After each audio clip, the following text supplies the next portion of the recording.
Yeah. Let's see. It's nice. Yeah, no, it's smart. Do your thing. You know, it's a snowy morning, but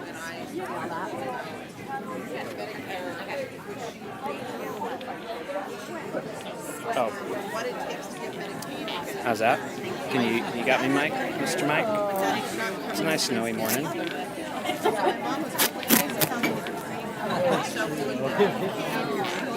I can give it a shot. I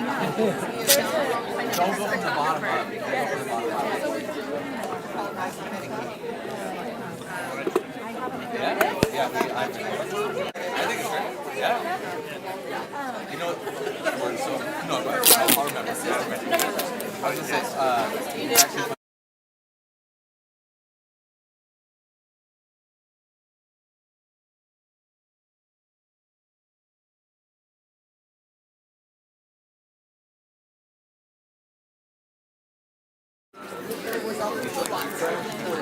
How's that?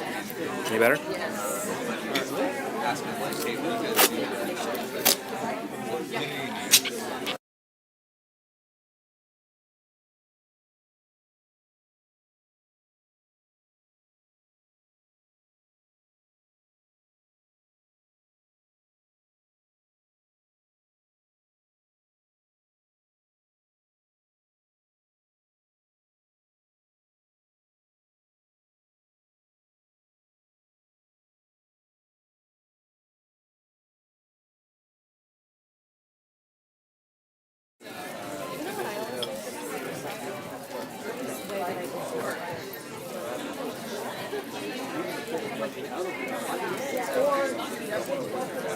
It's out there.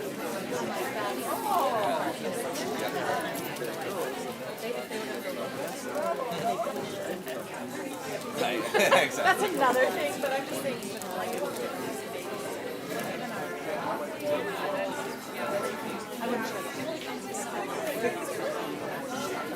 What they can see. I didn't have to go that far. They might have to dad was with my dad. That makes sense. It's a good process. I just needed a That is kind of tricky. asset. To have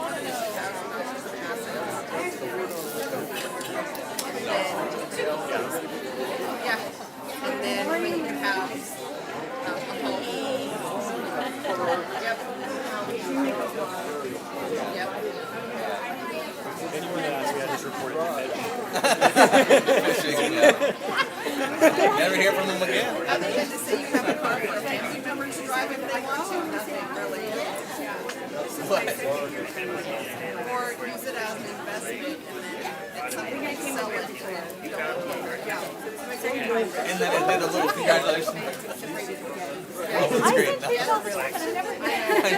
I never get it. I never got one. That's true. Yeah.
everybody. Hello. Happy 13th False Winter. Yay. I appreciate you guys coming so much. This is awesome. We're gonna go ahead and get started. There are gonna be some more people that are filtering in. But welcome to our 5th annual financial conference. So we are thrilled to have you guys all here. Can everybody hear me okay? Okay. Everybody laughs at me because I have a teacher's voice and I can usually project pretty good back there. But so we're going to have a packed house today. It is going to be a lot of fun, and we've got a lot of new things in store for you guys today. So my name is Karen Ritchell, and I am your University of Idaho Extension educator. I teach financial literacy from the Canadian border down past Riggins, but I am also your conference director. So I am the main monkey of this group, and we have a lot of great people that put this all together for all of us. So it's not just me. I have a lot of people in the backgrounds that are doing this conference for us. So are you guys ready to have an epic day? Okay. We're going to learn all new information that will help you exactly where you are. And this conference is exactly for you, made by you. So when I ask you guys to do the survey, you guys need to do the survey or we're not going to have a good conference next year because I build it from what you guys tell me. So, oh, I guess I need the clicker too. Nope. There we go. So, and today is a very special conference because it happens to be our 5th conference and it is our 5th birthday on the 5th.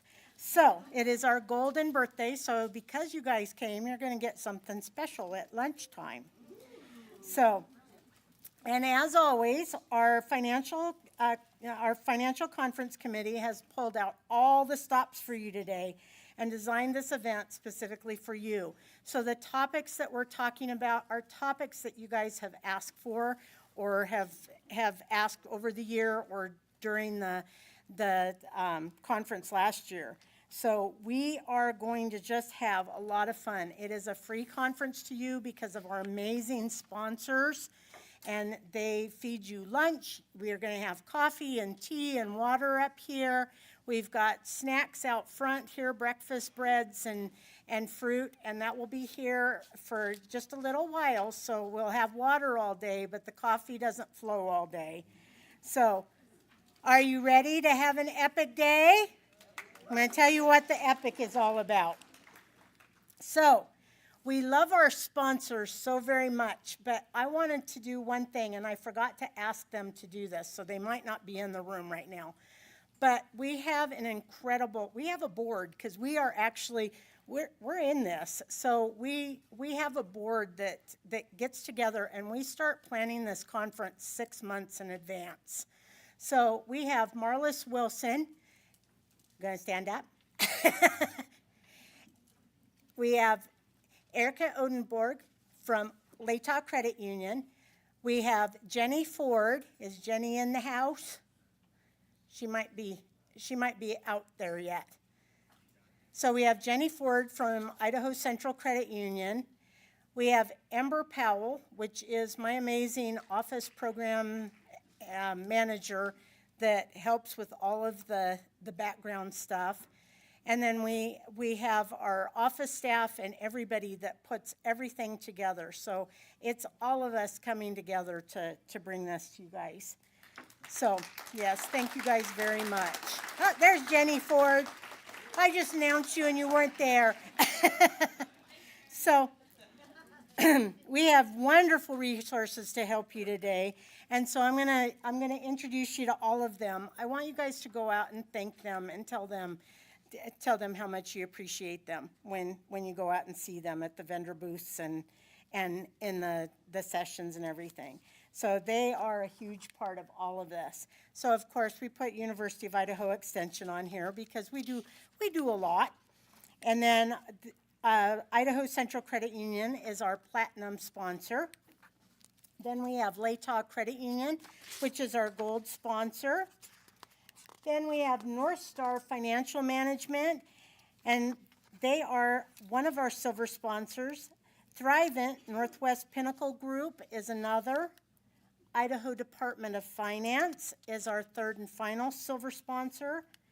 Then we have 3 bronze sponsors this year. We have Efert Law Firm, the University of Idaho Margaret Ritchie School of Family and Consumer Sciences, and the Savvy Finance Coach. And all 3 of them can be found in the vendor area. All of them can be found in our areas.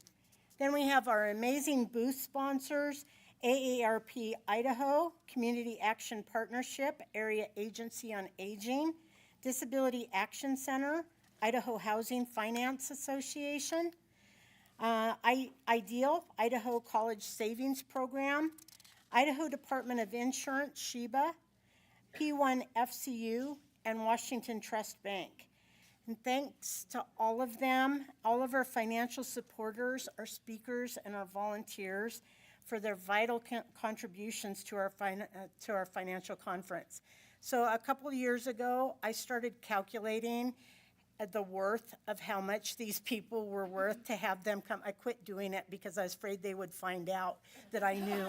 And but if you think about it, if you think about a financial planner coming and spending the entire day with you, or an attorney spending the entire day with you, it is a lot of money that we're talking about. And so this is a lot of great free resources that we have. So both financially and through their expertise and time.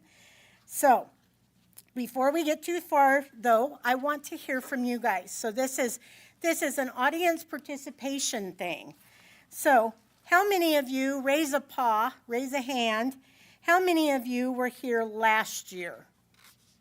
Oh, I love that. I love repeat attenders. So, and I'm not putting you on the spot, but I want to know what you did last year because of the conference this year. And we've got a mic in the middle of the room. If you guys want to go to the middle of the room, or I can hop down off the stage, or maybe Erica can come up here, or Ember. Ember, can you come up here? And we'll bring the mic to you. We're just going to take a couple. But I want to know what you did differently because of the conference last year. And we had lots of topics last year that we talked about. So we had resources for people over 75, working parent resources, investing hands-on workshop. We did a business startup class, the interactive budget simulation. Of course, we have our all-time favorite housing market panel that comes in and talks to us. We had retirement ready for all ages, finding financial professionals, and then we also had, I've been asked to be an executor, what do I do now? And so if you guys have any great things that you have done because of the class that you did, I would love to hear about it. We mentioned some of the things on your registration, and I'll bring those up if there's crickets out in the audience. Anybody want to raise a paw or go to a mic? We're all friends. Oh, I love you most of all. So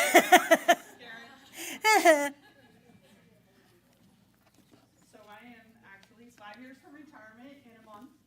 Yay! But last year I was 6 years from retirement, and I increased my retirement. So my 401k, and just 2 days ago bought another CD to get my money working, because I just inherited money. So I had money that needed to get to work. And this place helped me, because I was just in the middle of inheriting that money. So yeah, and that's what this has done for me. Excellent. Thank you so much.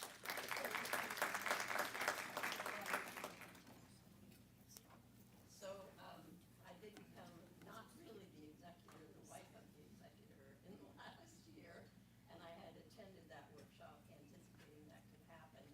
And there are 3 siblings involved in the estate, and we're still kind of working through stuff, and I noticed I'm totally in charge. Nobody else has taken anything on. So that is probably because I think I have some wisdom about how to work with them interpersonally, but also the process, and they don't quite totally understand the process as well.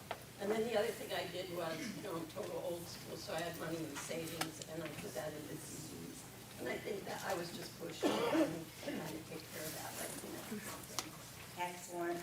And that's what we're here for. That's what we want to do. So thank you guys so much. Does anybody else have anything they want to share?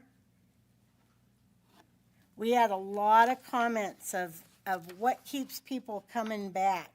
And they share all sorts of things, that they enjoy going to every single conference and meeting people who are not necessarily just the speakers, that they're just being able to network with everybody in the room has been wonderful. Somebody said that they hired an accountant and organized theirs and their mother's finances. That's awesome. Somebody, I don't know if North Star is in the house, but North Star has been one of our sponsors since we started. And North Star, they started a relationship with North Star as their financial advisor. There's tons of them. We have pages of the impact that this conference has made. So thank you guys so much for sharing. I appreciate it. And you're going to have other opportunities to share and share with each other too, because something that you're doing now might be just exactly what somebody else needs to know about. So this is why this is your financial conference, and thank you for helping us improve it year after year. You guys are the reason that it does improve. So the things that you guys need to know for today is that I need to turn my phone off. Things you need to know for today. We changed things up just a little bit for those that have not been here before. Well, you guys aren't going to know that it's different, but for those that have been here before, you might have noticed that we put our vendors right here so that they're close to you. So we want you to know what you can expect for the day, where to go, and when to be there and everything. So you will notice that one of my little favorite ladies, she said, Karen, you have so many money shirts. She has no idea. She has no idea. And I forgot to put my money shoes on, but I do have money shoes too. So, but we are the Money Mob. And so we are a group of crazy characters here to help you find the potties, your lunch, your workshop, your way, a friend, whatever it is that you need. We're here to help you with that. So we have them all over. You guys saw them at the registration desk, all of our board, our Money Mob members. So ask us whatever you need. They know exactly where to go. Our registration desk will close at about 9:30, so we'll take you guys out.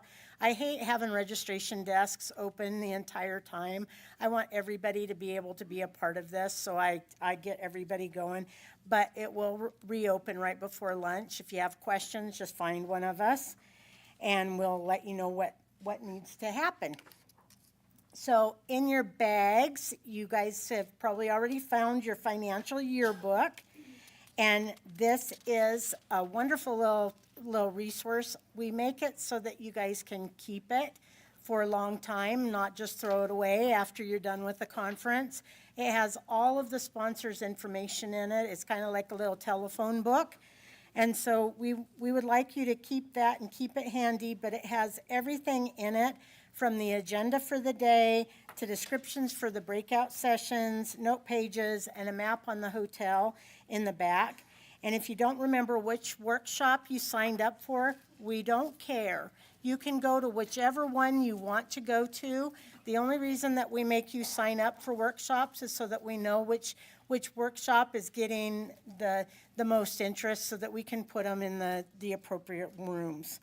So you will also find a paper copy of the survey tucked into your yearbook. Save that for later. We will have a place for you guys to turn that in on the registration desk when you leave. But if you want to do the QR code, you can do that too.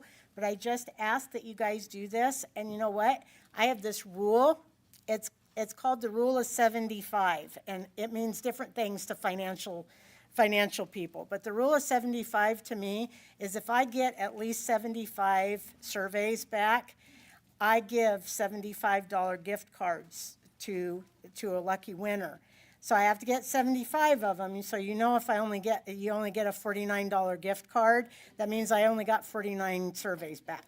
So if I get 75, that number just keeps going up. So kind of guilt your next door neighbor into filling out the survey a little bit. So if you did not receive a tote bag when you came in at the registration desk, definitely stop after our first general session here. We probably have plenty of them, and we want to make sure that you guys get one before you go. Anyway, so we are enormously fortunate this year to have Teresa Balderrama and her 4-H team here, and they're going to be videotaping our sessions for us. So I know that all of the sessions are amazing, and you want to go to every single one of them, and so you're going to have that chance now. You can go to whichever one that you want to go to, and we're videotaping the other ones for you so that you can see them later, and they'll be posted on my U of I Extension website page. So, Hotel of the Map. We're going to show you a little thing. You guys probably have already figured this out already, but we have changed stuff up just a little bit. We are right here in this room right now where my little star just hopped. So the other breakout, so the main general sessions are going to be in here. The other breakout session, and actually that's where lunch is going to be served. So because it is our special birthday conference, we are going to have a plated lunch. And so it is a baked potato bar and salad, and the hotel made us, I haven't seen them yet, but they made us special cupcakes for our birthday. So they are going to be in the broiler room. So that's the breakfast room right over here. When you go down the hall, if you have any questions, you can ask us. But at lunchtime, that's where you're going to want to go and pick up your food. Let's see here. I'm getting ahead of myself on stuff, and I just want to make sure I tell you everything. You can enjoy your lunch in the broiler room if you want to. You can come back here. You can go talk to the vendors. You can do whatever. But new this year, we're going to do something else new this year. So the first 20 minutes of our lunch break is to go get our food, and the next half an hour, we're going to have Idaho Department of Finance is going to be coming and talking about, they're not new rules, but a lot of people don't know about them, but it's how our medical debt is reported on credit reports. 60% of people go bankrupt because of their medical debt. And so they're going to come in and they're going to do a mini keynote session on medical debt. So you don't want to miss that. And then the rest of the time after she's done with hers, we are going to do all of our networking in here, what we normally did. You're going to have that chance to sit one-on-one with your credit unions, your financial professionals, your attorneys, anybody that you want to talk to. You just come and sit down and talk at the table. So our vendor booths are right over there behind this other side of the door, down the hallway, or in front of the registration desk. So make sure that you go out there and talk to all of them and say hi. We're going to have several breakouts where you'll be able to go and do that. Our main sessions, our breakout sessions are going to be here in the main room, the silver room, and then down here in the Centennial room. So this is actually a pretty good depiction of this hotel. If you go down this hallway and down all the way, the silver room is all the way at the end of the hallway. Doors are open. Then for the Centennial room, just follow the gem signs. But you've got signs out here, but it's all the way down at the end of the hallway. We're actually butted up to the Centennial room right now. So our Money Mob is here to help if you have any questions or you need directions or anything, and we'll be glad to help you with that. The most important thing, though, is the potties. So we have potties in 2 different locations here. There's men and women right here, right down the hallway as we go. And if that one is full or you're someplace else, go down to the silver room, and the potties are between the silver and the Centennial on the other side. So If you missed it when you came in, again, the coffee and stuff are going to be out here, but they will be gone with the registration desk. So make sure you fill up before you leave and grab something if you want anything there. Plus, you guys might notice that there's some amazing door prizes up here. So our sponsors, they have also brought door prizes to share with you. You do need to be present to win. And Ember has this fancy little random thing that she spins. Yeah.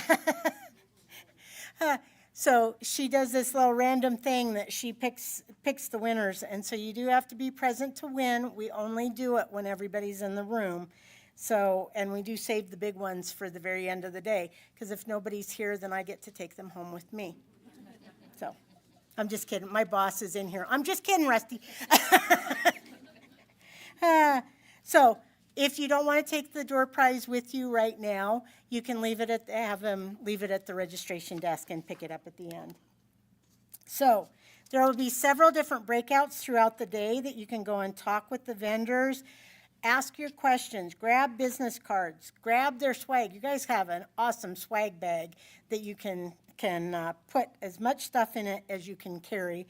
I got comments that we need to put roller wheels on our swag bags.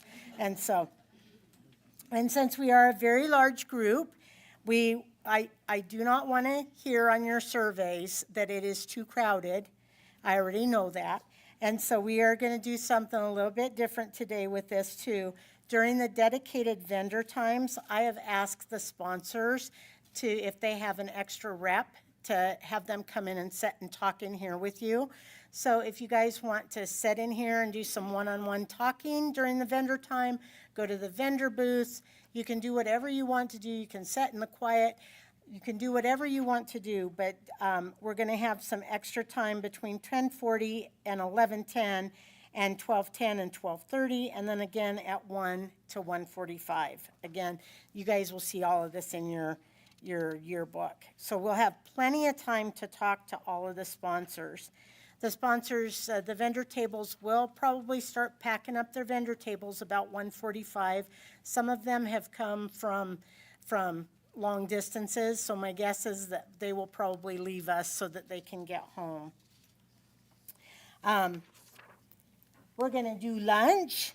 So after our second breakout session, we're going to go grab our lunch from the table or from the broiler room. And new this year, like I said, right at 12:30, we're going to start with our mini keynote session. So you're not going to want to miss that. Come on back here with your lunch and have a seat, and we're going to talk with her about credit and how it affects our medical debt, or how our medical debt affects our credit.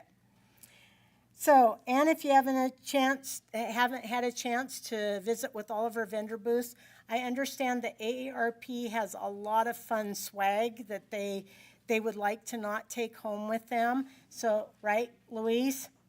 Nope, Louise doesn't hear me. But she agrees? Okay.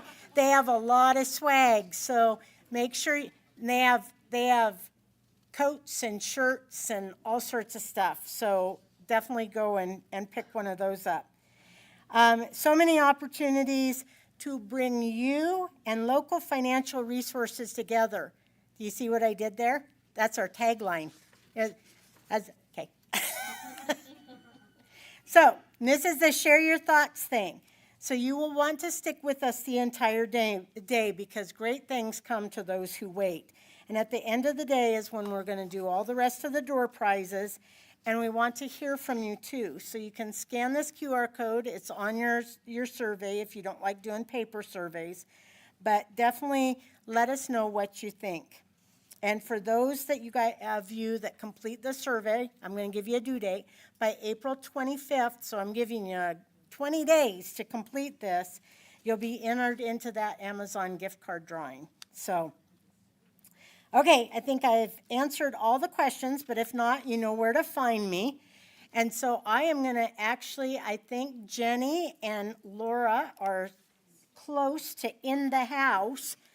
So I'm going to introduce Jenny Ford first. So, It gives me immense joy to welcome Jenny Ford from Idaho Central Credit Union to the stage. Her unwavering support as an advisor, a partner, and most importantly, my friend, has been truly invaluable to me. Far before we took on this crazy idea of doing our financial conference. Your presence here means more to me than words can ever express. I thank you for all that you do, for the constant poking. I know this is going to come as a shock, but I tend to be an introvert. Jenny makes me go do stuff. And so I welcome you to the stage, and thank you, my dear friend. So.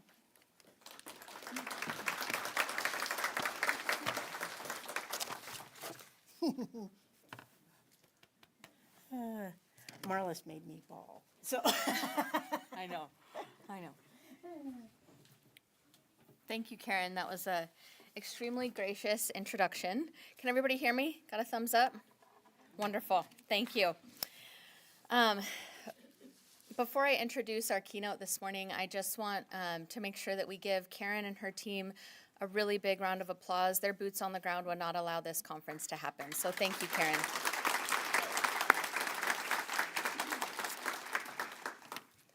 I have the privilege of introducing Laura Smith. Laura is the Vice President of Community Development at Idaho Central Credit Union.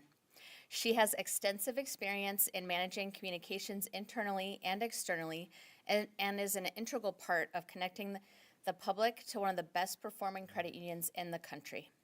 Laura and her team at ICCU have been supporting our financial conference since its inception. In your yearbook that was provided to you at check-in, you can review her bio. But for the brief time I have, I'm going to provide a description from our Chief Marketing Officer, Michael Watson. When asked if he could describe Laura in one word, I got the following response. There are too many amazing adjectives that could be used to describe Laura. She is energetic, organized, and positive. Laura is one of the key individuals that helps keep the heart of ICCU beating. She can tackle major projects, build the brand of ICCU, and make sure we all have fun along the way. Plus, she juggles all of this while also taking care of her 2 boys. Well, 3 if you count her husband. She is amazing. Please join me in welcoming Laura to the lectern.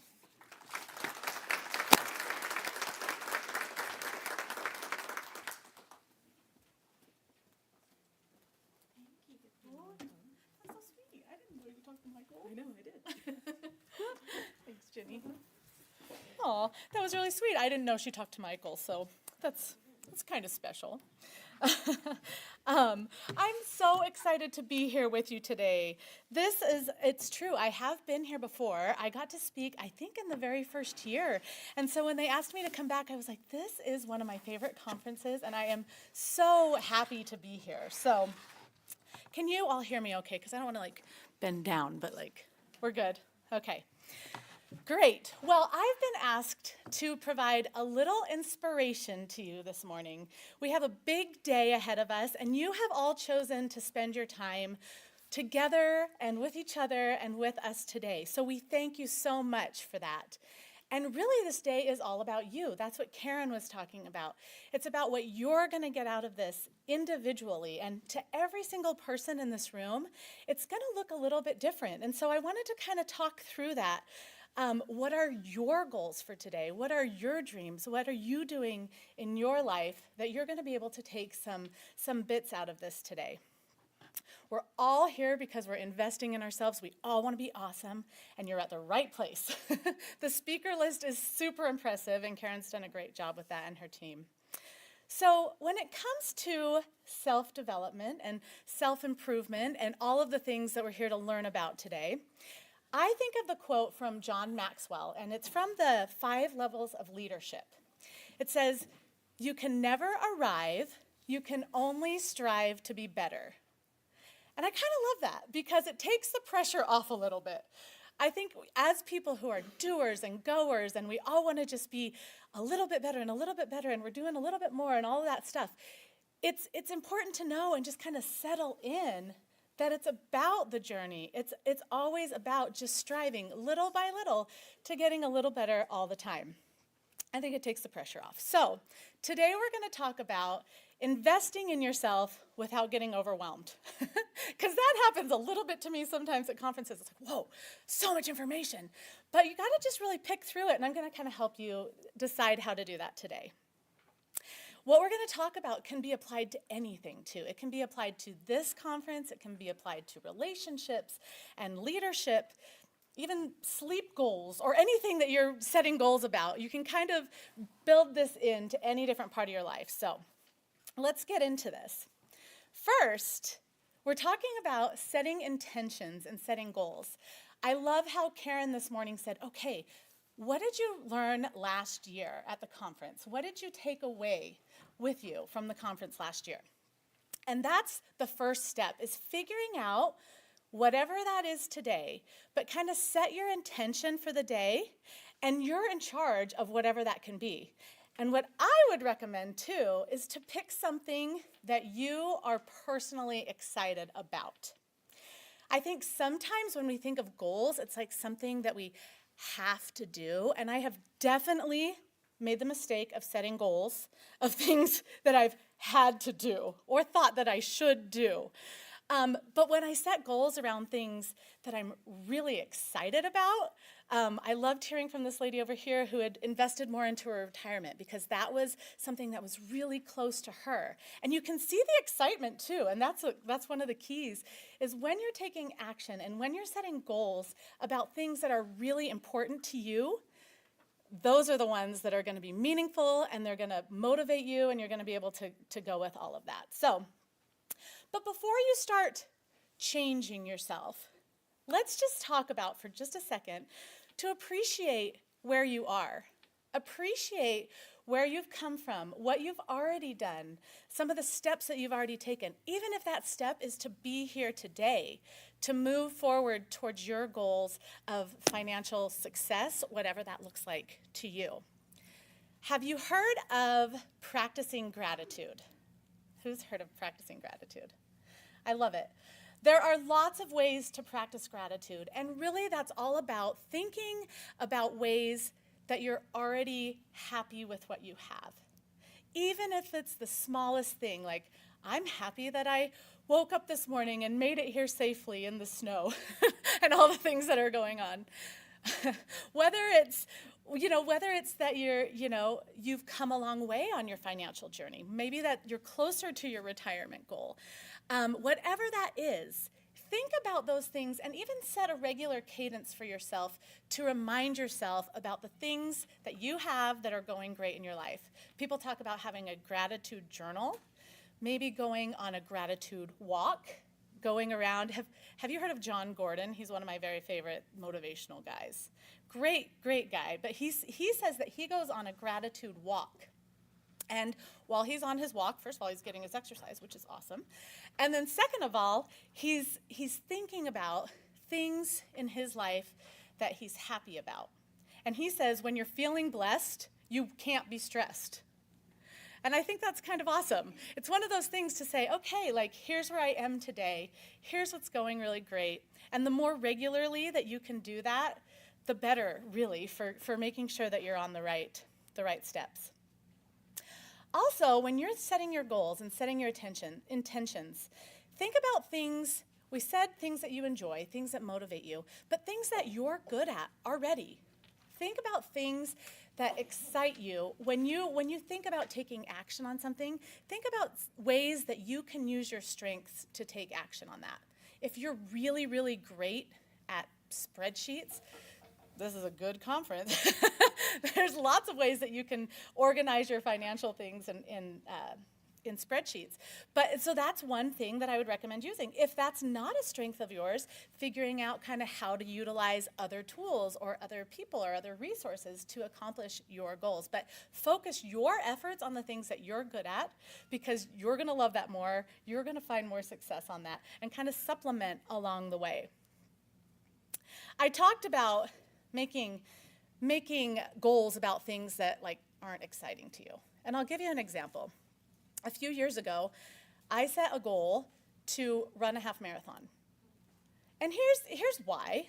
because I think this happens to people. I saw other people doing half marathons, and I thought that seems like a pretty cool challenge for them. so maybe I should try to run a half marathon, which is not a bad thing. It was good for my health and things like that. But this was not something that I enjoyed doing at all.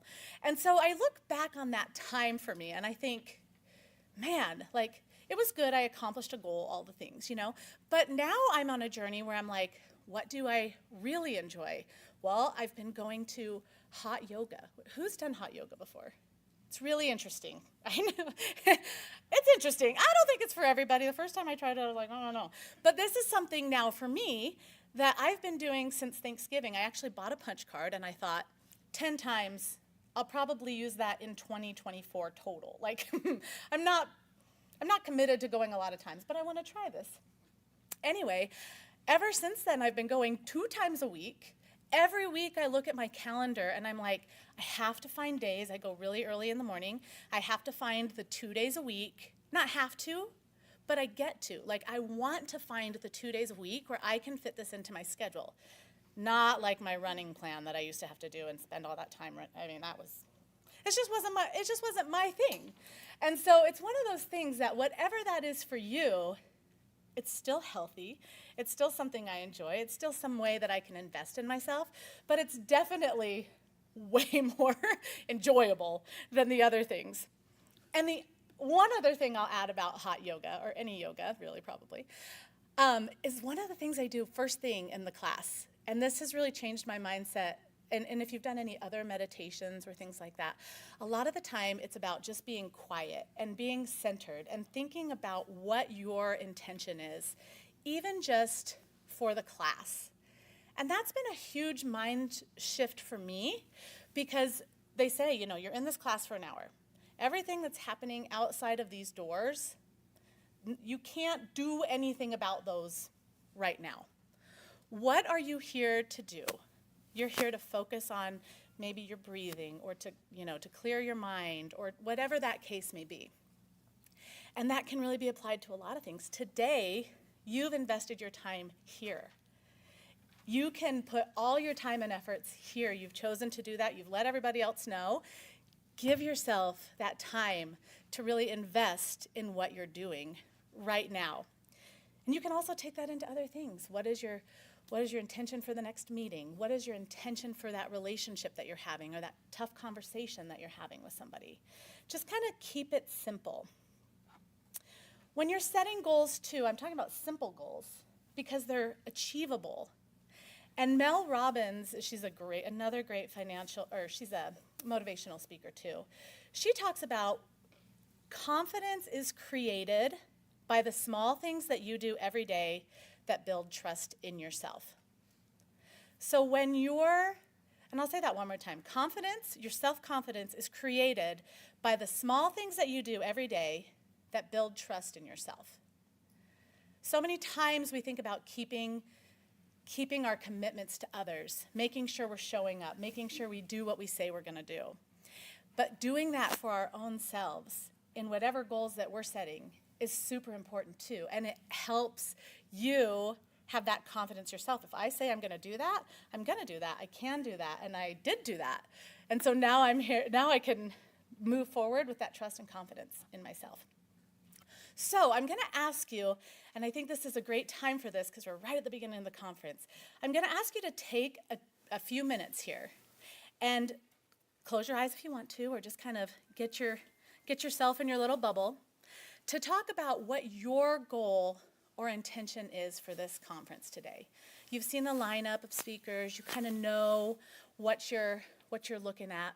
And if you don't have a goal for that, any goal will do, but you could say my goal for the conference is meeting new people, making some mentor relationships here, learning something new, getting great swag in your non-roller bag, but you'll just be able to put it on your shoulder and head out at the end of the day. So take a minute and just put yourself on your notebook there and write down your goal or your intention for today. And remember to make it something that's exciting to you, something that you think you can get energized about.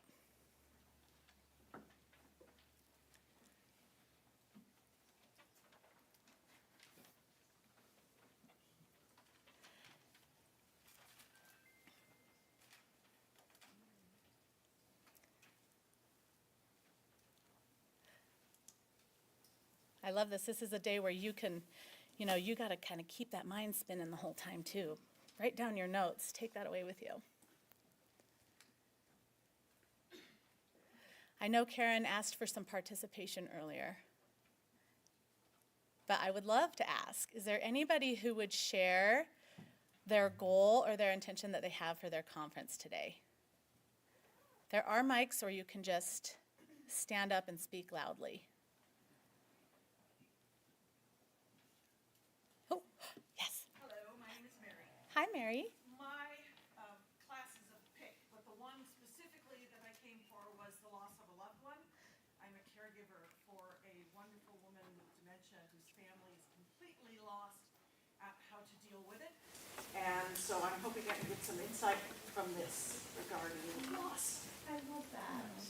Thank you so much for sharing that. And I can tell that that's a meaningful goal to you. Like, I love that it's really, sometimes the goals that we set for ourselves are ones that they touch home, really, they're really touching to ourselves. Any others? Okay. No, I don't know. Just making sure nobody's ready to jump out of their seat. It's okay. So the next step after we set our intentions, and so we have all done that. I think that's a perfect way to start out the day. And now it's figuring out how to jump into action. Whatever you're ready to move forward on, whatever's making you excited, move on it. Even if it's something that's outside of your comfort zone. It's okay to take risks about something that you find important. And you have to start somewhere. Whether it's taking that first step in a health journey or rounding up all of your financial commitments so that you can see where you are, so that you can make a plan to move forward. Sometimes I think that this step, it requires bravery. It requires taking the risk. It requires putting yourself sometimes in an uncomfortable situation. But you can see it as scary or hard, which it might be, but it also can be exciting and energizing because you're taking action on something that's really important to you. So when you think about moving forward, there's a couple things that I wanted to just provide you with, because sometimes it's hard to do that by yourself. You might need some extra tools. And those tools can come in a couple of different ways for you. So one, education. Sometimes we need more information about, caring for a loved one when people are making transitions in their lives. Sometimes we aren't prepared to do that. We've never done it before. We have questions. It's complicated. So sometimes you need that education. That could be from this conference today. It could be from podcasts. It could be from meeting experts at any financial institution. We have people in all of, in our credit union, we have people that sit down with people all the time and just comb through whatever questions and concerns they might have. And I think sometimes people don't know that that's available, that if you have questions about your finances or about anything that you're working on, you can go into your financial institution and they can help you sort that through, and they are fantastic at that. So I think that's really interesting, the education, the conferences, the podcasts, books, experts. I would also say support, finding mentors. And I love how Karen said there's going to be tons of people who will be sprinkled throughout the crowd all day today for networking opportunities. You can meet with people at lunch that are experts that can be mentors for you. You can make connections at your table. If it's not somebody that you know, I would definitely encourage you to introduce yourself, maybe even if it's one extra person today. Meet somebody new today. You never know what you might have in common with them, that you might be able to share or help each other or support each other. Because the thing you have in common, at least one thing that you have in common, is that you're already at the same conference. You're here. You're ready to invest. You see the value in giving your all and putting your time towards something where you can learn more. So it could be the support with mentors, family, friends, accountability buddies. Jenny talked about my 2 little kiddos and my husband. But I've been at Idaho Central Credit Union for 19 years, almost 19 years, 18 and a half. And I've done a lot of trainings and things like that. We talk about how to manage your finances and all those things. And I get really excited about this. And it's been really great because obviously this is something that is meaningful to me for lots of reasons, but I think finances touch everybody. So I love all of the things that we learn about making a goal and taking those little steps along the way to hit your goals. I try to bring my family along. Now maybe for some people in my family, it might be not as exciting for them. But the great part is that I can bring them along and we all share in the vision. I'm kind of the driver of the train, but they're on the train. They're aware that there's a train. The kids have actually learned a lot more than I did when I was younger, and I think that's the great thing too, is you can teach any of this at any point in your life, but it's great to kind of have those conversations. Everybody's dealing with financial situations, but the more we can talk about it, the better. And then sometimes I'll tell the kids, like, you know, here's our goal, and then we're talking about wants versus needs, and then I'm trying to get a coffee or something, and they're like, is that a want or a need? And I'm like, okay. Okay, I mean, but it actually is really good. And sometimes we need those accountability buddies to kind of say, remember that goal you set. Remember what you were focusing on. And also with that, a couple of check-ins that you can build in for yourself are super awesome as well. One of the things that we've been doing is every week we touch base with each other and plan out the week. We try to plan out groceries that we need for the week. We plan out activities that we have going on for the week. All of the logistics that you have in a week. We plan these out on a weekly basis. And sometimes I look at the week and I say, last week I didn't do the things that I wanted to, or I maybe didn't stay as focused on drinking water, because I know that's a healthy thing for me, but maybe I didn't do that very well last week. But I have this intentional checkpoint each week to say, okay, I didn't do as well with that last week, but today I'm back on it. And I have that kind of, I guess, the accountability to my own self to hit those goals so I can have trust in my own self about getting there. Because I've definitely had times in the past where I was on a healthy journey and I had one blow up really naughty meal, and then it took me 6 months to get back on my healthy journey. That's a long time to take to get back on your healthy journey. But if you build things in for yourself where you're like, okay, something happened this week, we had an unexpected expense or something happened, but I'm going to get back on this quickly, and I'm going to readjust, and I'm going to recommit, because this is something that's important to me. But kind of setting those times to check in on them is very important. Drive is the other tool. We said education, we said support from others, and drive, like actually keeping the motivation to do it. This part, I think, really takes care of itself when you pick things that are important to you. And I've mentioned that a couple of times, but it's really important to pick things that are really important to you. And then the drive comes. So the last bit here is sticking with it and cutting yourself some slack. So sometimes when we set goals, I just kind of talked about it maybe with a healthy journey, where you're like, here's my goal, and I'm in 100%. And then something happens.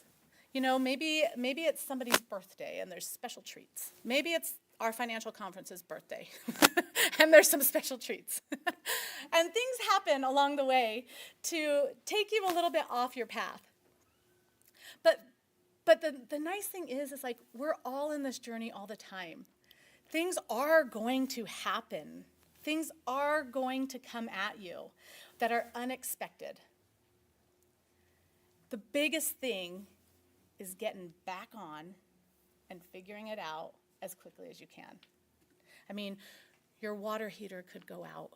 Your Husband could break his arm. Your kids could need new shoes. You get a new dog. Your kid wants to play this sport. No, that sport. No, this sport. Those are real things from the last year in my life. And they were not part of our plan. A lot of them are even financial things that you have your budget in mind, and then something happens. It's like, okay, let's adjust and move forward, not just like give up entirely, right? So the biggest thing with unexpected things is that you have to expect the unexpected. And you have to be resilient and respond to that as quickly as possible, and then get back on and drive forward. Don't give up, because you got this. So the next thing I would do is just ask if anybody has any questions before I tie it up here today. Questions? Are you also excited to move forward towards your goals? Oh, yes, yes. If there's two different sessions we want to go to, is there a way that one session can be recorded and we can click on it later?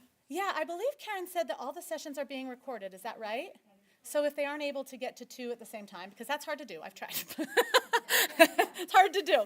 But yes, so they can have access to the other session later. And how do we get access to that? How do we get access to that, Karen? You go to my University of Idaho Utah County website, and I will actually send everybody an email after this as soon as they're up. It's perfect. Other questions? Okay, well, as you continue on your quest for self-improvement and all the things today, being awesome, remember this: you're already awesome. You're already awesome. You're going to find some new little tweaks, some new little things that you can incorporate. You'll remember those for next year. So when Karen asks you at next year's conference, remember what your goals are. Be patient with yourself. Life really is a journey. It's not the destination. It's all about taking little steps at a time. So give yourself some grace and enjoy the ride. This is your financial conference. Thank you.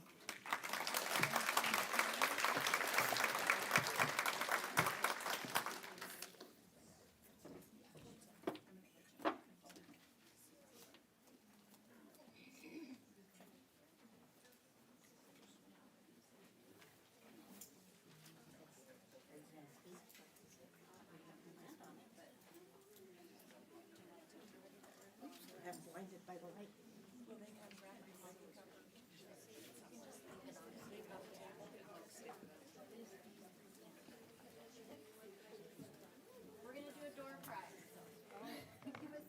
So we're going to do a couple door prizes because I said that we're gonna do them when we're all together. So they're good ones. Amber gets to pick which one she does. Yeah. Isn't Laura amazing, you guys? We're so lucky to have her.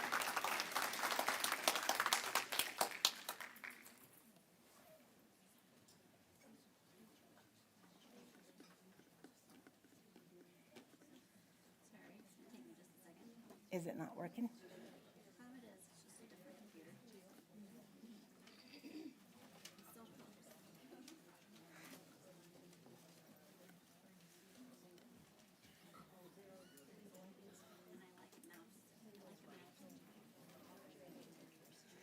So Amber has this fun little spin wheel that we do all of our random prizes with, and it is fun because it does a really good little random job of it, and it shuffles us all up. So who's feeling lucky today?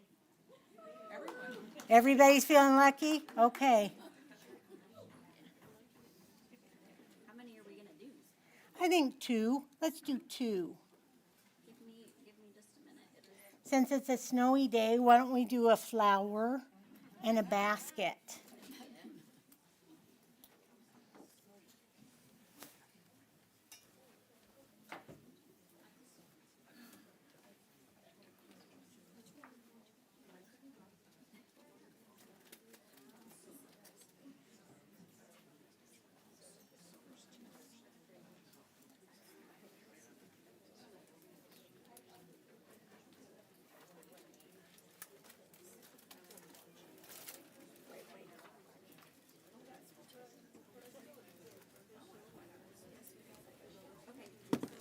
working?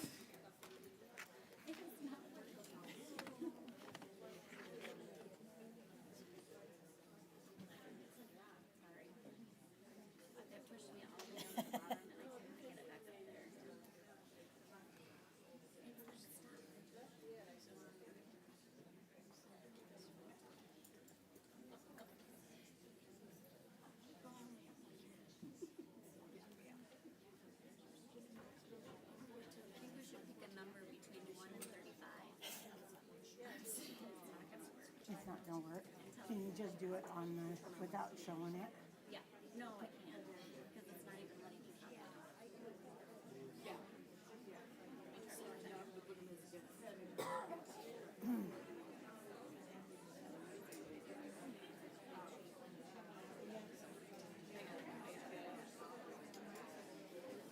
Okay, can I have you have the registration stuff? See, we're losing it. I don't make that much, so, but the problem is, I gotta figure out what am I gonna do with the time, because, well, obviously I'm not gonna do it by she won't set up a separate account, that's stupid. And it doesn't make that much, so I'm not gonna do it, so I don't, Okay. Okay, guys, here we go. She got it. Yay! Okay, remember you have to be present to win, so even if you went potty, I'm saying. Okay, so for the beautiful flowers, it is Nancy. So where are you, Nancy? Right there. Okay. So if you want, we can put your name on this and you can pick it up at the registration desk, or you can take it out to your car, whatever you want to do.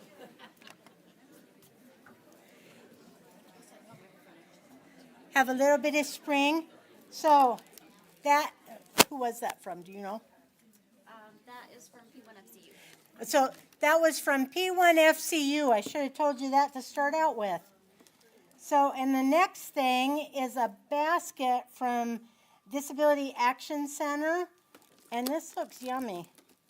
It looks like a beach theme, maybe. Is that what it is? It's got sunglasses and yummy stuff. So, there you go. I was just saying I never win it. Yeah, you can't say it anymore. Okay, guys, so now we're going to go to our first breakout session. And so you have 10 minutes, a little bit of 10 minutes of vendor time if you want. But the next breakout session starts at 9:40.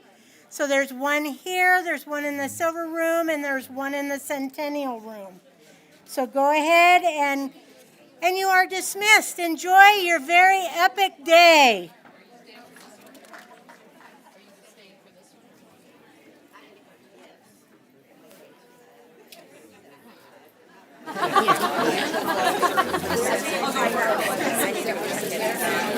This is where the session. We got to get our packet.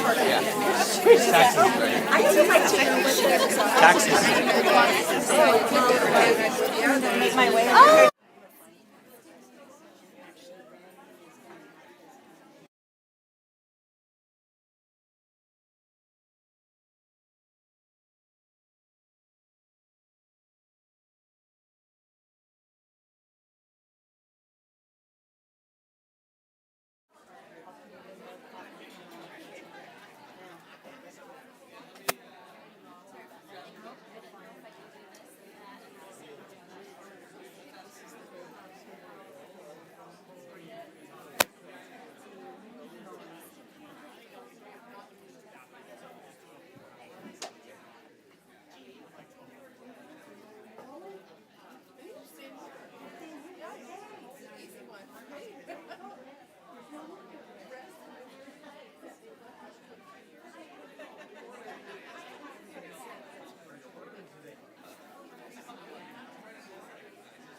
Good morning, everyone. I think we'll go ahead and get started.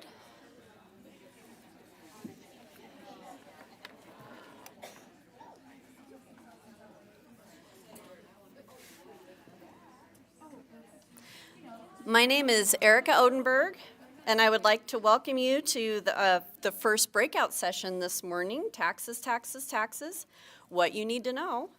It's my pleasure to introduce Randy Bokal. Randy Bokal retired from the insurance business in 2010. He has been involved in the AARP Tax Aid program as a volunteer since then and serves as the coordinator for our district. AARP Tax Aid is a nationwide program, has been preparing tax returns for 55 years, and provides free tax preparation and e-filing for most households. Outside of tax season, he pursues numerous kinds of outdoor adventures. Well, thank you very much, Erica. I appreciate the introduction. I appreciated your kind words. And if we could get people way in the back to move forward, it might be a lot easier for you folks to see, and we can interact a little better when we're a little bit closer. So I've got a real handy little clicker right here, and the pointer here. So the tax return really is laid out very efficiently. Very nice little work through that goes along with this. Is everything that goes on behind each one of the lines that gets to be a little confusing.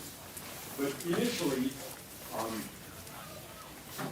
this first part here just creates all of your earned income. That's where all of your earned income is at, whether it's wages or self-employment income or any of that kind of stuff. The second category down here is for unearned income.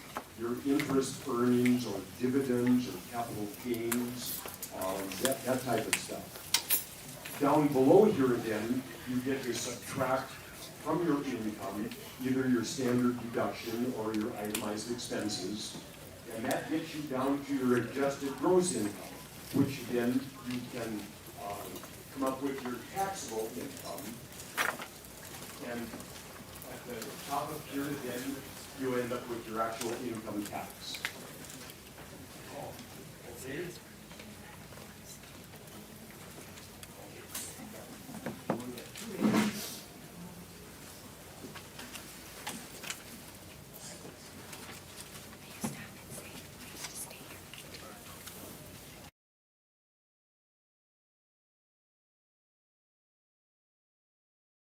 And then just tuck that in your pocket. Then we'll be able to hear you on the video. Okay. Well, that is fabulous. Much easier to do it this way. So, where were we? At the top, you then end up with your actual income tax. The second part after the income tax, that's where we start subtracting things. There's a number of different kinds of credits that can be subtracted from your income tax. And then you also subtract out whatever has been withheld from your wages or from your retirement income. Then there are more subtractions for refundable credits or from the earned income credit. And then you end up with how much you get refunded back from the IRS or how much you have to pay to the IRS.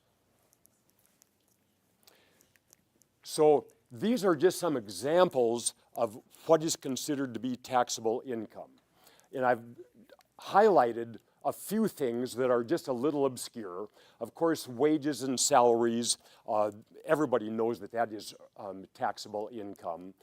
Alimony, a second one right there, there's some changes in the laws there in 2019 where a divorce that was finalized before 2019, alimony is deductible to the person that's paying it, but then it's also taxable to the person that receives it. For divorces that were finalized after 2019, you no longer can deduct it and you no longer have to claim it as income. But then it goes on, awards. If you stand up here, if Karen was to pay me $100 for doing this, I'd have to claim that as income. Moving on down, just cash income. If you supposedly maybe help one of your neighbors cut down a tree and he gives you $100 for that, you're supposed to claim that as income. Canceled debts. If you make an agreement with your credit card company to reduce your debt load on your credit card statement, the amount that they forgive is taxable income to you. It goes on through a number of different things. Fees. Some people charge a fee in order to do a service. That's considered taxable income. If you have a hobby and you're making money off of what you're doing in that hobby, that's considered taxable income. Jury duty fees. The county calls you in to participate on the jury, and the jury pays you $15 a day or whatever it is they're paying these days. That also is income. Punitive damage awards.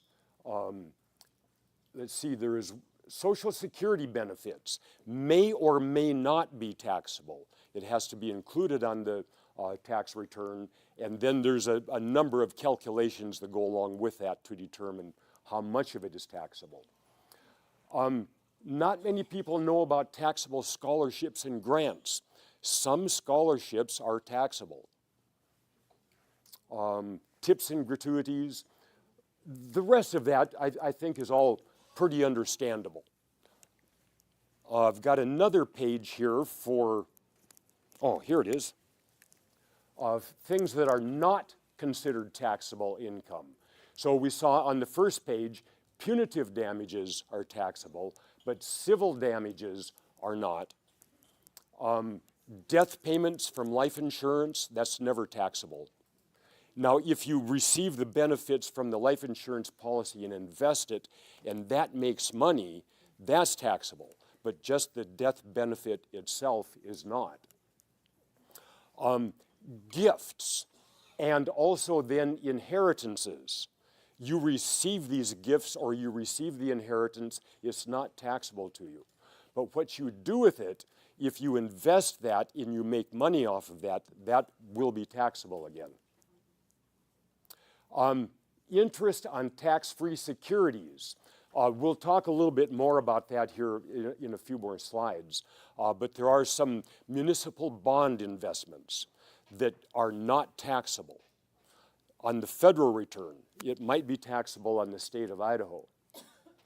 I thought this one was kind of interesting. You can rent your home out for 14 days and you don't have to report that. But if you rent it out for more than 14 days, then that's just regular rental income.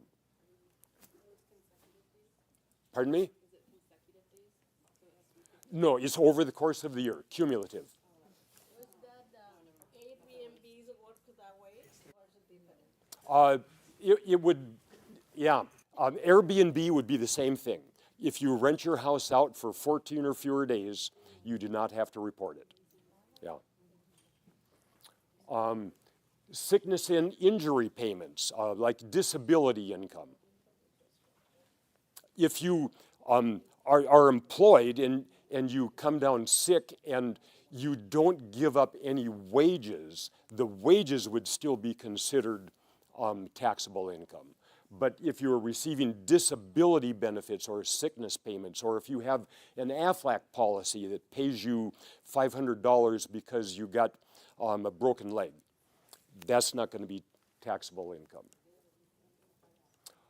And then the student loan forgiveness for the amount of forgiveness between 2021 and 2026 will not be taxable income. All right, so that's just an overview of things that are considered taxable income and things that are non-taxable income. I wanted to jump to this sheet that shows you what the tax brackets are. So you've got your single tax filers, your married filing joint, and then head of household. But these are the tax brackets.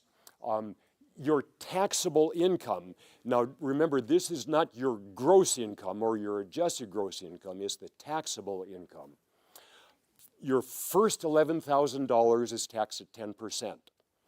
And then the next $33,000 is taxed at 12%. And then the next $51,000 is taxed at 22%, and so on up the line. So if you have, let's say, $100,000 of taxable income, and I'm just talking about single filers here. If you have $100,000 of taxable income, that actually breaks down to be 14% taxation, okay? So that's a concept that a lot of people don't really grasp. It's the first portion taxed at one level, the next portion taxed at another level. Then there's also a couple additional categories of non-taxable income. Anybody in the room that's over age 70 and a half? 70 and a half? Yes. So I'm not sure if you're aware of the qualified charitable donations. Instead of taking money out of your retirement plan and reporting that as income and then writing a check to charity, you can have your custodian of your IRA send a check directly from your IRA to your charity, and then you don't have to include that on your tax return. You have to be 70 and a half in order to do that, okay? Now those exempt interest dividends, we had looked on one of the previous slides about what's taxable, what's not taxable. Exempt interest dividends are derived from investments in municipal bonds. There's a lot of bonds you can buy just directly, or you can buy a mutual fund that has hundreds of municipal bonds in it. That income is not taxable on the federal return, and if those municipal bonds originated in Idaho, Idaho will not tax those either. However, if some of those municipal bonds are from other states, Florida or California or New York, then the income derived from those will be taxable on Idaho. Now, there are a number of opportunities to buy municipal bonds right here in Idaho, so if that's your bailiwick, then you might do a little research to save the Idaho taxation on it. May be taxable. Capital gains and qualified dividends.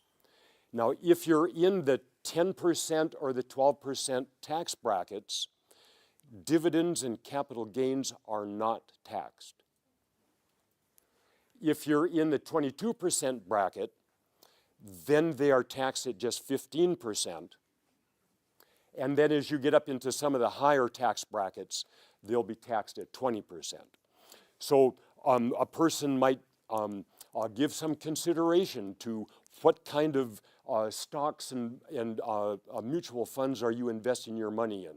Are they growth funds, or are they dividend generating stocks or funds? Just something to keep in mind. Now then, you totaled up all of your earned income and your unearned income. There's some adjustments that can be made. Full-time teachers, do we have any full-time teachers? You know that you can deduct, well, you know that you probably purchase out of your pocket supplies for your classroom. You can deduct up to $300. Health savings account. If you have chosen one of the qualified high deductible health insurance plans, you then can open a health savings account and put deductible money into that. That'll reduce your income. And then when you take money out of that account to pay for your medical expenses, that's not a taxable distribution. Traditional IRA contributions, what is it still $6,500 if you're under age 55? You can contribute an additional $1,000 if you're over age 55. That just comes straight off of your income, reduces your income then that is not taxed. Penalties on early withdrawal from CDs. If anybody is prematurely cashed in a CD, you paid a 10% penalty. So that 10% penalty gets reduced off of your income. Students that are paying on their college loans, you can subtract the interest that you pay up to $2,500. If you're active military and the military moves you across the country to a different base, you can deduct your moving expenses. Private citizens cannot do that. You used to be able to deduct moving expenses, but I think it was 2017 or 2018 they took that away. Self-employed health insurance. This is an interesting one.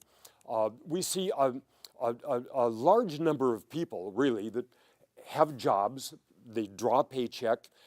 They also then do a little bit of work on the side, self-employment income. If the employer does not offer you group medical insurance and you have to purchase your own in the marketplace or direct from Blue Cross or whoever, you can claim those medical insurance premiums on your Schedule C, your self-employment business, and get a special deduction for that health insurance purchase. And then additionally, qualified business income deduction. If you do have self-employment income, 20% of your net profit is a reduction off of your gross income.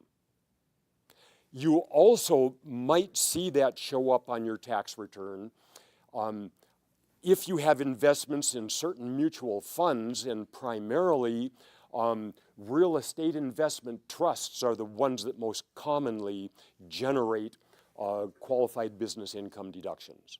And it's a section 199A, and you just enter it into your software program and it'll populate that line.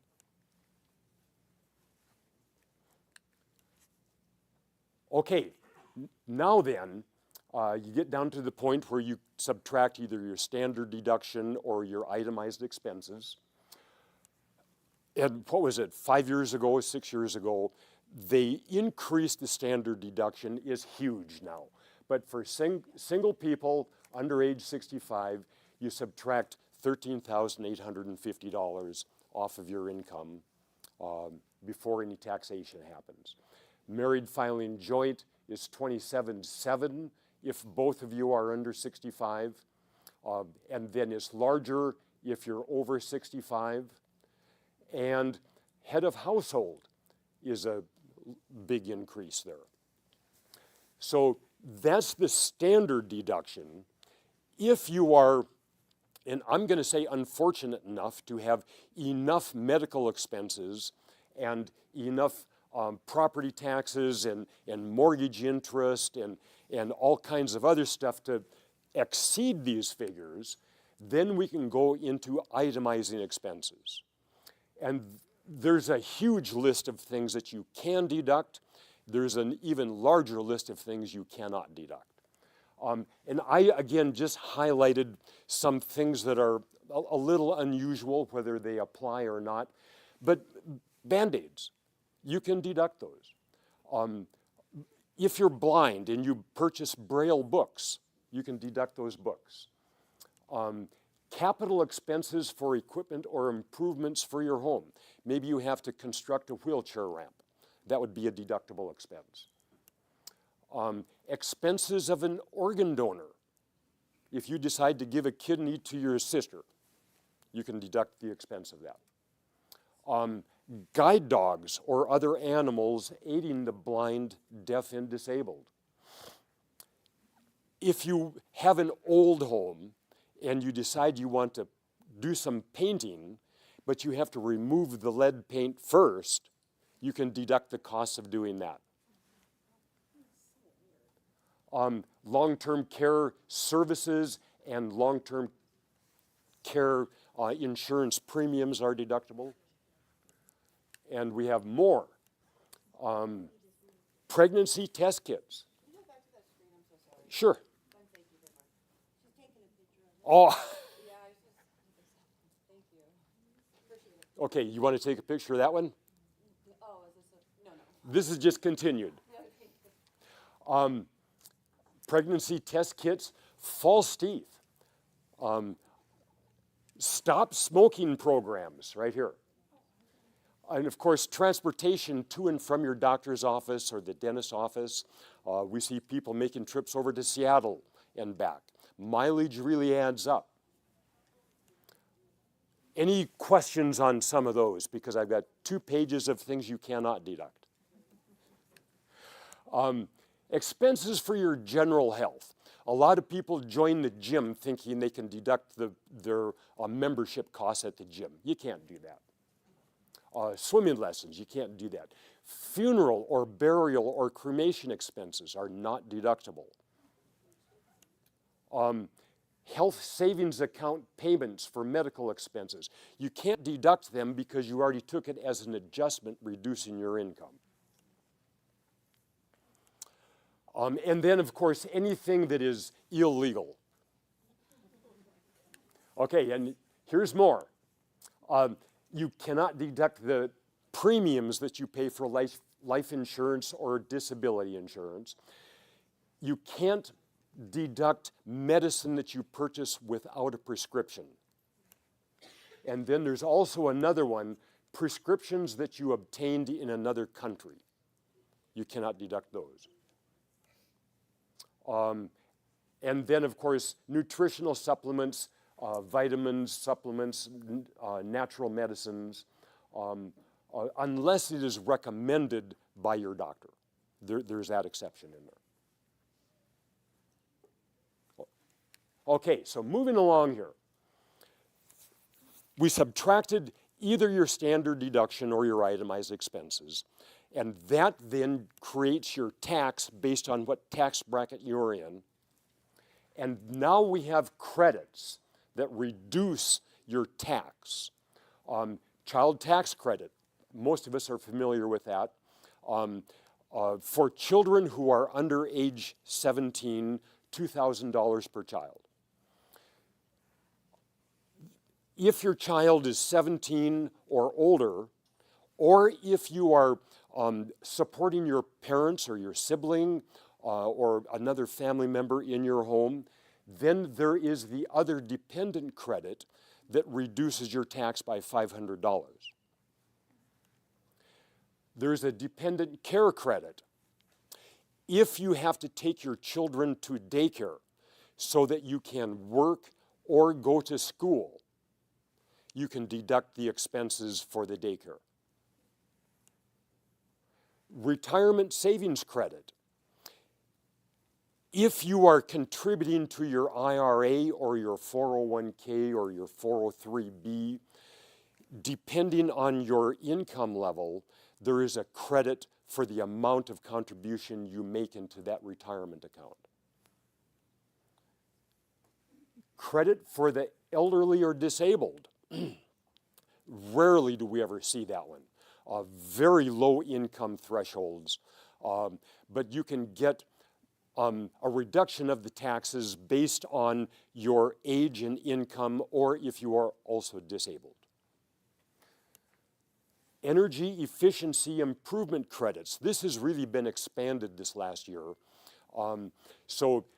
It now includes not only improved windows or storm doors or insulation or furnaces, but you can now go into heat pumps. And the percentage that is generated off of your expenses is much greater than it used to be. Not roofing? Pardon me? Not roofing? Not roofing. That's what I was going to ask. Yes, yep. Just roofing shingles or steel roofing doesn't count, but the insulation and everything else within the house do count. I have another question. Does that go No, no, not appliances. Yes? You can do your vacation home as well, but they have to be in the United States. Right. Yeah, so you can use a second home on that. Adoption credits. If you choose to adopt a child, you can deduct, or you'll get a credit for some of those expenses. And education credits, which is a large topic, but there's separate credits for your first 4 years of undergraduate study, and then there are credits for your 5th, 6th, or 7th year of undergrad, but then for your higher degrees, and if you are working and just want to take additional classes to refresh your skills or improve your skills. Now, these credits reduce your tax. They can reduce your tax down to 0. They all have phase-out levels. So as your income rises, you'll get a smaller percentage of credit until eventually your income is way up here and you no longer qualify for the credits, okay? And all of them have different phase-out levels. Some of them really are targeted at the lower income levels, and some of them are not targeted but just cover all of the other levels. There's going to be, well, let's see. Okay, yeah, so the next slide is, then additionally, some of these credits are what we call refundable. So if you've already reduced your tax down to 0, we'll still go ahead and pay you the rest of the credit. So the additional child tax credit, you've maxed out your credits for reducing your tax. If there's a leftover child tax credits, they can pay you up to $1,600 this year for each child, up to 3 children.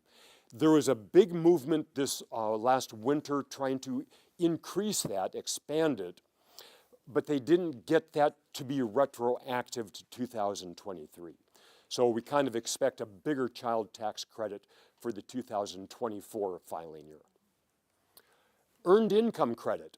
And I've got another slide after this that I think is kind of interesting, but, and is kind of targeted at some of the lower income levels, and particularly if you have children. Based on your income, the IRS will just pay you money up to maximum levels. And then the education credit for the full-time undergraduate student. If you have maxed out the first part of the credit and gotten your tax down to 0, then there is a credit that will actually pay you additional money to compensate for going to college. So this is that graph, and I like this. It looks kind of busy maybe, but it's really pretty simple. As your income rises on this lower line, your earned income credit increases. So this solid line is for a single or head of household. Then the extended dotted line is for married filing joint. And then if you have no children, 1 child, 2 children, or 3 children. So let's just use the example of married filing joint. You've got 2 children and your income is somewhat over $40,000. You'll receive about $6,900 in earned income credit. Yeah. So I think it's very simple and it's very helpful as we're working with some of the people that come to us for tax assistance. Just a real easy visual that can be used. We talked about maybe Social Security income is taxable and maybe it's not. This is another little visual that can help get a grasp on it. It's a very complex calculation as to how they actually get to the final figure, but this helps simplify it. So again, we have married filing joint, we have single, and married filing separate. But married filing joint, there's 2 thresholds. you can see a lower threshold and an upper threshold. Married filing joint, the lower one is at $32,000, the upper one is at $44,000.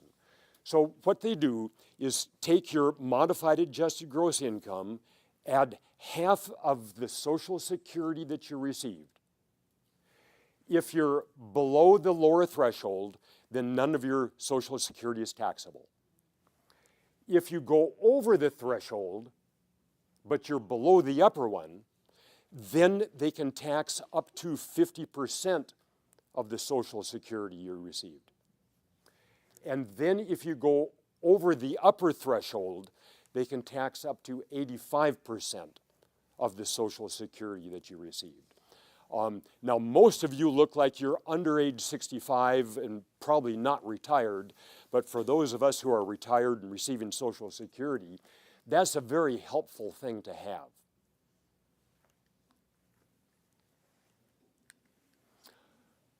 So that's the end of the federal return. I might ask for any questions before we go into the state of Idaho. Yes? When it comes to the Social Security tax, does that include the SSI or is that just straight Social Security? No, that's just straight Social Security. Okay, is it different for the SSI? Pardon me? Disability? Yeah, SSI would be for disability. Right. Is that not taxable? No, that's not taxable either. Is your PowerPoint going to be available so I can view it again later? I hadn't considered that. I don't think that there's anything in here that I can't share. Yeah. Talk to us after the program, or I'll talk to Karen and see how we can get this saved into her program so she can share it with you. Yeah. Okay? Any other questions regarding the federal return? Yes?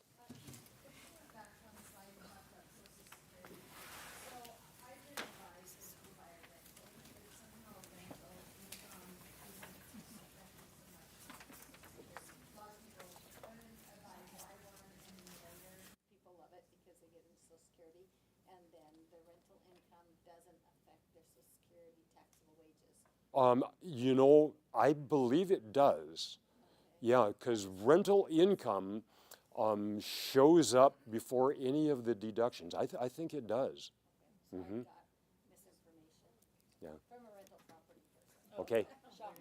Yes. But if you make enough off of the rental property, that should more than offset the additional taxation that you might have on Social Security. So you might want to get a software program and do some practicing on that. That's what I do is when I get into December, I use our software program in a practice mode and do some estimations. So if I get into December, I look at how many dividends and how much capital gains have already been paid out.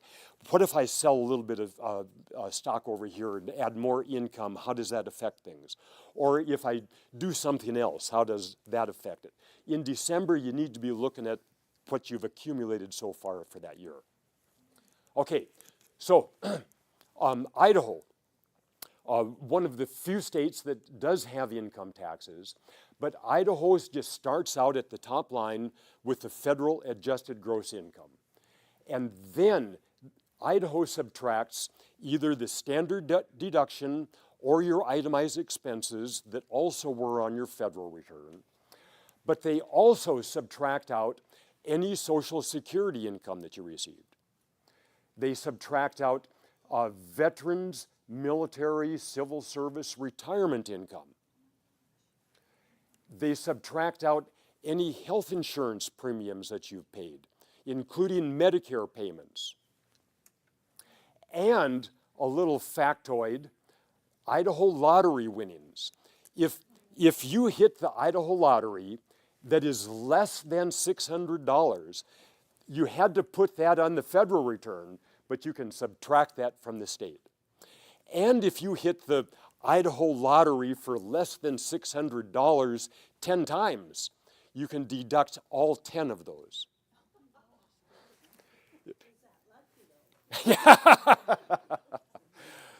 All right, and then federal tax exempt interest and dividends from other states.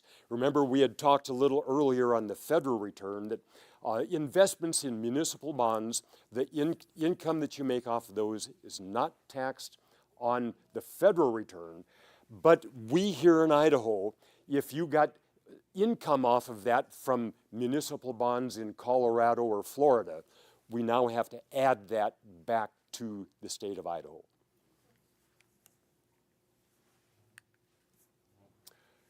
And then Idaho calculates your tax.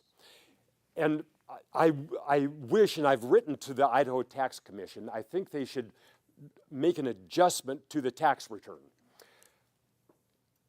You arrive at your Idaho taxable income, and then Idaho also subtracts an additional $44.89 for single taxpayers or $89.78 for married filing joint. And then the balance is taxed at 5.8%. They don't show that on the tax return, and I wish they would. And then you've got your tax. You've figured that out. Now we can make some subtractions from your Idaho tax. Taxes paid to other states. Donations to public education entities.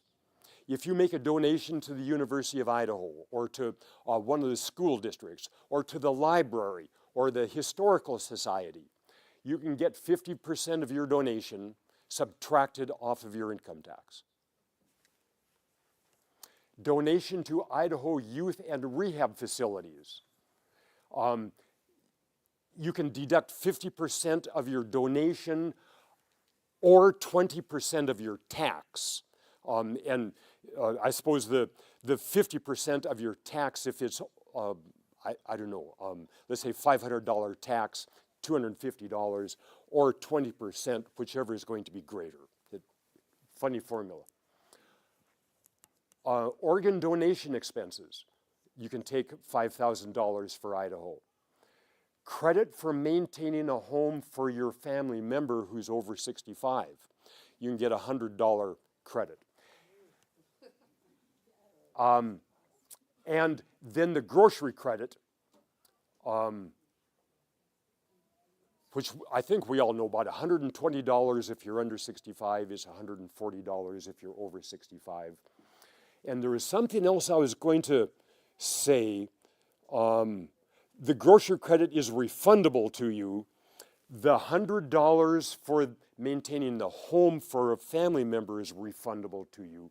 The rest of those, they just reduce your tax. But there is one more thing I wanted to say, and I forget it now. How do we do on time? Oh, we're a little early. Questions? Yes? Going back to the other slide, maintaining the home for family member over 65. Does that mean if my husband and I are both over 65? No. A family member, that would be your parents or a sibling, if they are over 65 and you're maintaining their home for them. Okay, but it's not for yourselves. Is that just a self-report, or do you have to verify that somewhere? You do have to report it. You put the name, the social security number, and the address. Yeah. So there is a means of verifying that. Yes? Can you clarify, so you're maintaining their home? Their home. They're in your home? In their home. In their home? Yes. And what are you doing to maintain it? Like Paying the cost, the utility. Or maybe you own the home and they are living there. Might be your second home and they live in that. Yeah. that isn't the same as deducting them on your taxes? No, you can't claim them as a dependent, but you can claim them in this fashion. And it's just $100. It's not a big deal. Yes, so there's two things. You can reduce your Idaho income by $1,000, or you get a $100 refundable credit, whichever one is going to work out the best for you. And it's just, in our program, you just check mark a box, fill in the name and their social security number, and then the software does the calculation, whichever is going to be the most effective. More than one family member claim this? Like, if you have 3 siblings and 2 are helping one? I don't know the answer to that. Yeah, I think you'd have to call the Idaho Tax Commission. Yeah. More questions? Yes? I missed a couple of the slides on the Idaho income tax, but I guess my general question is, financially, is there a benefit to living in a state that has income tax? Is there a benefit to living in the state that has an income tax? A financial benefit. So I've got friends who have left Idaho who are retired, and they've moved to a state that has less or no income tax on their retirement. So obviously they get more from their retirement checks.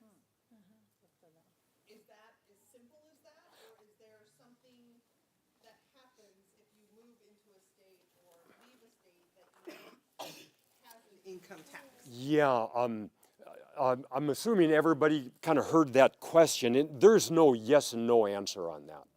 I think that it is a matter of preference for the scenery, for the recreational activities that are available, the cost of living and other aspects. Are property taxes higher or lower? You know, there's so many factors that come into that. All of those, I guess I was more focused on, is there some negative to not paying an income tax on your taxes? Well, there's never a negative to not paying an income tax. That's what I thought, but I'm just closing in on the retirement side, and I don't know. It's just a question. Yeah, and again, from my perspective, I don't think that there's a straightforward yes or no. I think it's more a matter of where you want to live and what are you willing to pay to live there. Okay, thank you. I have a question. I have an inherited IRA, so I have to reduce it in 10 years. Okay. I have to do it, and as I take that money out, it asks me how much percent of tax do I want? Do I need to take it at where I'm at, you know what I mean, on the chart? Is that where I should, how do I know how much tax to? That would depend on how much other income you have, because you're going to have to pay income taxes on what you take out of that. So if you have $100,000 of other income, you better take 25% out.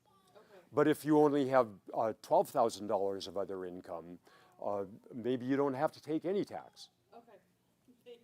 Everybody hear that question? Okay. Yes. When you're paying your health insurance deductible, can you use tax-free money from an HSA to do that? Could you repeat that question? Yes, could you repeat that, please? Can you use tax-free HSA money to pay like your health insurance deductible every year? Oh, yes. So the question is, what can you use HSA monies for, in other words? Right. You can use that to pay your insurance premiums or your deductibles or your co-payments, prescription drugs, any of that kind of stuff. You can use it to reimburse your mileage to drive to Seattle to see those specialists and come back. And I'm going to continue with this train of thought. For those of you who are nearing age 65 and you have an HSA account, when you stop work and can no longer contribute to that, you can continue taking money out in retirement to pay any continuing bills until it's all gone. But you just can't add any more to it. Yes? So, are there like any downsides to having an HSA, or is it just that most people just don't have one? It's just that most people don't have them. You have to have that high deductible health insurance plan. To be eligible to even have one? Yes, right. Oh, okay. That makes sense. Now, I'll broaden that just a little bit.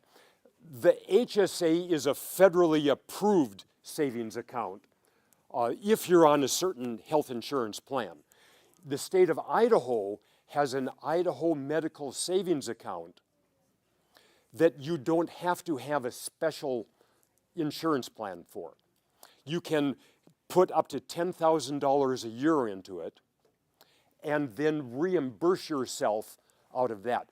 What you're doing is saving your Idaho income taxes. It doesn't affect the federal return, but it does affect the Idaho state return. Okay? Yes? Like you mentioned, if our institution doesn't have that plan, we can go through the Idaho Medical Savings Fund. Yes, if you do not have the HSA, I would certainly encourage you to have the Idaho Medical Savings And account. we contribute that one. And you do that yourself. It doesn't come out of your paycheck. You just go to one of the credit unions. I know there's a couple of them represented here and they have them available. Yes? We are them. You are them.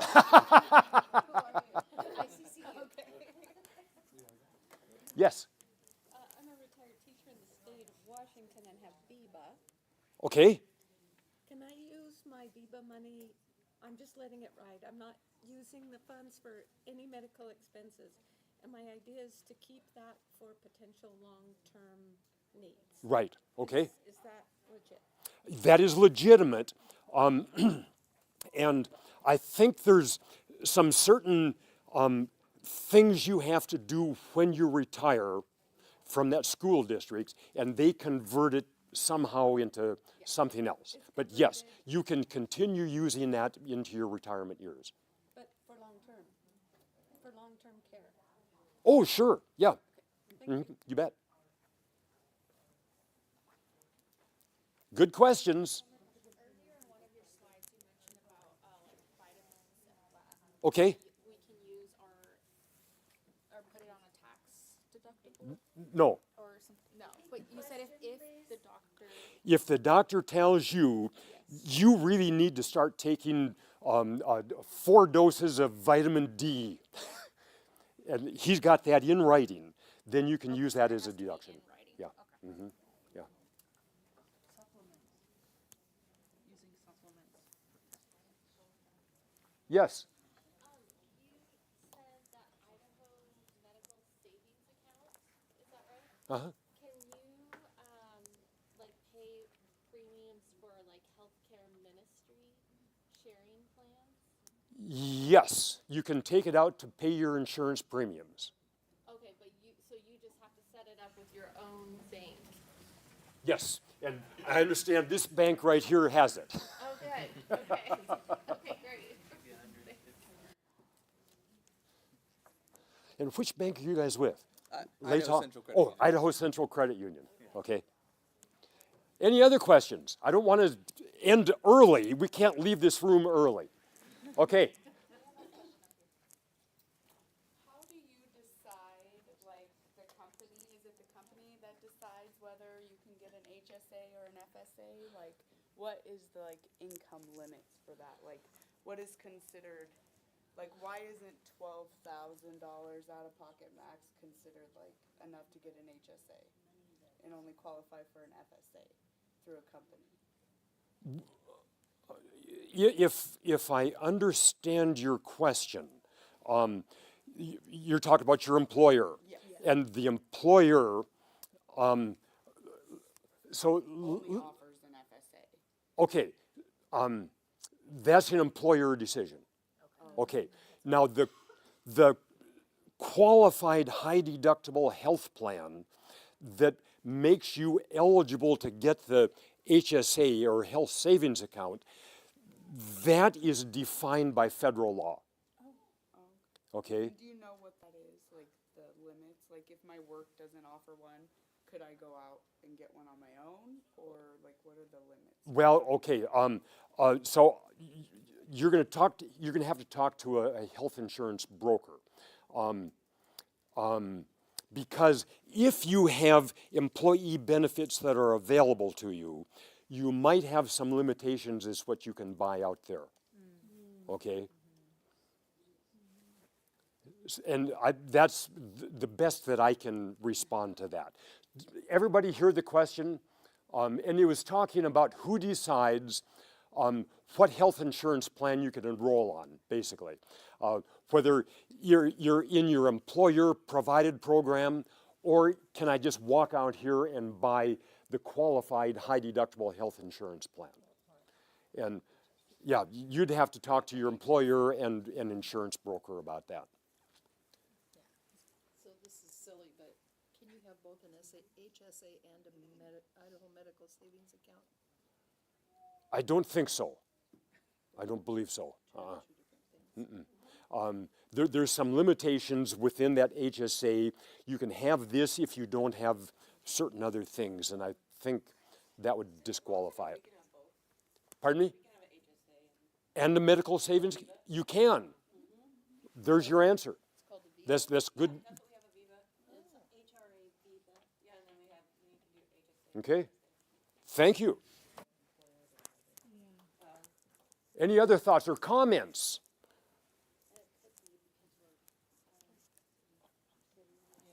Okay. We've got two questions back here. Just to clarify with that, it is correct. The agency I work for, we have HSA, FSA, and VIBA. And VIBA? Yes. Okay, but that's not an Idaho Medical Savings Account. Oh, I'm sorry. Okay. I did not hear the whole So the question, I'm sorry, was regarding HSA and Idaho Medical Savings Account. All right.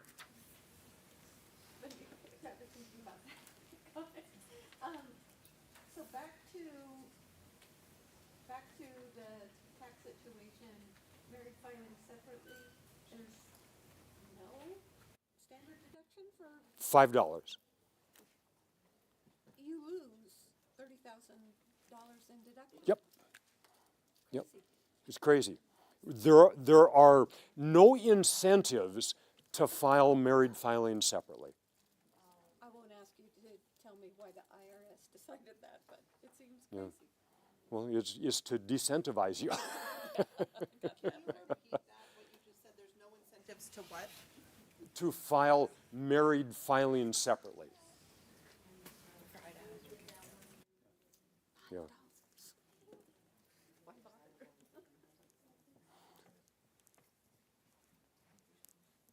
Well, Erica, are we going to have to leave early? We've got 8 minutes left. Well, I hope that this has been helpful. Oh, question?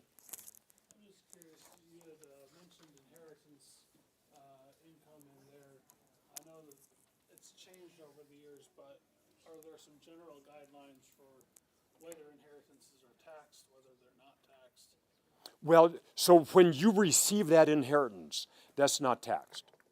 You receive that inheritance at its value on the date of death.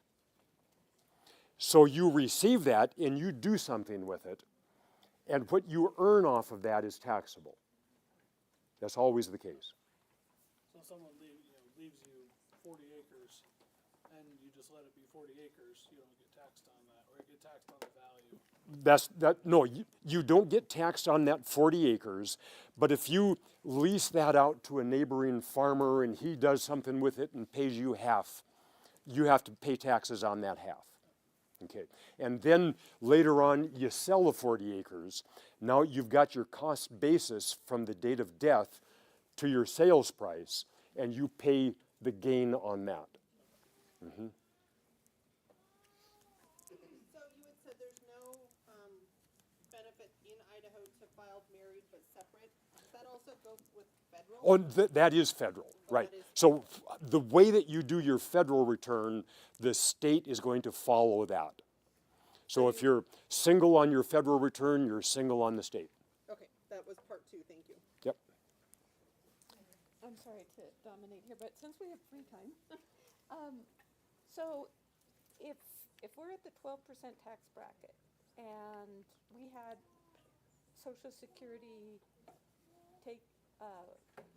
we paid tax on Social Security, that would have been in our tax form. That would have offset tax we paid on other income, correct?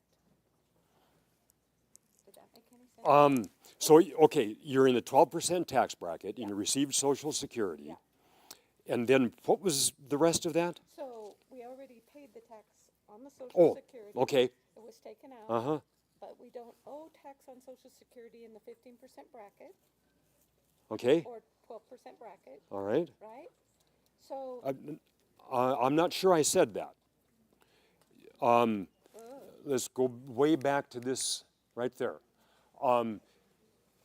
If your income plus 50% of your Social Security goes above $32,000, then they will start taxing your Social Security. And if you are in the 12% tax bracket,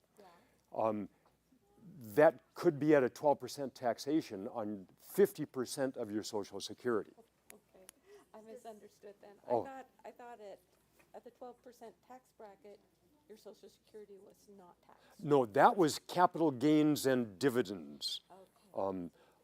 Qualified dividends. There's a difference between qualified dividends and non-qualified dividends too. Yes. In regards to Social Security, so if you reach above that lower threshold, do they only tax the amount that is above the lower threshold or the entire amount? No, just the amount that's above it. Okay. Yeah. And it's about a 28-step calculation to arrive at that tax on the Social Security. And I can't follow it. Thank you, that's so confusing. So yeah, the qualified dividends and ordinary dividends really relates to how long you've held that investment. And I've got the actual language if you want to hear it, because it is peculiar. And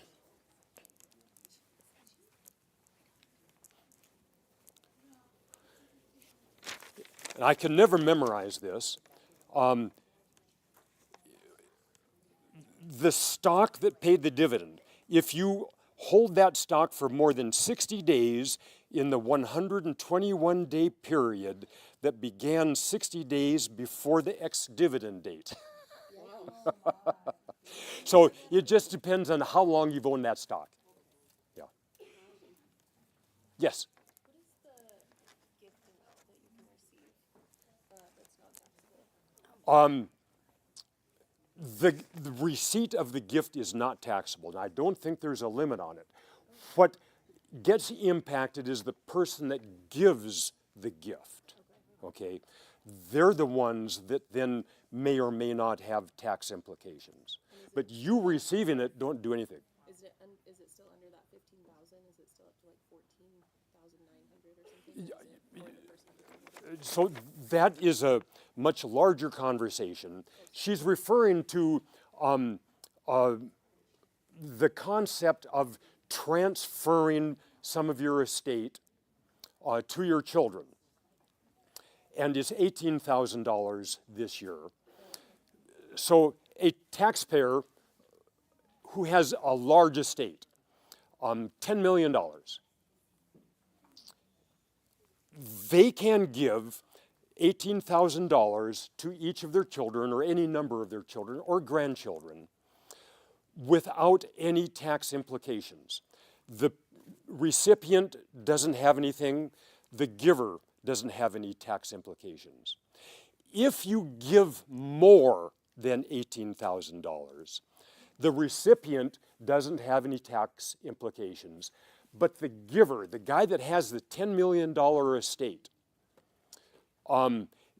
they have a limit of $1.2 million that they can give away with nothing happening to them. As soon as they have given away more than that $1.2 million, then they start having, they got to pay some high-powered tax preparers, tax lawyers to work with it. This is way outside of my realm. Yeah, but you can receive from your parents $18,000 or $58,000. It doesn't affect you. It might affect them. Okay. Thank you. All right. Yes? If a person is retired and living off of their over the years.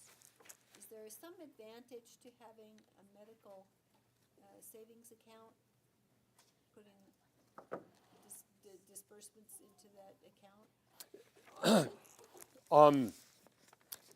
Maybe yes and maybe no. It depends on your medical expenses, you know, how things are going. If you are expecting to have a lot of medical expenses, you could go to the bank, open up a medical savings account, and have the money there so that you can reimburse yourself later. I'll give you an example. Personally, I just had cataract surgery, took out those old cloudy lenses and put in new lenses, cost me $5,000. I did that. I went to one of the credit unions, opened up my medical savings account. Now I can reimburse myself that, and that $5,000 becomes non-taxable money. Okay? So whatever you put into the medical savings account is non-taxable? That's correct. It reduces your Idaho income. Okay. Mm-hmm. Oh, yes. One more question. Is there a time frame you have to do that within? Like, can you do it before January 1st, or can it be like before April 15th? You know, maybe these guys can answer better. I think you have to have the money in the account before you go to the doctor and pay the bill. Would that be correct? They don't have an answer either. But you got...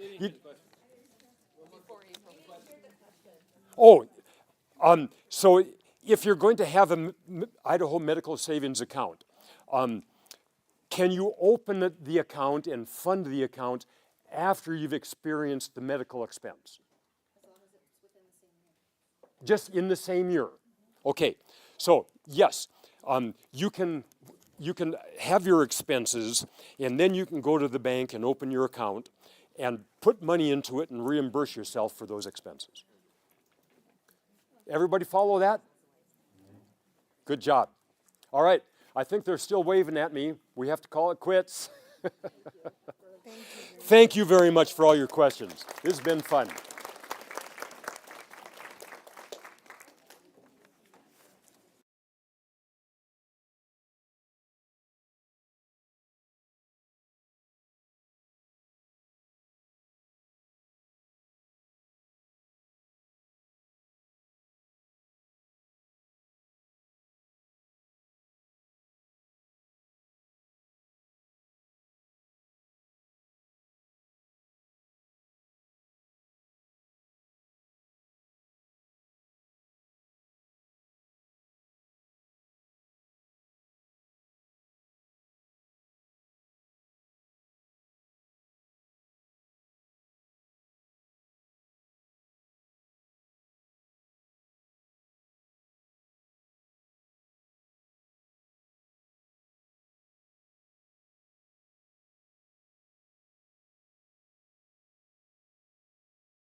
Yeah. They're so, We so should have just gone and got her mentally declared unfit. yeah. But that would have been devastating. But that's probably what should have happened. Just so vulnerable at that stage of our lives.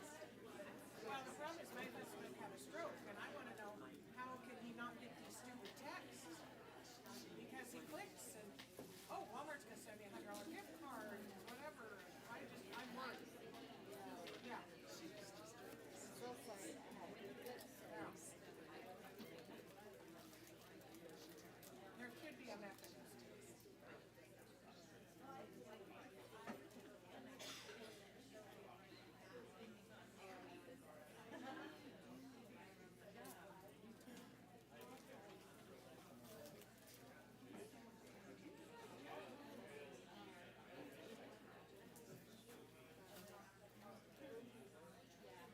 Just like the woman that lost everything.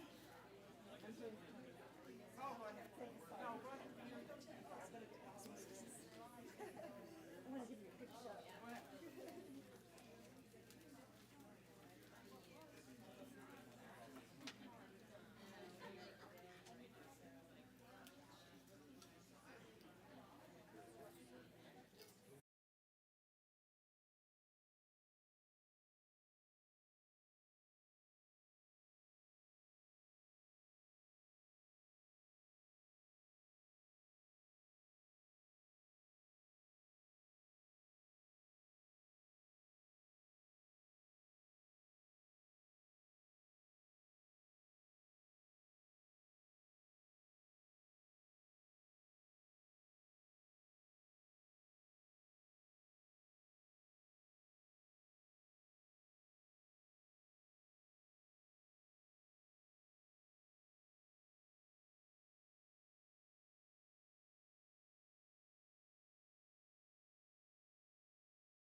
Thank you for joining us for our second breakout session here.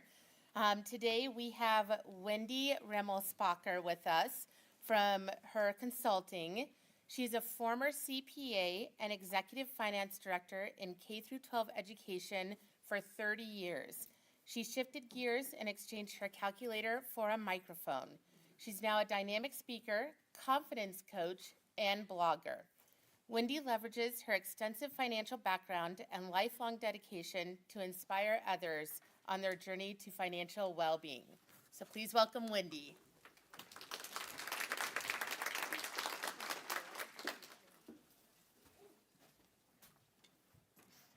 Thank you and welcome. Can everybody hear me okay through the microphone? Okay. In the back? All right. Good to go. Well, my parents didn't talk to my brother and I much about financial planning, financial knowledge, financial skills and habits when we were growing up. And I think that was normal for the times then and even for today, that people don't talk about money enough to give kids skills as we're growing up to learn more about money and feeling confident about it. And I also don't think our schools focus on that either. I know because I worked at a school district for 30 years and it hasn't been a focus, and I feel like it's even diminishing. And yet it's so important. So what I want you to know here is that if you are feeling a little uncomfortable about your money finances and knowing where you stand, where your finances are today, you're not alone. You don't have to feel vulnerable about that, in the sense that the person next to you probably is learning along the way too. So we're all in this together. Well, what we did talk a lot about in my family was cars. My dad and my brother were very much into cars as a hobby, and my dad wanted to make sure my brother had great skills and know how to repair cars and take care of his family someday.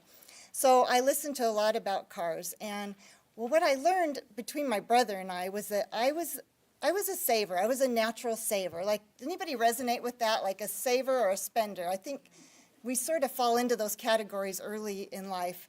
And I like to save. There was always that question, like, there might be something that I get invited to do, and I want to have the money to do it, and I'll be ready to go. And my brother was like, oh, there's something well, maybe not sparkly. There was something that went vroom. And so he wanted money to buy more model cars and paints and things like that. So I became the Bank of Wendy for him when he needed some quick cash. And I was happy to help him. He didn't abuse it, and he did pay me back usually. So that went well.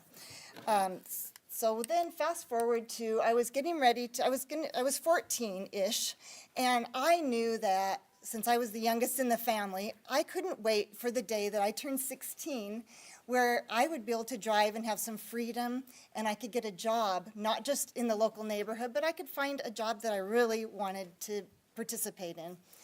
And so I started planning, and I had saved money, and I had $500 saved up. And I would talk to my father, and he was a big Ford guy, and so we went to the Ford car lot, and he started looking for a good car for me.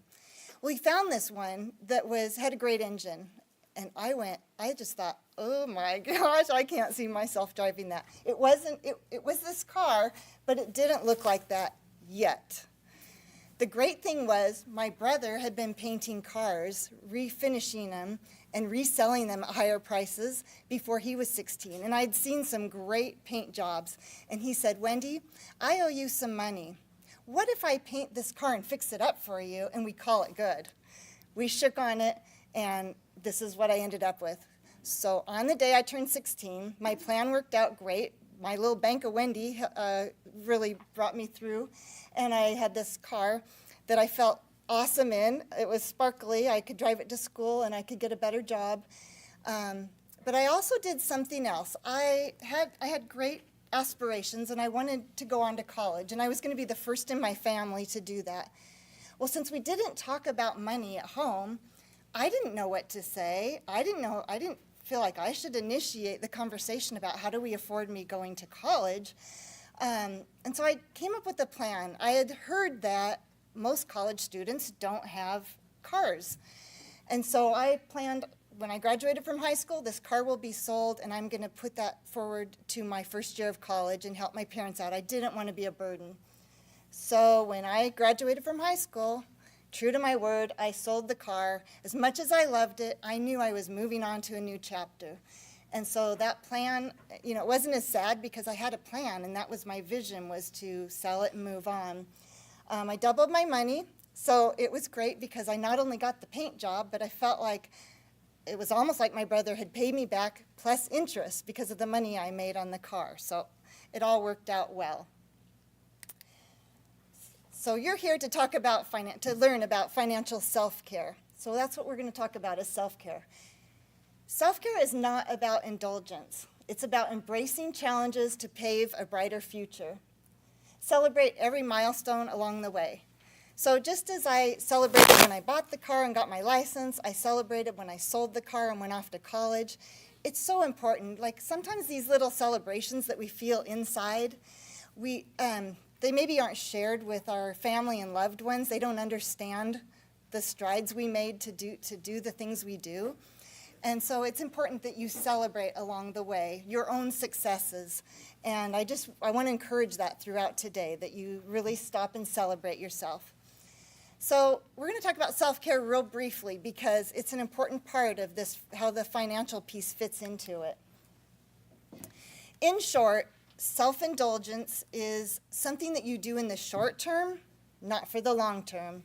It's something that you've had a really hard week and maybe you plan on just drinking a bottle of wine, having a bubbly bath, or binge watching on Netflix.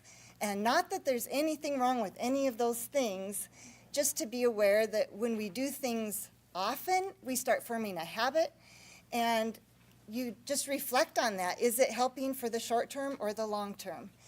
So self-care is more about prioritizing for the long term, doing some hard things now, knowing that you will get some future benefit.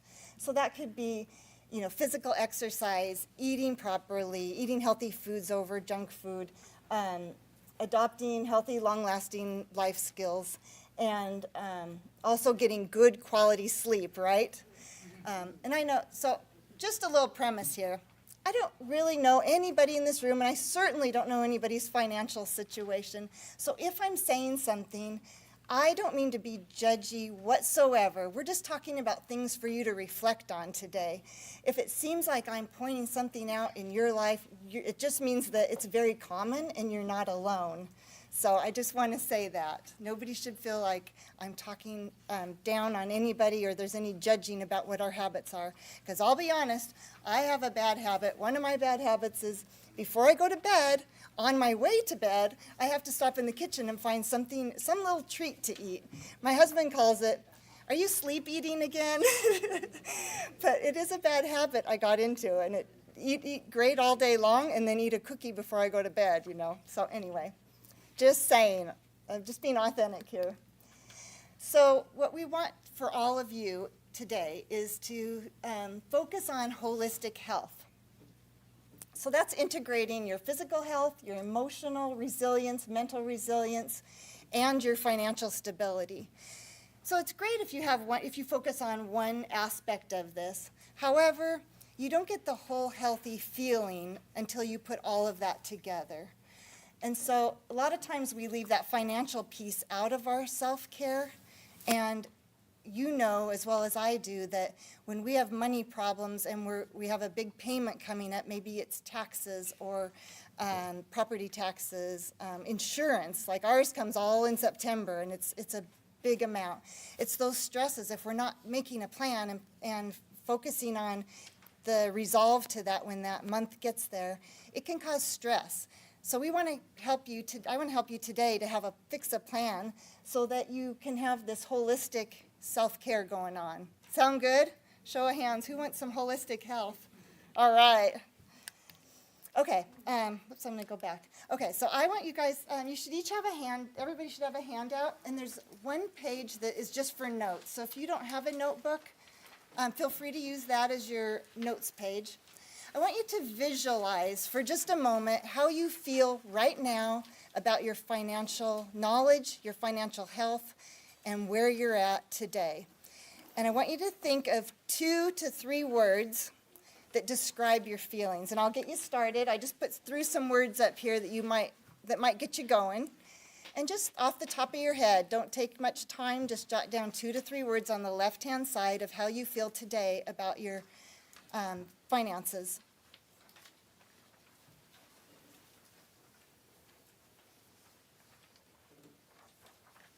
Can everybody see the words here? Can I see in the back? I have like concern, apprehension, motivation, anxiety, confusion, dread, stress, overwhelm, hopefulness. Some people may feel hopefulness and good about where they're at, and I hope that's you today. Okay, now that you're done with that, on the right-hand side of the page, you're going to write 3 words after you do this little exercise. And feel free to close your eyes if you want to focus, but I want you to envision your home in the future, and you can look 5, 10, 20, 25 years in the future, whatever you want, and you're going to envision what that house looks like, what your neighborhood looks like when you drive up to your home, what the yard looks like, what it looks like inside. If you're a gourmet cook, is the kitchen amazing? Do you have a music room if you're a pianist or a musician? Or do you have a great workout room and a hot tub and a pool? What does it look like? And where do you live? Is it by the ocean? Okay, so now what feelings does that conjure up? I'll put some more words up here. Do you have more of a peace of mind, security, clarity, fulfillment? What words would you use to describe if you're in this home now? Envision it like it's real. How do you feel now about your finances and the hard work you put into focusing on your future?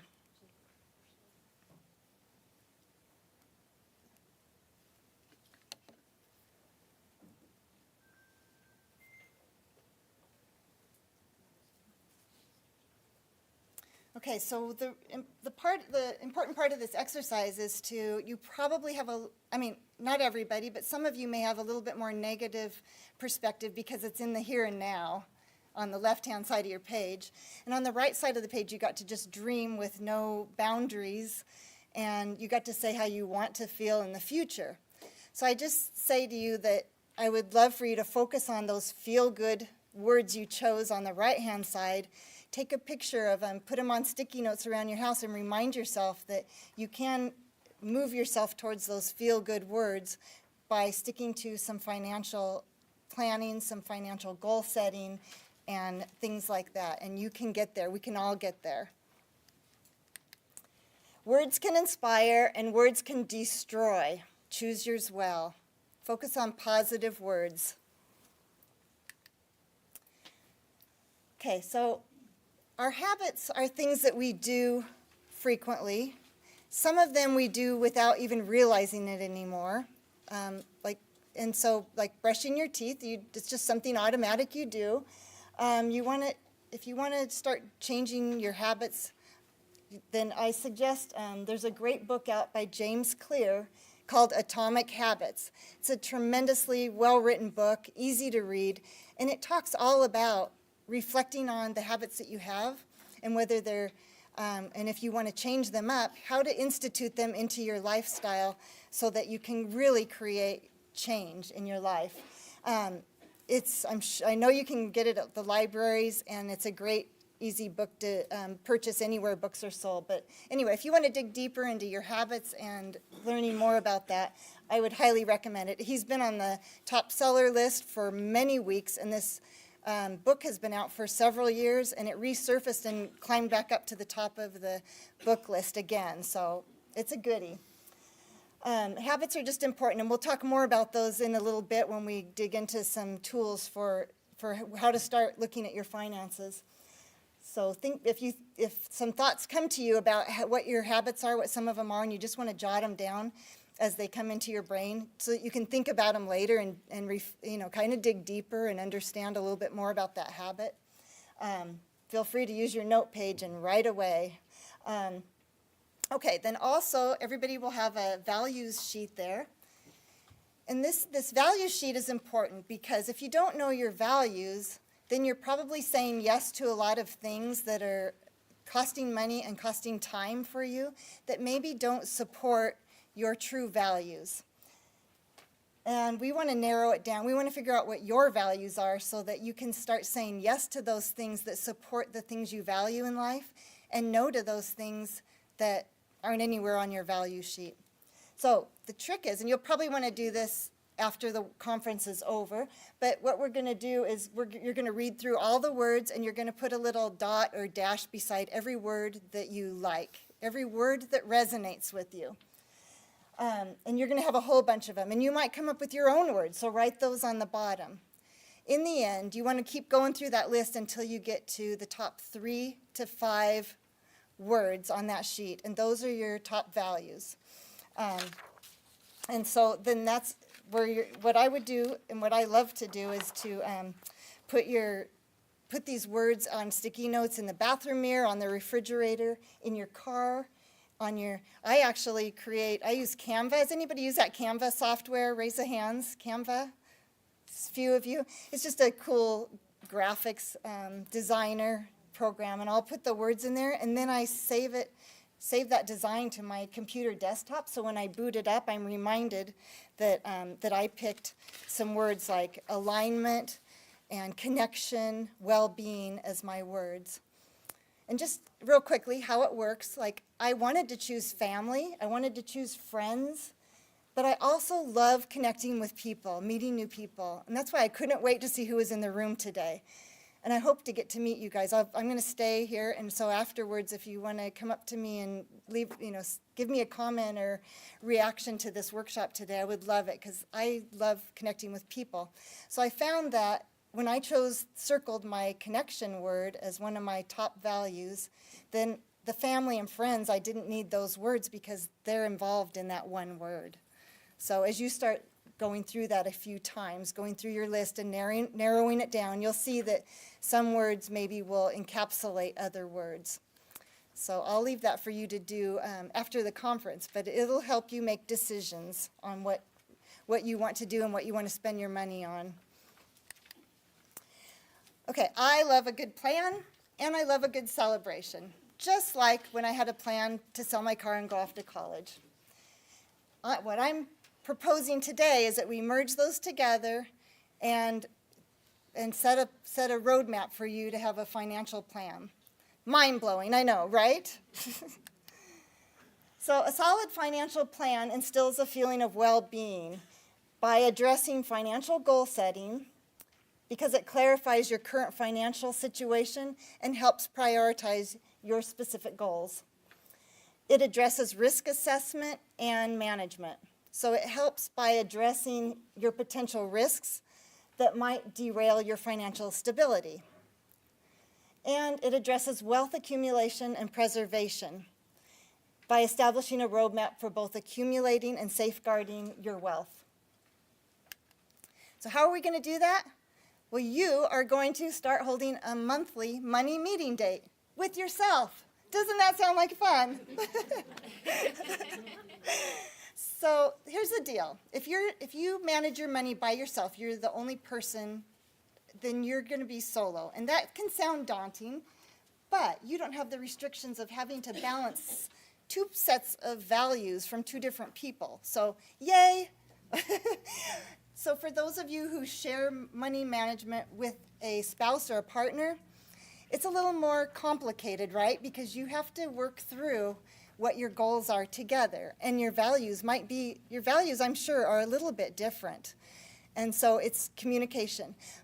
But here's the thing, it's non-negotiable if you share a financial situation with another person, that you sit down together for this money meeting date.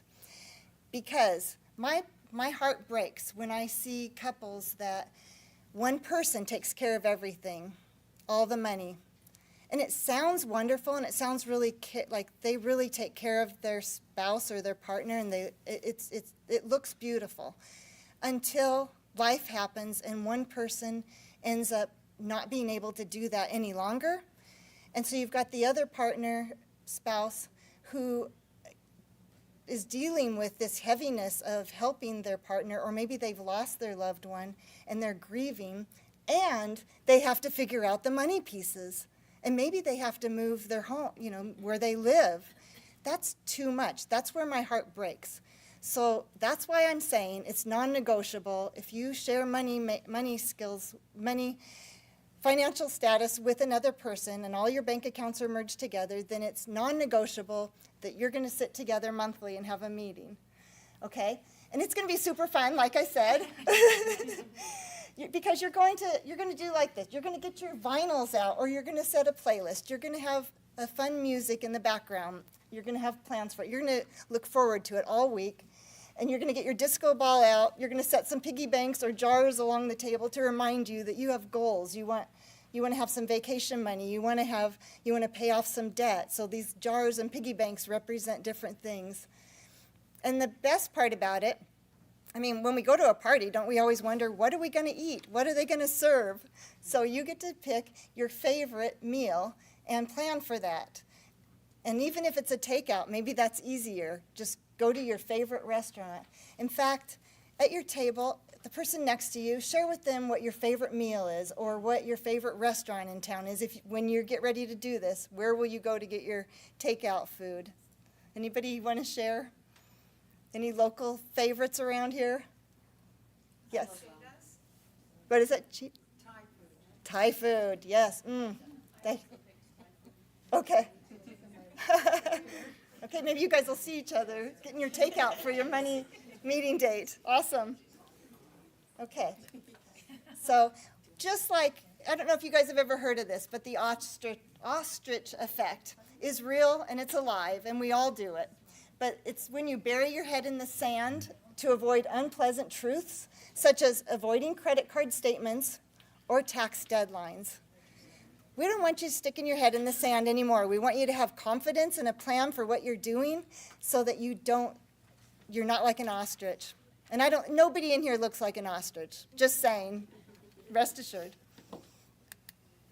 Okay, so here's your roadmap to the monthly money meeting date. You're going to start with scrutinizing your credit card statements, most important thing. So many people just pay what's due or they pay the minimum amount, but there's so much that goes on. And if anybody was in that fraud workshop that was just held in the earlier hour, then you'll understand that a lot of stuff is going on and you better pay attention to what's hitting your account. You work too hard for that money you have in your bank account to let it go out the window because somebody's doing something sneaky. So you're going to look at every line on your credit card statement and look for anything that you don't recognize. Now, sometimes we don't recognize our own purchases, but once you dig into it, you'll figure it out, because sometimes the company name isn't what you would have identified with. So you're looking for that you recognize all the items. You're looking for, sometimes vendors will have it happens, that this will happen, but sometimes a vendor will have 2 charges on there. And you want to look up at the top where it shows your payment being made. That's where a credit might be. So they might have had 2 charges, but there might be a reversing credit, and then all is okay. But if you see any problems with that, call your credit card company right away and get them to investigate it. Also, on your statements, you're just going to look at the payment amount, look at the balance, and you're going to make sure that your payment showed up on time. And if it didn't, call that company up and let them know you paid on time, you don't know what happened. Fight for your money that you've already earned. Don't let anything slip through the cracks. And then also, so there's a tool that I came up with that's in your handout also, and it's this My Monthly Money Meeting Date Tracking Sheet. In the top, the page 1 of 2 is for all of your bank and savings accounts, to list them so that you can see the additions and subtractions. And just like your credit card statements, you're going to look at those and make sure all those withdrawals and deposits make sense to you. And then on the back of the page is where you will list your credit card debt, loans, mortgage, and things like that. And what's really important on that page 2 of 2 on the back is the interest rate. I want you to list on your first meeting date, get your arms around what the interest rate is on every one of your loans and list it on that sheet. The reason that's so important is because you need to know which one is charging you the most interest when you get charged interest. If you have missed a payment or just didn't pay on time, those sorts of things. And you want to try to figure out if you can move, get it paid off quickly, that highest rate one, or maybe it's time to do a transfer of your debt into another account. And there's a lot of people out here in the vendors area that could help you talk through that with the banking industry. So anyway, I just wanted to point that out. So that's a tool you can use. Put in a folder. Go to the dollar store. Get some pretty folders, some fun folders. Pick your favorite color. Get a folder out that you'll be drawn to. And put these tools in there right away. Okay, and then the next thing you're going to do is you're going to set some goals. And this is the fun part. When you're sitting there with your music playing and you've got your favorite food there and your favorite drink, start dreaming about what is it that's coming up that I need to save for. Do I have a family reunion that I'd love to go to, but it's in Florida? Luckily, I know about it, and it's 18 months away. So maybe you want to plan for something like that. Get online. Start looking at what does it cost. Right now, what would it cost? Get some estimates. Okay, let's say we come up with it's $3,000 for food, hotel, and the travel. Divide it by the number of months you have left, and write that down on your goal sheet as that if I put $100 or $200 or $50 into this account each month, then I can look forward to and I can attend this, whatever it is. And maybe it's a Christmas fund or a birthday bash for a 50th birthday party, something like that. Whatever your goals are, write those down. And if your goal is maybe your goal is something like pay extra on my credit card debt every month so that I can get that contained so that I'm paying that off monthly. So your goals can be whatever, there's a plethora of ideas there on how to set your goals up.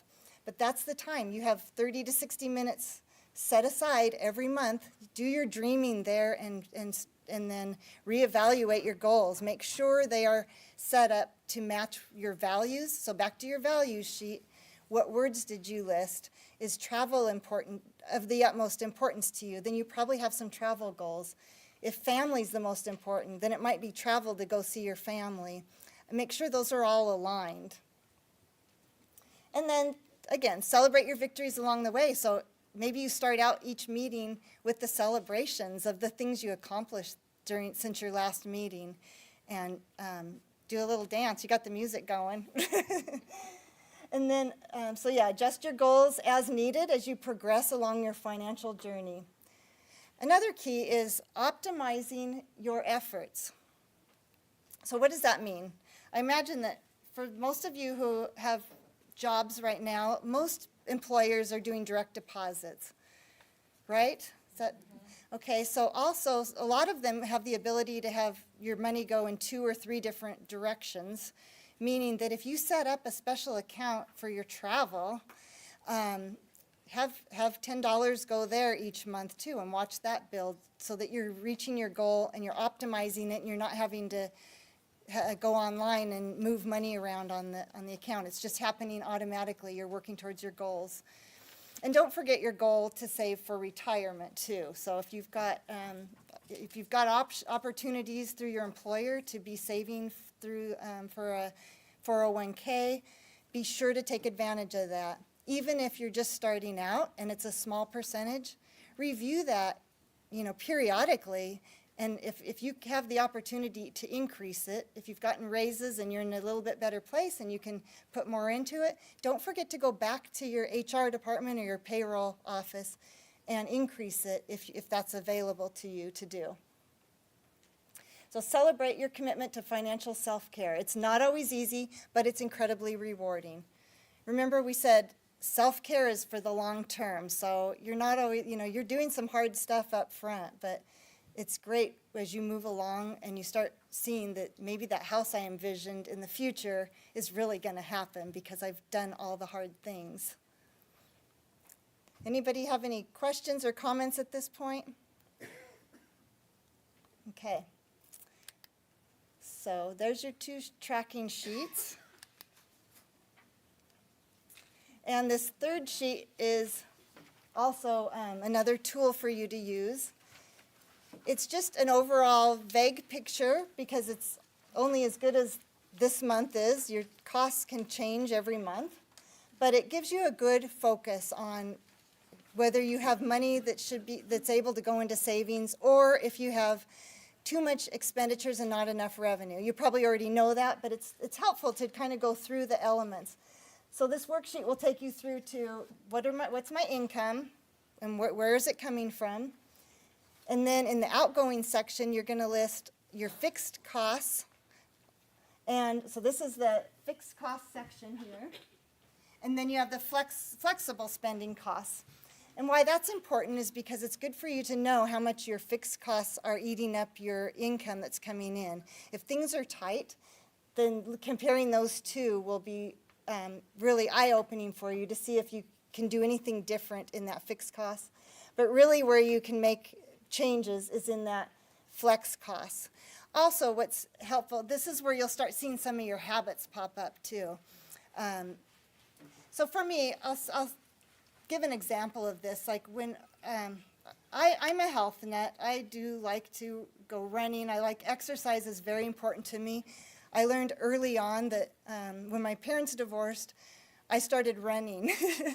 I don't know, it's very symbolic, isn't it? Running away from things, but it was a stress reliever for me, and releasing endorphins really helped me. And so now, like, that's just my thing. And so when I have friends that want to invite me to join them for lunch or something, that's not my thing, and I know that. It's not my value.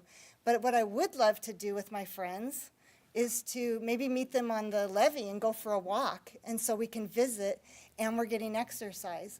And so I know my values, and so, you know, a lot of my friends are also, you know, workout fanatics or PE teachers, and so that's how my alignment all comes together. So I say no to the lunch, which means I'm not spending money there, and I say yes to some healthy activities. But we will all have different values, and I get that. If you love going to lunch with your friends, then you should do that. You should make sure you set goals to have money for that very thing.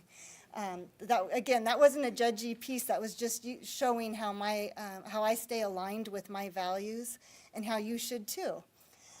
And so in this section where you're listing your flexible spending costs, it'll just be eye-opening for you to see where your money is going.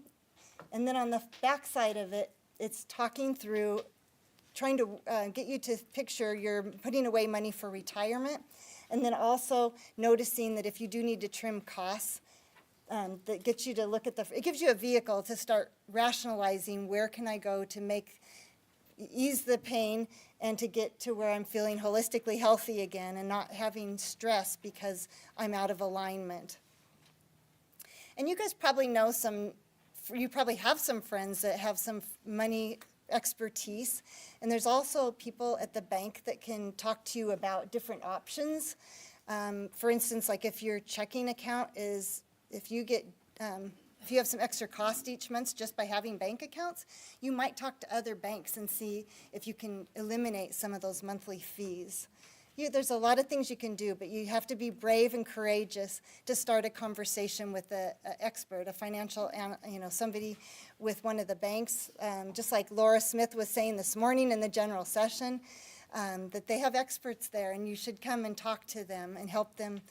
There's people that can help you figure your problem out. You're not alone. You're not the first one asking for help, and that's what they're there for.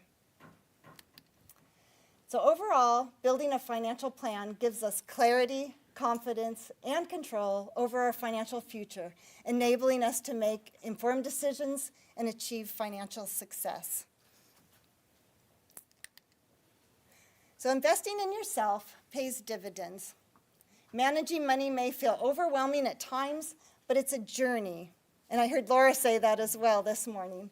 It's a journey, it's not a destination, and it's very much worth taking. The more you learn and grow, the more confident and comfortable you'll become in navigating your financial future. And I bet you'll start looking forward to that monthly money management date. So I'm encouraging you to do that.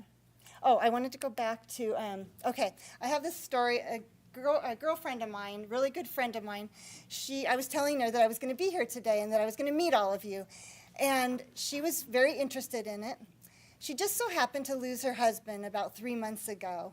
and she is feeling somewhat lost. But she's saying yes to all the invitations from her girlfriends so that she can manage her grief and stress and try to stay having fun. She tries to stay in the moment. And so her husband took care of all the money in her house. She's aware of most of the things, but she just didn't deal with much of it.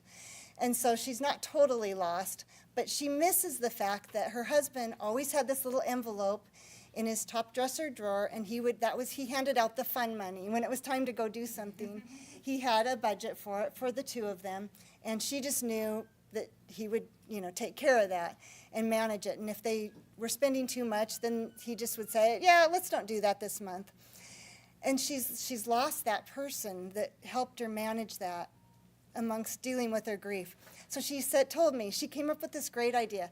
Well, the first month she flew through some money. It just was going out the door. And she said, I got to get a handle on this rather quickly. So she went to the bank and she decided how much she should have each month.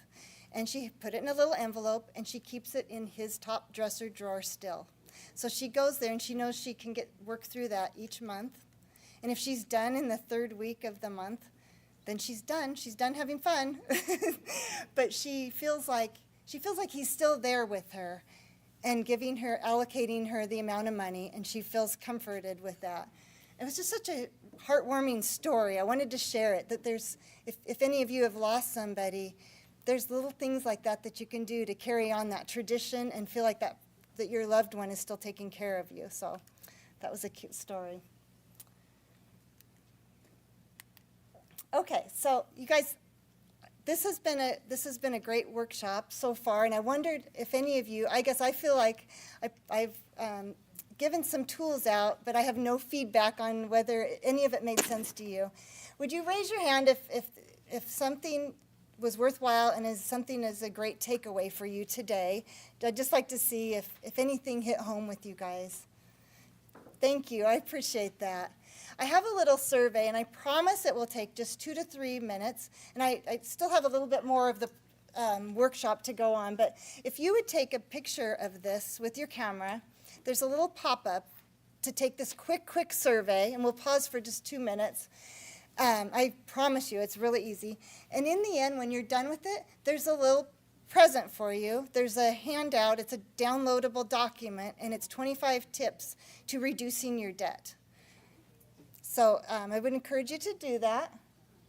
And also, you're subscribing also to my email community, and I send out periodic, I don't overwhelm, but I send out a newsletter with a little bit of humor, and it also talks about the importance of your friends, the friendship circle. It talks about mindset.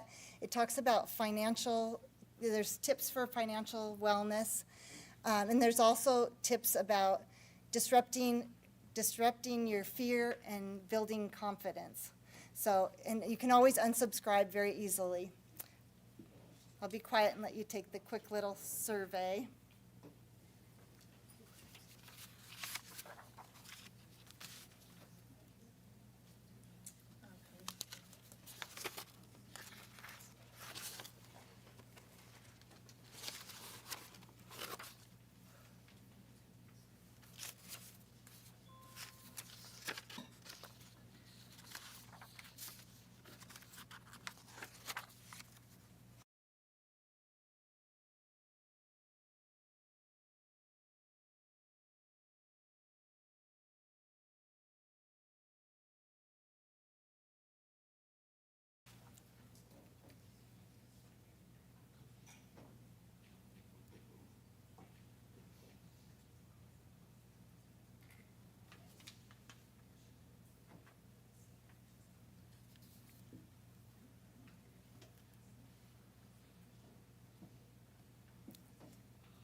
Well, thank you for doing that, you guys. I appreciate it because it'll help me to know what things sat with you well that I should do more of next time, and things that I need to improve upon as well. So I really appreciate that. Thank you.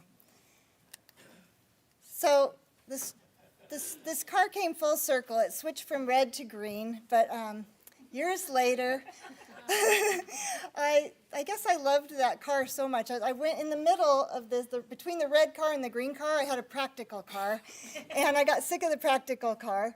And this car showed up. It was a year old. Somebody had it for 1 year, and they were putting it up for sale. And I had been looking for a new car for like 3 years. I'm very picky. I don't buy something unless I love it. It's part of my saving mentality, I guess, or just don't make decisions very well. I don't know. But this car, yeah, it was a 35-year anniversary for the Mustangs, and it was just a gold mine of a deal. So I traded in my car for this great convertible, and I felt like I was back into my high school days again in this really fun car. And I did have a stressful job as a CFO at a school district for 30 years. And on hot summer days when I was there too long, nothing felt better than to get off work, get in the car, put the top down, and let the wind just blow through my hair and let the stress go right with it.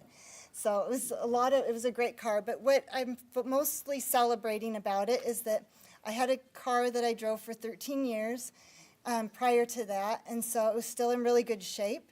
And I had been able to save money because I didn't have a car payment all that time, and I could put it towards this car. I did take a small loan out for it, but I paid it off within a year, and I was back in the able to save again.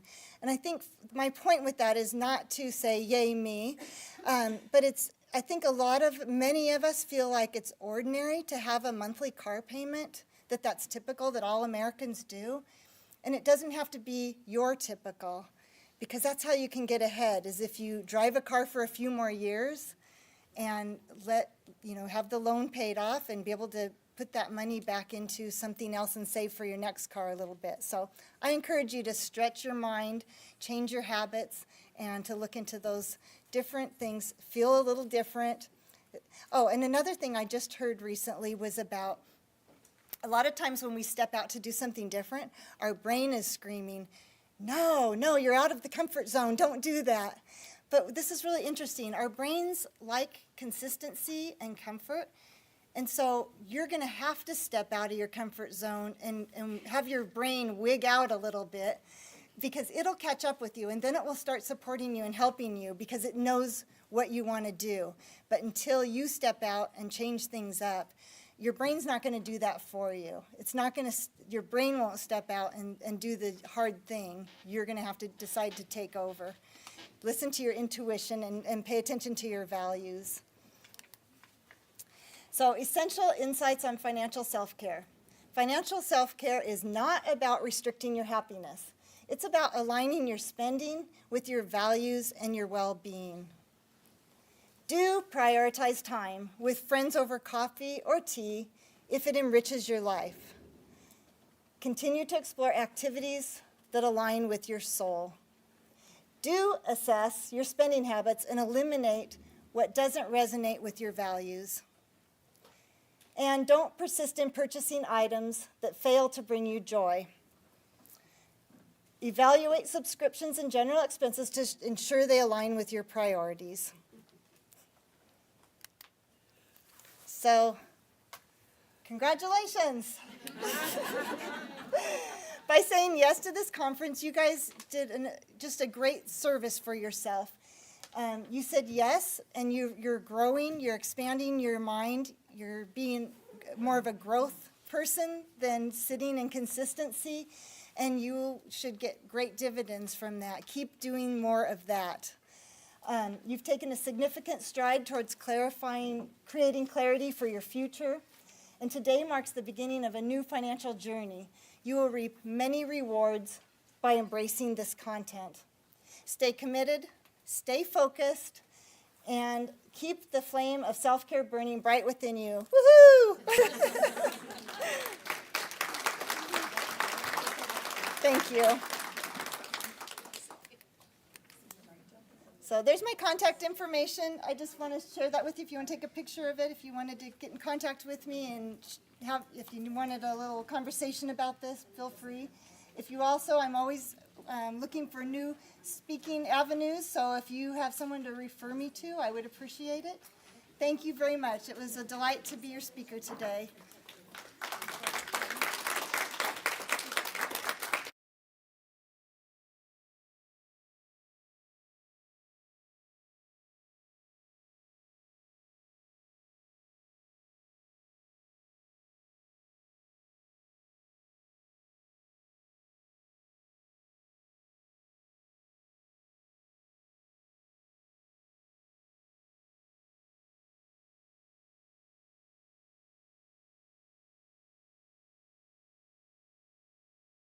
I believe it's 12, let's see, 12:30. So Sydney will be here at 12:30. So feel free to go and meet our vendors and grab some food and head back in this way.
Hi there, how's everybody doing so far? Was I right? Is today an epic day? Oh, really? That's it? Was today an epic day so far? Okay. Okay, so this is a new thing that we're doing, so I want to hear what your feedback is, but I am super excited to have Sydney here with us today. So Sydney comes to us from the Idaho Department of Finance, and I really wanted her to come and talk about this because 60% of our folks file bankruptcy because of medical debt. And so Sydney's going to come and talk to us a little bit about this. So I'll give you a little rundown on Sydney. I snorted a little bit on her bio because you'll see why. So Sydney Lambeth has worked 4 years at the Idaho Department of Finance to license and examine agencies within the debt services industry. Outside of performing compliance examinations and complaint investigations against debt servicing entities on the behalf of Idaho's consumers, are you ready for this? Sydney likes to enjoy the warm, sunny days in Boise with her corgi. So not only did we drag Sydney out of a warm place, but we brought her right smack into Idaho, where it's nice and chilly. So I'm going to turn it over to Sydney, and she will start her presentation. After the presentation, don't move because we've got more stuff for you.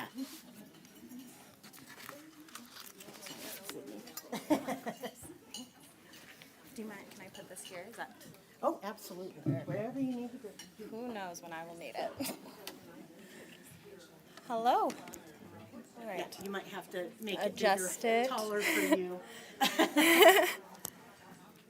right. Can everybody hear me okay? Perfect, because I can't hear a difference up here, so. All right. Well, I'm happy to be out here to talk to you guys. This is a big topic, especially not just in Idaho, but a big topic everywhere right now. It's just medical debt and how we deal with it. So, without further ado, we did do a little bio on me, but just a little bit more. Who Idaho Department of Finance is. We are here for the consumers and to protect the Idaho economy. So overall, we examine financial institutions for compliance regulation. Make sure that they're doing what they're supposed to be doing. My area is I oversee the debt collectors, debt settlement management companies, debt buyers, or any kind of credit repair counseling.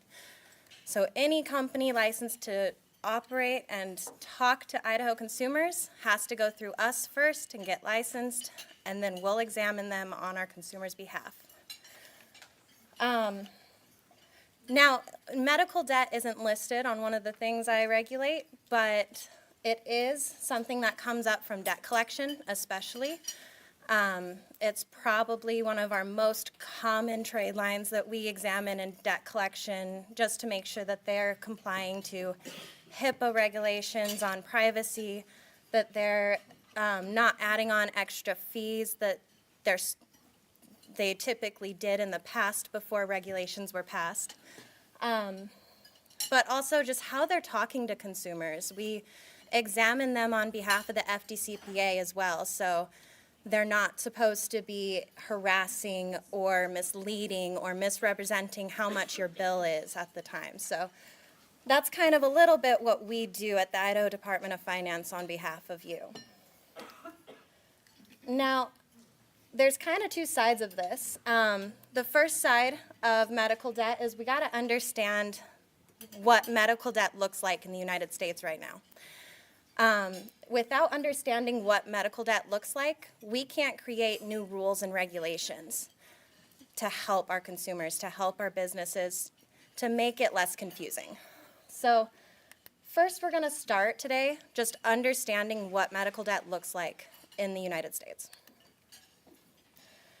Now, the CFPB, which is the Consumer Finance Protection Bureau, was established in 2011. They do anything consumer finance protection related on the federal level. They also work, in addition to us, to help regulate those businesses. So we do multi-state compliance examination. We work hand in hand with them. However, they have more resources to actually do surveys, to do reports, to trend. So every year they do an annual report. This specifically was November 2023's annual report. So this is our most accurate telling of what debt looks like in America. And if you can see, 57% of debt in America is medical. There is banking, financial on that list, telecom, retail, utilities, other, and rental. But 57% of America's debt is medical debt. So this is a big focus for federal and state right now. On the same annual report, they've also disclosed any types of orders CFPB has filed against companies, and there's been several for how they're accounting the medical bill invoicing at the point it goes to collections. But specifically on this annual report, there is a section on medical debt because it's such a big issue in America right now. The most common complaints into CFPB, they have a consumer complaint portal that consumers can place complaints against a company, any types of issues. CFPB trends those complaints, and if there's a company they're getting a lot of complaints for, they're going to go examine them and make sure that they're doing it right. So the most common complaints that they received for any sorts of debt in America, not just medical, but specifically, oh, sorry, I lied. This was medical debt that they were specifically reporting to. The medical bill being collected was already paid, or it's supposed to be paid by someone else, like an insurance agency. If the provider didn't bill the insurance company and the bill goes to collections, this is our most common complaint, is that it should have been paid. The consumer is not liable for the remainder of the debt that is supposed to be paid by an insurance company. So no wonder this is a complaint. Also, medical bills that were collected are long after the services were provided. So consumers are worried about statute of limitations. Does it apply to medical debt? The hard answer is no, because healthcare providers do check on who the person is, how to contact you. It's really hard to avoid the statute of limitations refresh rule and not admit that debt is yours. However, the medical bills should not be, or a consumer should not be notified of a medical bill 4 years after the service was provided. That should be right after the service is provided, when the consumer knows most about the services that they were given.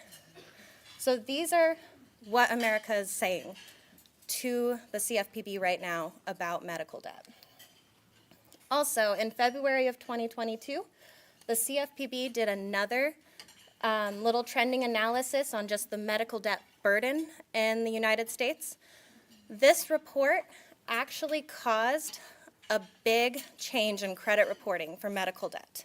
And we'll talk about that a little bit in the future. But overall, the report for medical debt burden trends any past annual reports and studies that weren't just done by CFPB, but our other federal agencies that deal with medical debt.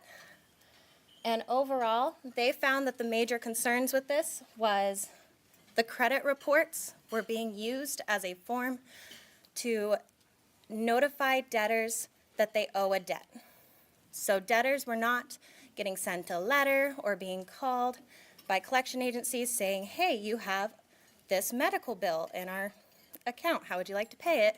Instead, the collection agencies were posting the consumer's debt to their credit report in hopes that that would be what triggers communication. So, major concern. We don't want consumers' credit report to be dinged because a collection agency can't contact the consumer. Another one that's the same complaint, that was the major concern in the November 2023 annual report. but the debt amount is not owed or insurance hasn't paid it yet. So this is telling us that 2 years of reporting that we have not fixed the issue between medical debt and insurance agencies not paying the debt in time before it goes to collections. So both of these are huge changes that we had to make, state and federal wide, to be able to not have this happen again and again and again. So we kind of talked about understanding the medical debt in the US. Now we're going to look at the new laws that we've enacted for consumers. The No Surprises Act is the biggest one. This one was enacted by the Centers for Medicare and Medicaid Services, which is a federal agency on behalf of Medicare and Medicaid. The Idaho Department of Insurance actually oversees the No Surprises Act and how it's enforced in Idaho for you. So if you have a complaint that is related to a No Surprises Act complaint, I have been told, refer it on to Department of Insurance. They have the authority to investigate the complaint on your behalf. Any types of complaints like this should be, I did just talk to a Department of Insurance person. They told me if you have a complaint, that the 3 questions you need to ask yourself to determine whether it's a complaint they can investigate are, was the service an emergency? Does the patient have insurance at the time of the service being provided? And was the insurance an Idaho plan? If the answer is yes on all those questions, you can refer your complaint to the Idaho Department of Insurance, and they'll be able to review your medical bill and the service that was provided to make sure that you are being only billed for the services and not for any out-of-network providers that possibly could have been snuck in there, or even just the differences between using an out-of-network provider and an in-network provider. So specifically, the No Surprises Act covers any sort of surprise bills on emergency services for consumers, specifically for individuals who have an individual or a group health plan insurance plan. Now this does prohibit any sort of billing an out-of-network provider to the consumer without prior knowledge. So if your health plan says that you have in-network providers here and out-of-network providers here, and you get a service done, say you go into surgery and they hire an anesthesiologist who's out-of-network, prior to you going into that surgery, they need to discuss that with you so that you know that you are going to be billed for an anesthesiologist who's out-of-network. It also bridges the financial gap between any in-network and out-of-network healthcare providers.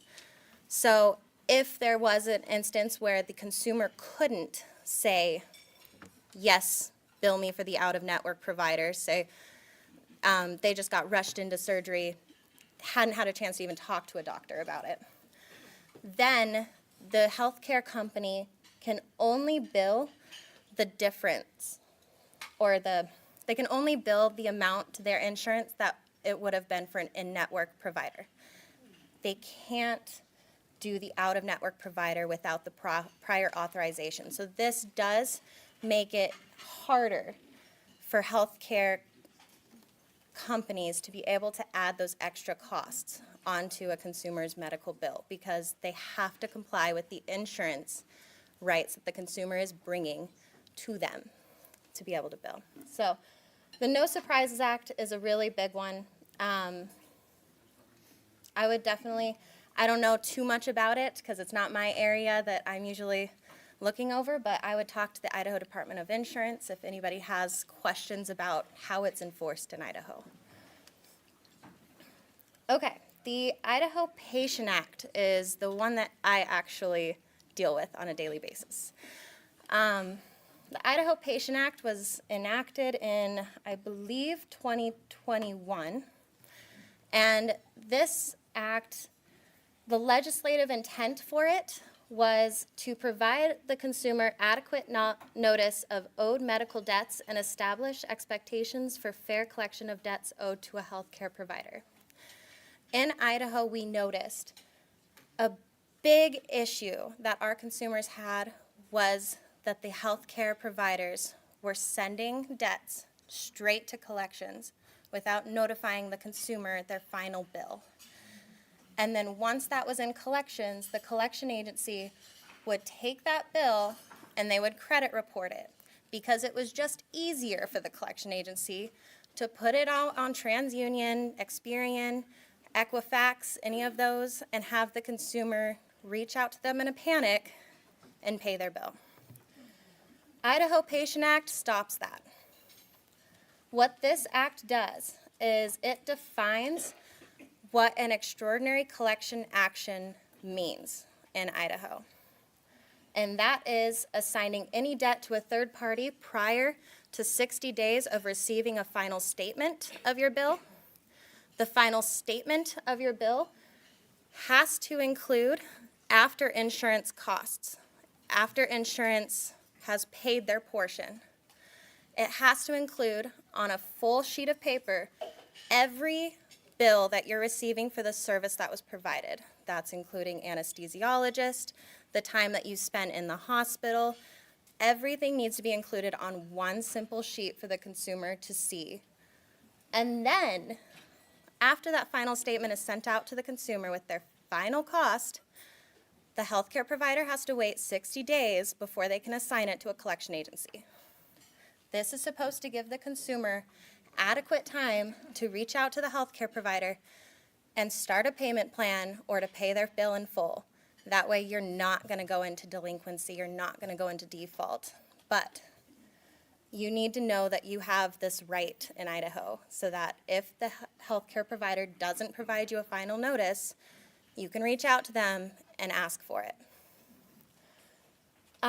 Another thing that they defined as an extraordinary collection action is reporting adverse information to a credit bureau about debt. So this one was one of the big topic issues in those annual reports for medical billing was that collection agencies were just posting these accounts to the credit bureaus to get notification to the debtor.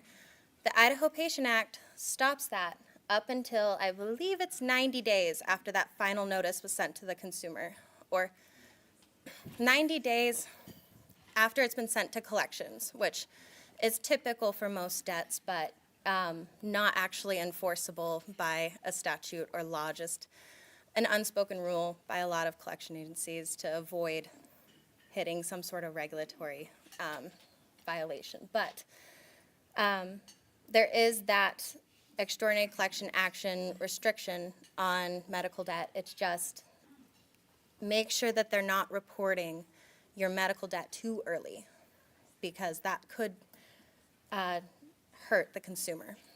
And then the last extraordinary collection action that they defined was any sort of judicial or legal action against the consumer in regards to the debt. So that could be filing a civil suit, placing a lien against property or assets, or even garnishing wages, which could be a court order. So just make sure that none of these actions are occurring to your debt within 60 days of receiving that final notice, because that is your right. That is your grace period to respond to the healthcare provider, ask what you can do to pay your bill, and move forward. Okay, so now we're going to kind of go through. So I just got a collection notice on a medical bill that should have been covered by insurance, and once I got it, I looked at my things, it was never even charged to my insurance, so I can go back to my provider and say, hey, you have to charge my insurance first. Yes, or you could reach out to the Idaho Department of Insurance, and they could talk to, if you're receiving a hard time just talking to your insurance provider or the healthcare provider about the billing between them, reaching out to the Idaho Department of Insurance. They oversee the No Surprises Act, and that would be something, if they didn't bill your insurance at all, that would be something they're going to review for you. Yeah. So I've said all these regulations, all these changes in laws, but how do you apply the changes in laws to your current medical debt? You'll ask yourself a few questions first. So the first one, did you receive a treatment or service for all the items that are on the bill? When you receive that final notice from the healthcare provider that outlines every service that you were provided during the time that you were being taken care of by the healthcare provider, make sure that all of those items make sense for the service. Make sure they're not billing you for something you never even got or you never even did, or maybe they're overbilling you for something because you didn't spend 4 nights in the hospital, you spent 3 nights. Just overall checking to make sure that the bill is accurate to what you received. And you're allowed to challenge any costs that they give you. You're allowed to ask, why are you charging me for 4 nights? And they have to provide you a good reason. Otherwise, they got to reevaluate this bill. But just make sure that all of them make sense to you. Does the bill include the correct name, insurance information, or billing address of the patient? This is the simple part to seeing if the insurance agency was even contacted about your service. If they don't even have the insurance agency on your final notice, it's not defined as a final notice at that point under the Idaho Patient Act. But if the insurance agency isn't listed on your final bill, how do you know that they've even reached out about the services? You could be billed for the entire cost of the service. So I would just double check that the insurance information on there is correct, that it's your right policy number and plan, and that even your billing address is correct, because the billing address is going to be what the healthcare provider is going to be using as reference to send, when your account gets sent to collections, reference for your, for how to send letters. And a lot of consumers just don't get the letters from collection agencies, which is why we had the issue with credit reporting and it going on credit reports too early. So make sure all the information on there is correct for yourself. Ask your provider to explain items on your bill in plain language. This is also under the No Surprises Act. Your provider has to explain to you what an item is and why it's there. If it's something that you can't understand because it's doctor lingo, it's not language that's common to us but common to them, sit down with them, give them a call, just ask, what is this? They'll tell you. They're pretty upfront when they want to get paid. And then last thing, if the bill is delinquent, ask the debt collector to provide a verification of the debt. Under the FDCPA, our Fair Debts Collection Practices Act, you have the right to ask for verification of any debt that is getting collected on behalf of a collection agency. So ask the verification.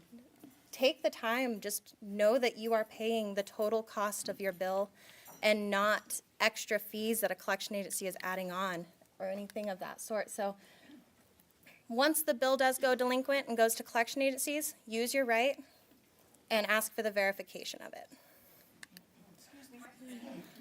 Yeah, we'll start over here and come back. Does this only apply to emergency care? Only the No Surprises Act. There's only a certain portion of the No Surprises Act that actually is referred to in emergency services, and that's the insurance billing portion. But the Idaho Patient Act is any medical billing. Perfect. Yes. What if your medical facility uses an outside contracted debt collection agency? And so when you call them and ask them these questions, they're like, oh, I'm sorry, we can't help you with that because it came to us all coded.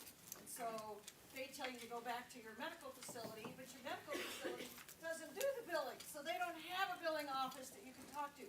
Is there any kind of ammunition that you can use to work with that? It's crazy. I mean, at that point, I would say go to the Department of Insurance, because the insurance, or the Department of Insurance, has the ability to talk to insurance agencies and the in-betweens between healthcare and them. And the insurance agencies typically will also have billing coding, the same as medical providers, or at least understand the billing coding that medical providers use. And so they can possibly give a little more information about what the service is. But overall, coming from a regulator of collection agencies, I would expect all of my collection agencies to have an answer for the debt they're trying to collect. It shows up and it just says the data service and the amount due. And they, oh, no, I'm sorry, we can't give you a breakdown. And if they can't verify it, how are they going to sue? How are they going to litigate? You have to have a verification of debt, even if that means recontacting your healthcare provider that assigned you the debt and asking for the original contract, the original bill, the original invoice, anything. And if the healthcare provider doesn't have that, how can they prove that that debt even happened? Oh, but by then it's already on your credit score. Not under the Idaho Patient Act. That changed for Idaho, at least. But if it is on your credit score and you're in Idaho, complain about it, please. We will look into that. Because unfortunately, even though this act was passed, we can't train our companies to follow it. So we just have to hope they follow it, and then that's where we stand in, where we regulate what's been passed. But it does take some time for acts to pass and then for companies to actually follow it, because they're just not trained in the stuff that's passed. So it does take a little bit. I have a question. I had a bill disappear one time, and it was an interesting scenario. So we're a very poor billing department, in my opinion, and it was a small amount, it wasn't huge. But they hadn't billed my insurance, or they hadn't billed it correctly, or they didn't get the right fax number. I don't know, there was some problem there. So I kept calling them back and asking them to bill, and they said, oh, yeah, we'll do that. And then I kept seeing this bill would irregularly show up. And all of a sudden, one day it disappeared. And I had a friend staying with me who bills medical insurance in Washington State. And she said, oh, it disappeared for you because it's been over a year. They cannot bill an insurance company if it's been over a year. Oh, see, I didn't know that one, but I don't know. That would be definitely a better question for Department of Insurance, for sure. But I know. Oh, yeah. So the question was, if a service was provided a year prior and insurance hasn't already been billed, then and then the individual asking the question also added that the bill disappeared after a year. At what point, when the bill disappears, is the bill gone, or is the bill still there? I think Department of Insurance has a better understanding of the insurance side and how that's billed to them. I really only understand the once it goes to debt side. But that's a great question. I'm curious about that. We did do some different changes, though, for debt. So hopefully that one's helpful. So the next thing that regulatory agencies did, after CFPB issued their annual report, or actually it was the medical debt burden report, the big three, Equifax, Experian, and TransUnion, created a response to that report. And that response was that they are now going to remove and prohibit any companies from reporting medical debts less than 1 year old, $50 or less, or if they're already paid. Now, there's other credit reporting agencies out there, but these are the big three. These are the ones that create your credit score. So keep in mind that your medical debt should not hit your credit report in less than a year. And if it's less than $500, it should not be on the credit report. If you've paid in full prior to collections or after it went to collections, it should not be on your credit report. We're not trying to punish consumers for getting medical care. So this is kind of what the big three wanted to do to avoid CFPB's backlash from that report once they found out how companies were using them and their credit reporting trade lines to notify debtors of their medical debt. So great response from Experian, TransUnion, and Equifax, in my opinion. Overall, just some tips and feedback from me on managing debt and credit score.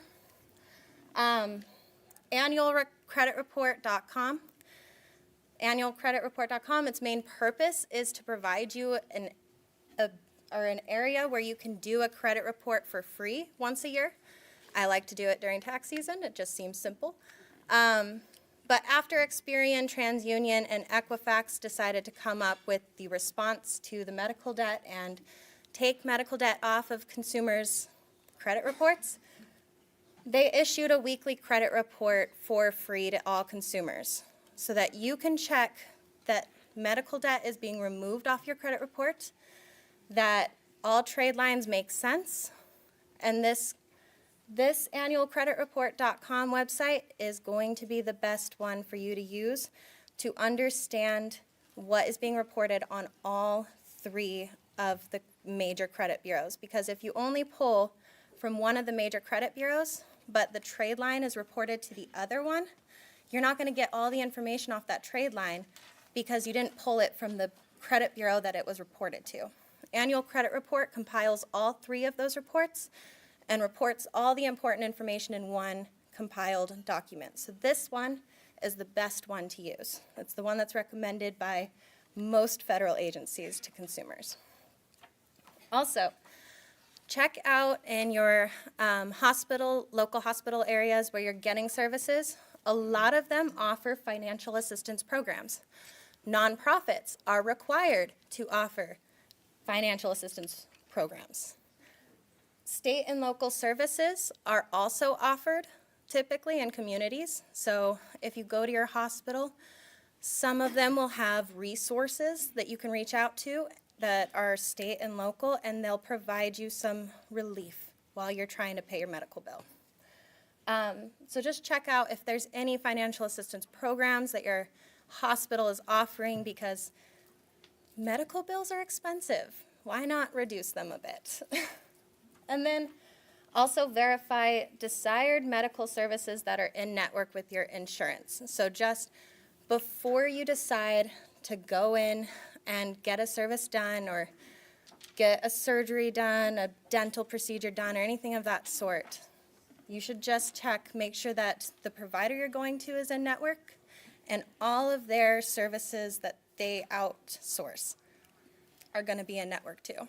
Because you don't want to get hit with one of those surprise bills that are out of network and a lot more expensive and doesn't get covered by your insurance that you already pay for. So those three things should help at least managing the debt situation and the medical situation. But as we are going through this period in consumer debt in America right now, we are still trying to create regulations to help consumers. It's an ongoing process, and it's a slow process, but it is continuous. We aren't stopping. We want to help as much as possible. But any more questions?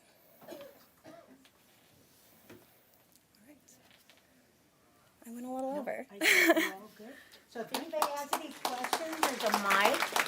Nope, okay. Thank you. Okay. Well, thank you so much. That was awesome.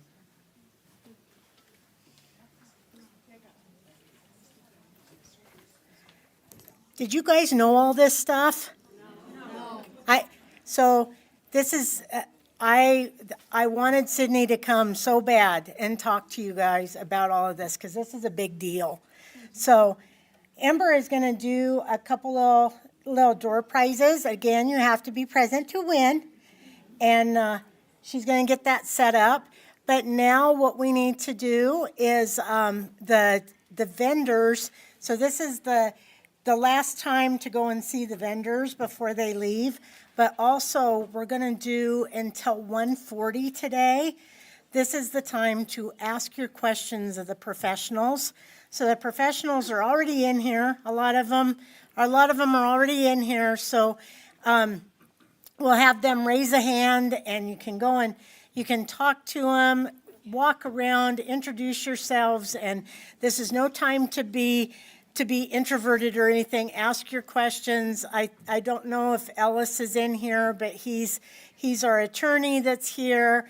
We've got North Star is here, and she's going to be doing her presentation here in a little bit, and this Katie. And so come and talk to the credit unions, talk to all of the sponsors that are here today, and ask your very specific questions.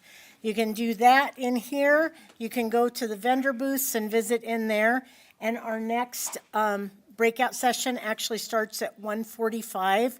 We'll kind of call everybody to order and get everybody on their way to the breakout session. It'll be the final breakout session, and then you'll come back here for all the rest of the big door prizes and then the final part of today. So are we ready? Okay. I don't know, what are we going to give? Let's do some flowers again.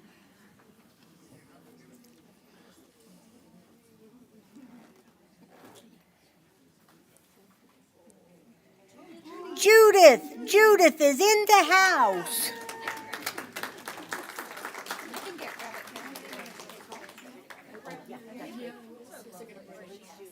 She is right there at the front table.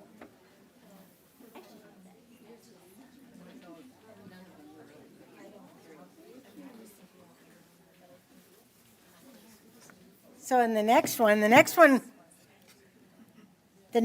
is from Idaho Central Credit Union. It's a gift card, all sorts of Vandal stuff, really fun stuff in here. So the big winner is, this spin wheel amuses me. Jeanette, are you here? Ah! Okay, so we have got 3 big door prizes left, and you guys need to stay until the very end to get the door prizes. So go ahead, talk amongst yourselves, enjoy yourself, network, have fun. Make this be an epic, epic day.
Hello, guys. So I just wanted to let you know that we have the second breakout session in about 4 minutes. This is the one that's going to be in this room. So if this is where you want to be, this is where you should be. So we'll be starting in 4 minutes. If this is not the session that you were thinking, we've got another one in the silver room and another one in the centennial.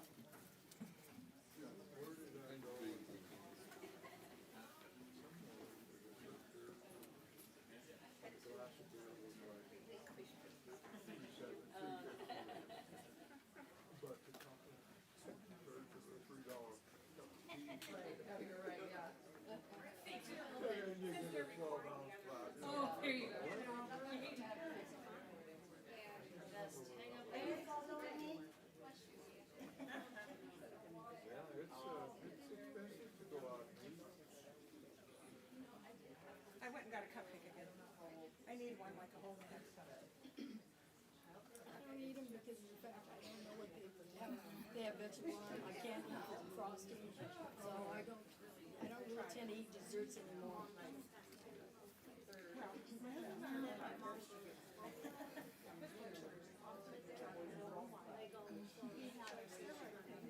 And then he had a photo shop.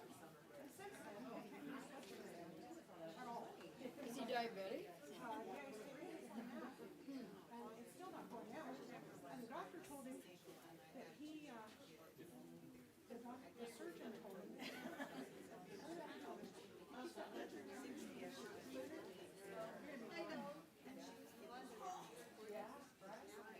What's his age? AC1? 12. What? 12?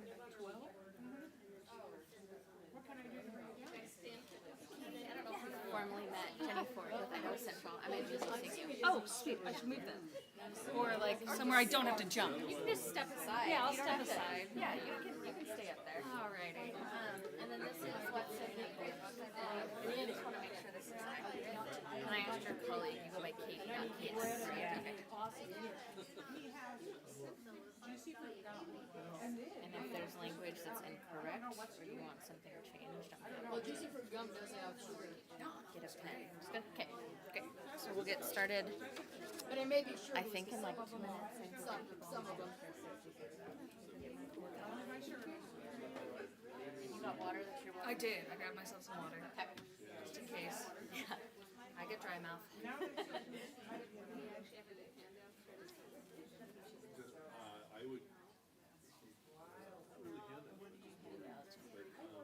Is he anemic? That would be. Do you work full time or part time? Like you work some days home, some days home? Or you work half days there? I was doing half and half. Now I go in for a week and stay home a week. It's nice that they can do that. They do it from home.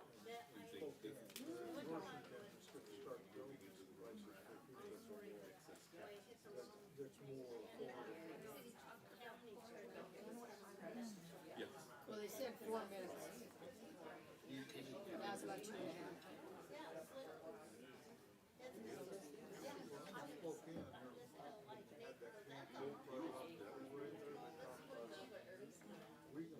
So how's Patrice doing? She's doing really good. Back in Vermont. Baby and husband are well. Yeah. They just got a bad snowstorm back there. Well, 2 weeks ago, they got some parts of Vermont and New Hampshire and New York got 2 to 3 feet. And they just got dumped on again on Thursday this week. And then they're gonna be able to see the cliffs. Oh yeah, Vermont, you can go to Burlington and get a full view of it. It's about an hour away from them, so I don't think they're gonna go because they both got a, she works remote, but he works in the office, and so, no, they're not gonna go. But they would be able to see it, they'd be able to see where they're at. But basically, she's working in regulatory, and she does all the FDA. She used to do USDA labeling.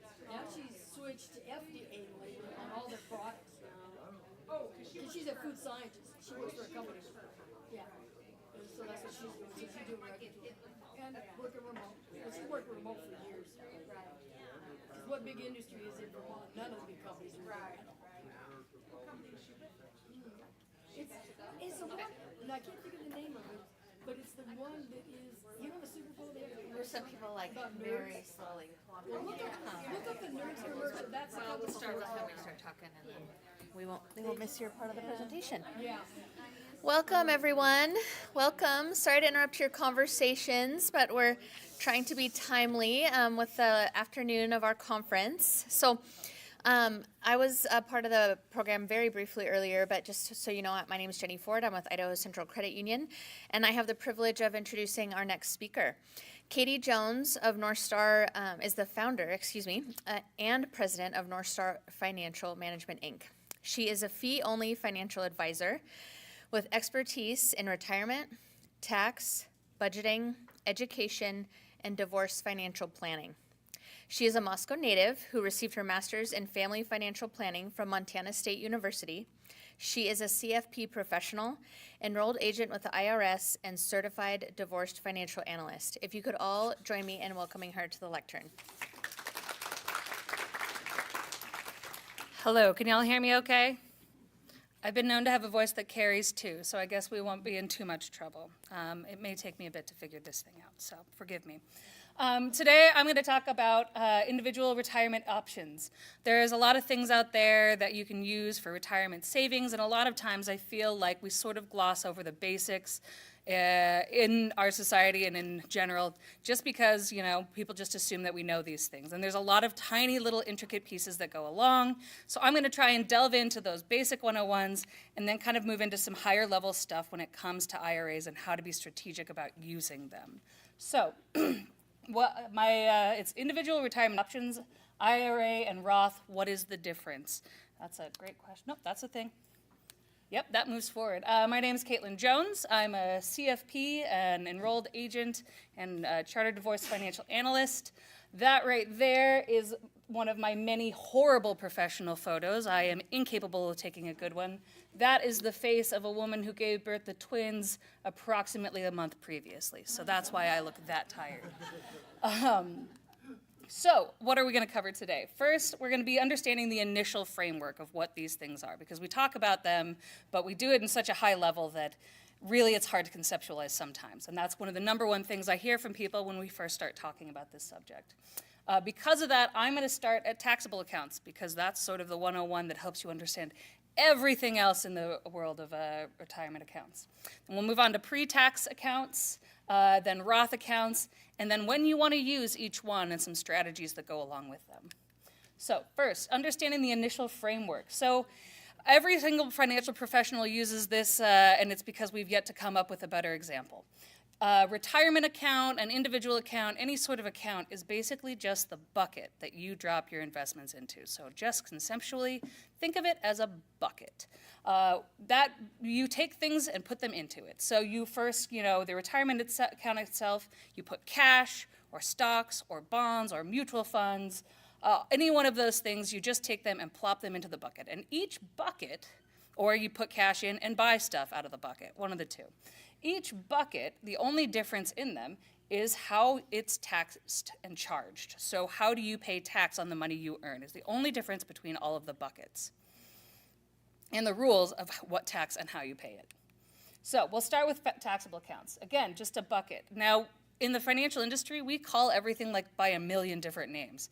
And so everybody gets confused because we have a million names. So when it comes to this, I'll also kind of throw out some of the other names it goes by or aliases at the beginning. So taxable accounts, those are brokerage accounts, individual accounts if one person owns them, joint tenant accounts if two people own it, or a community property account if two people own it and you're in a community property state like we are right now.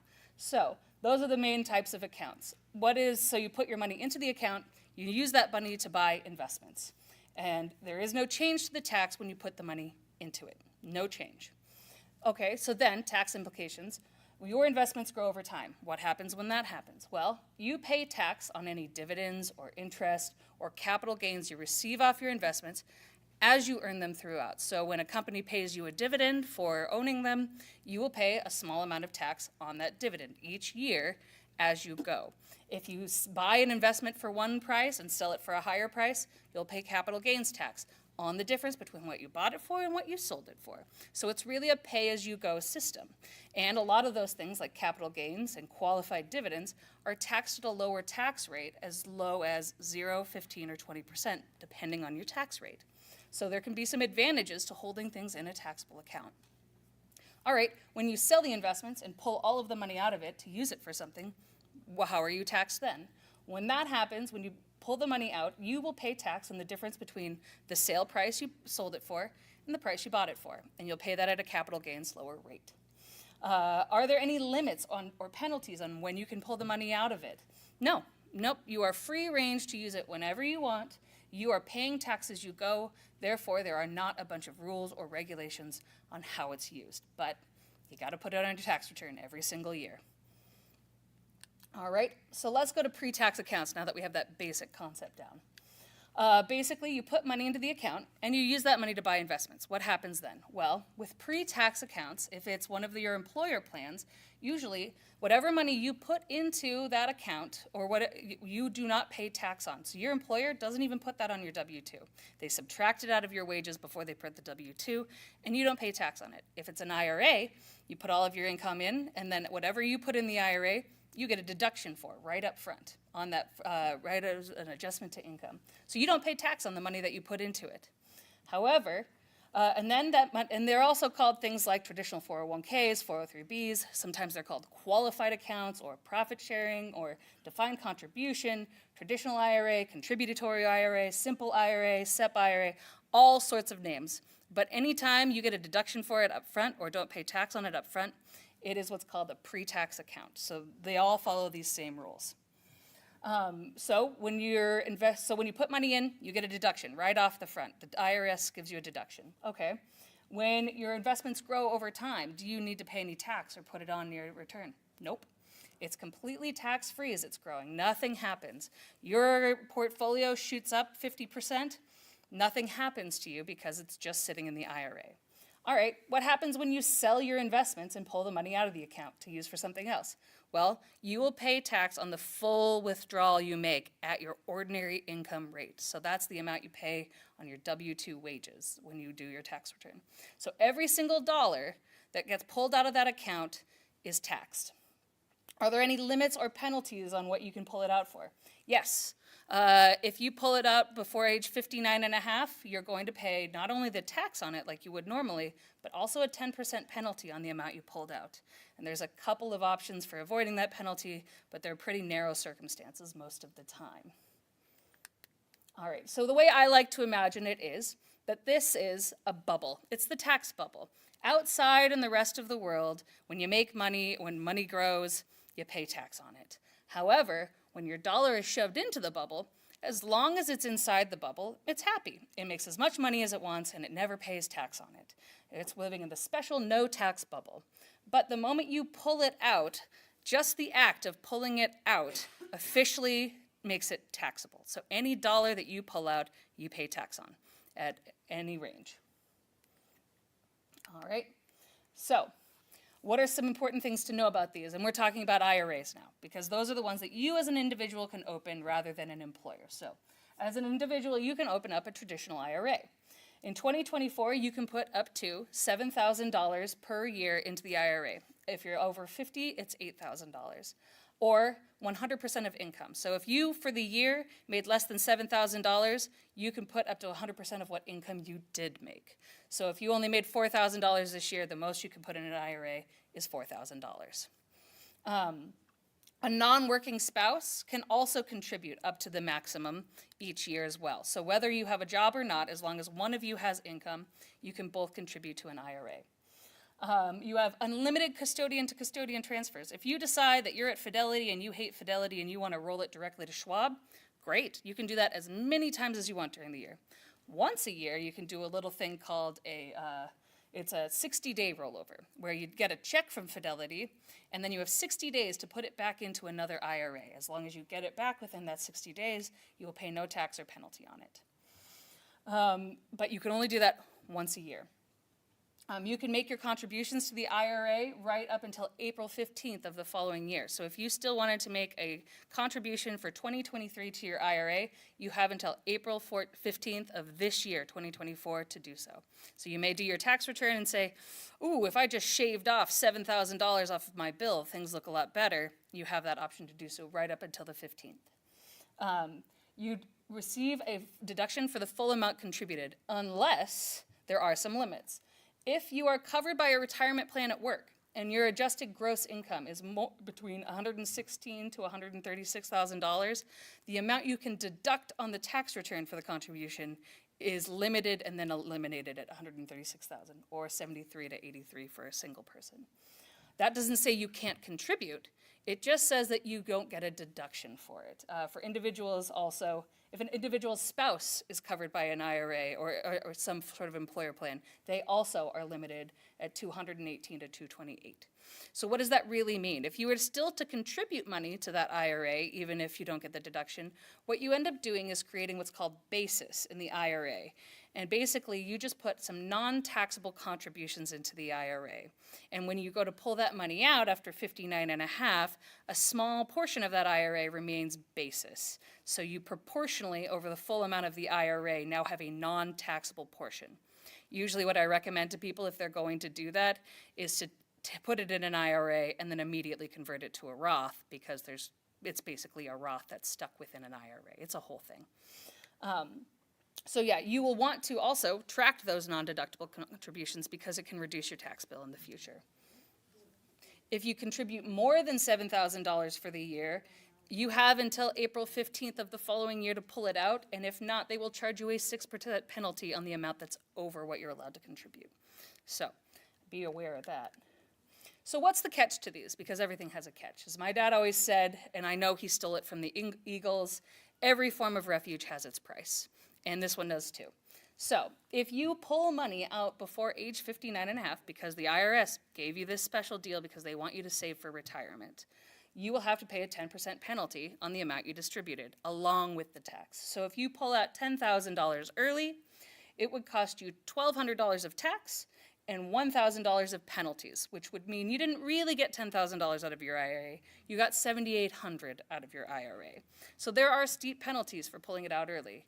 What are some exceptions to this? If you have a disability or terminal illness, if somebody dies and you're pulling out the contributions yourself, you are no longer subject to the 10% penalty once you've inherited it.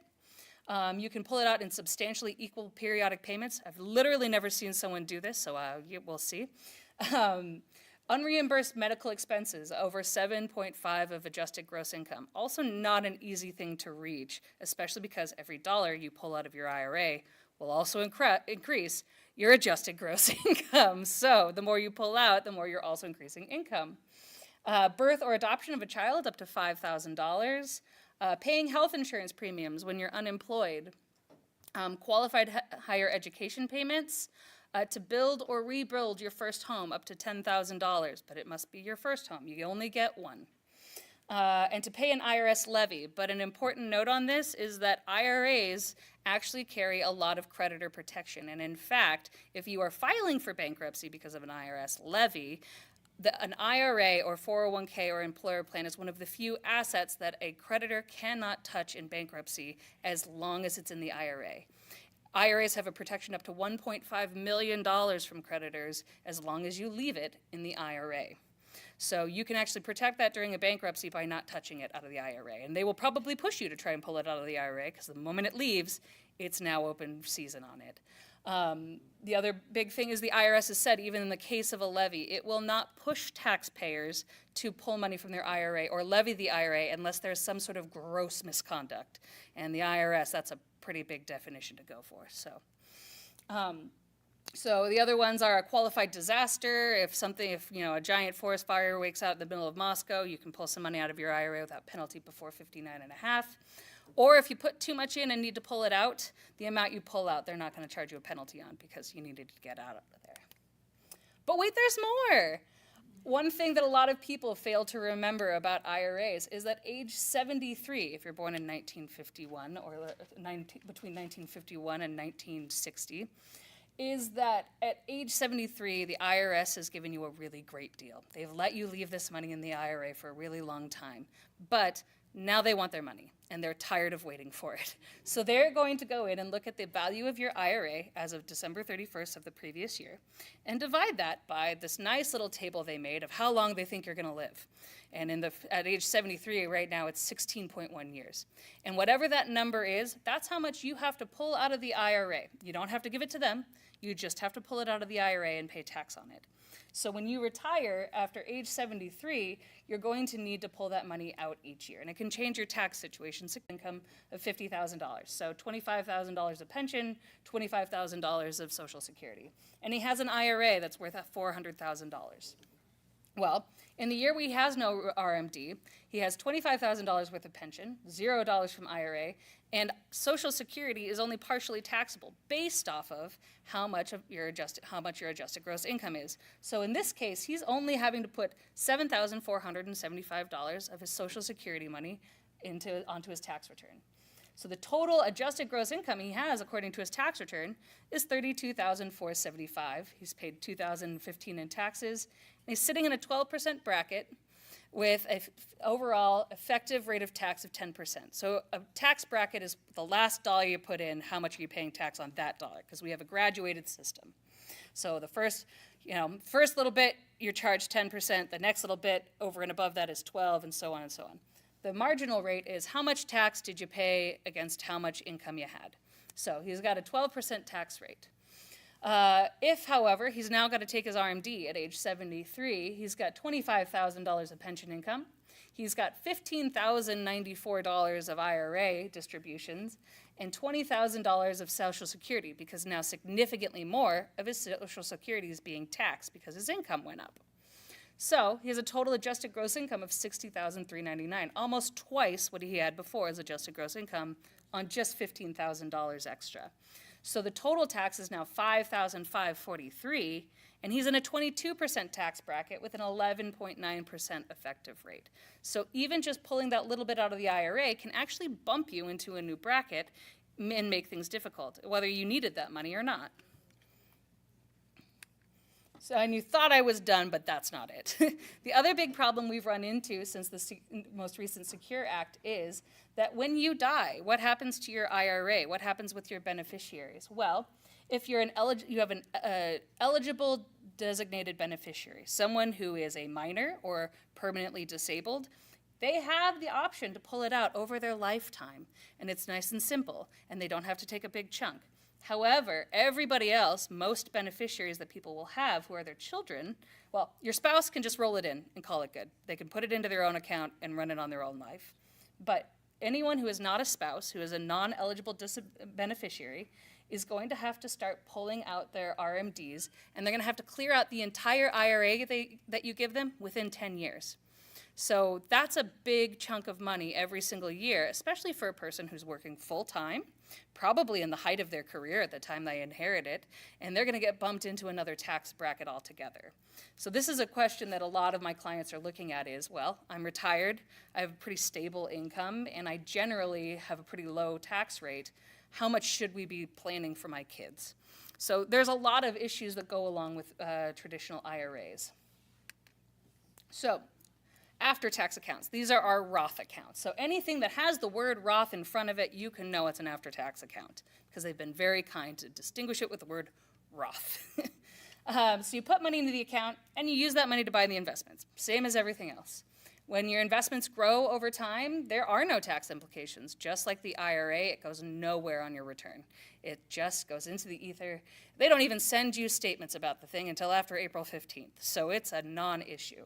You don't get a deduction for it up front. When you put the money in, you will get no deduction, but you may get a retirement savers credit if your income's low enough, but you get no deduction for putting the money in. That said, when you sell your investments and pull the money out, guess what? There's also no tax. It shows up nowhere on your income tax return, and you just go ahead and go on your merry way.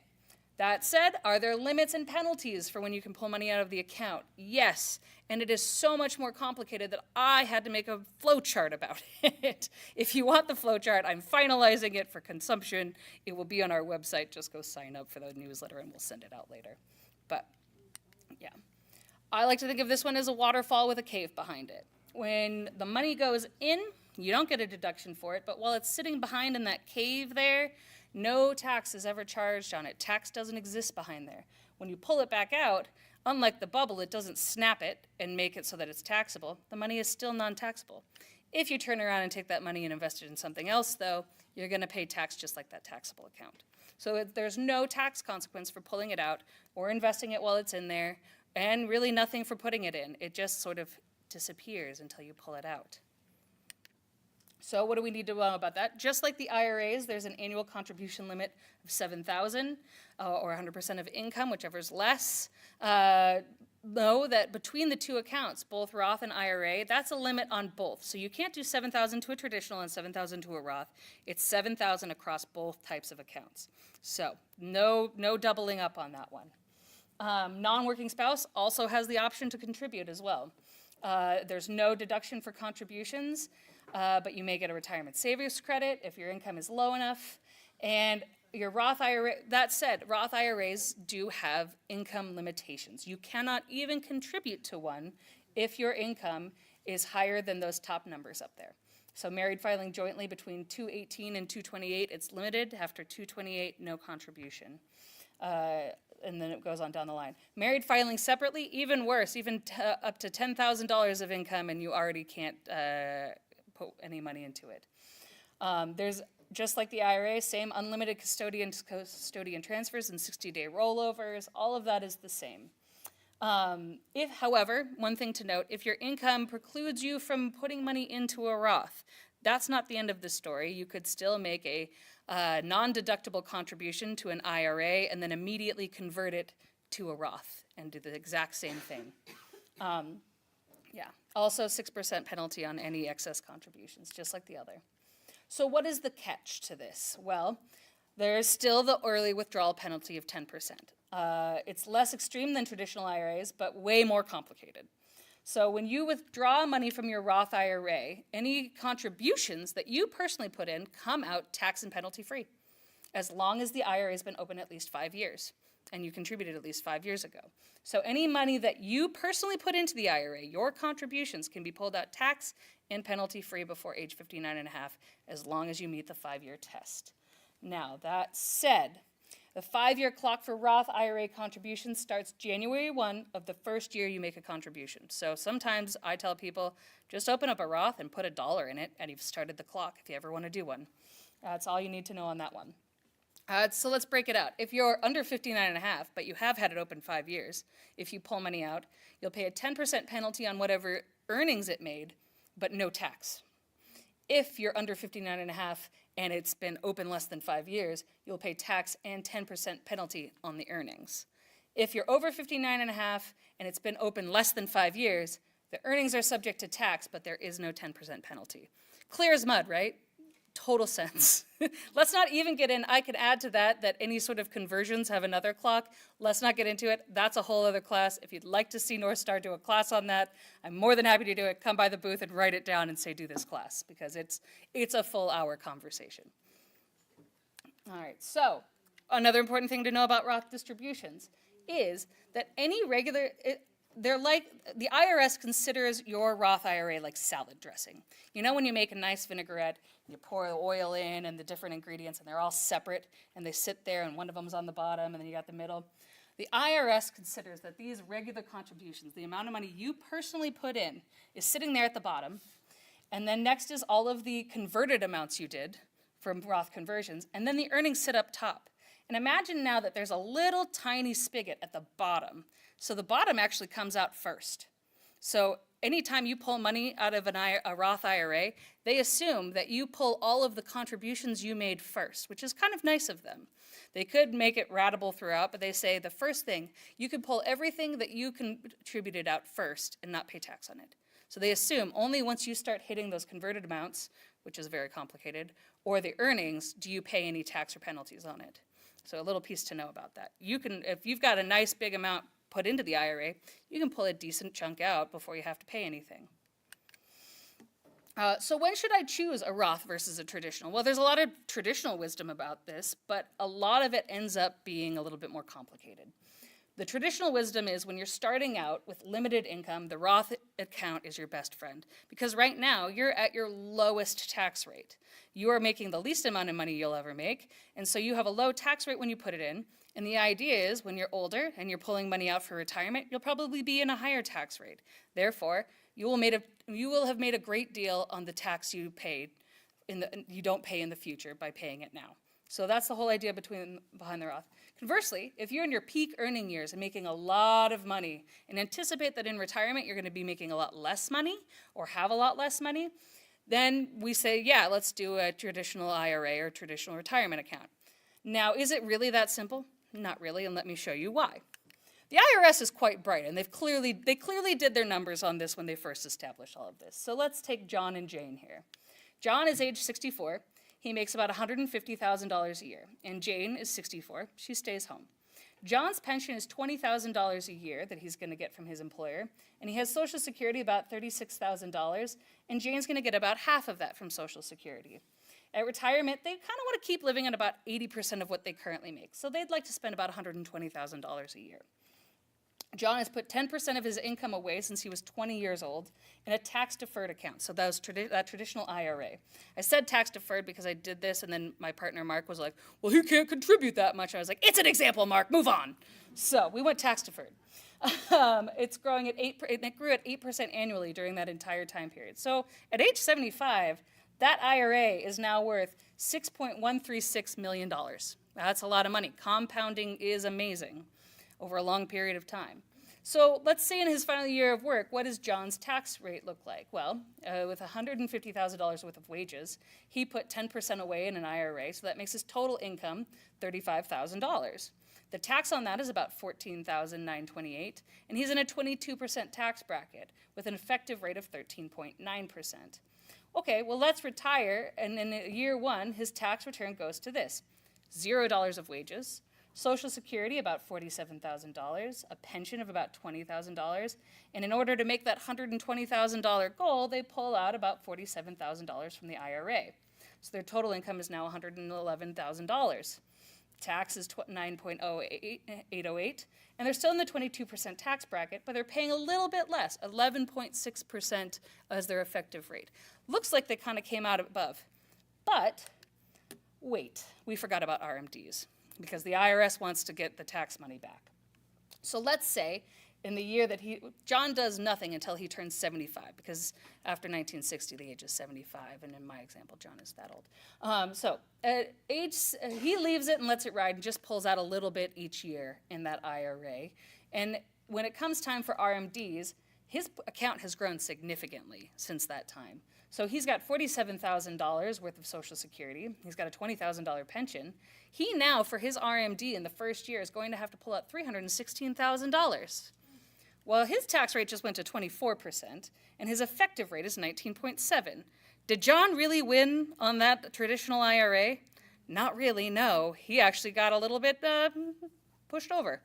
So how do we kind of keep this from happening? What's the solution to that? Well, I think one of the big things, there's several solutions, and sometimes it's a combination. If he's early in his life, he could decide to do half to a Roth and half to traditional.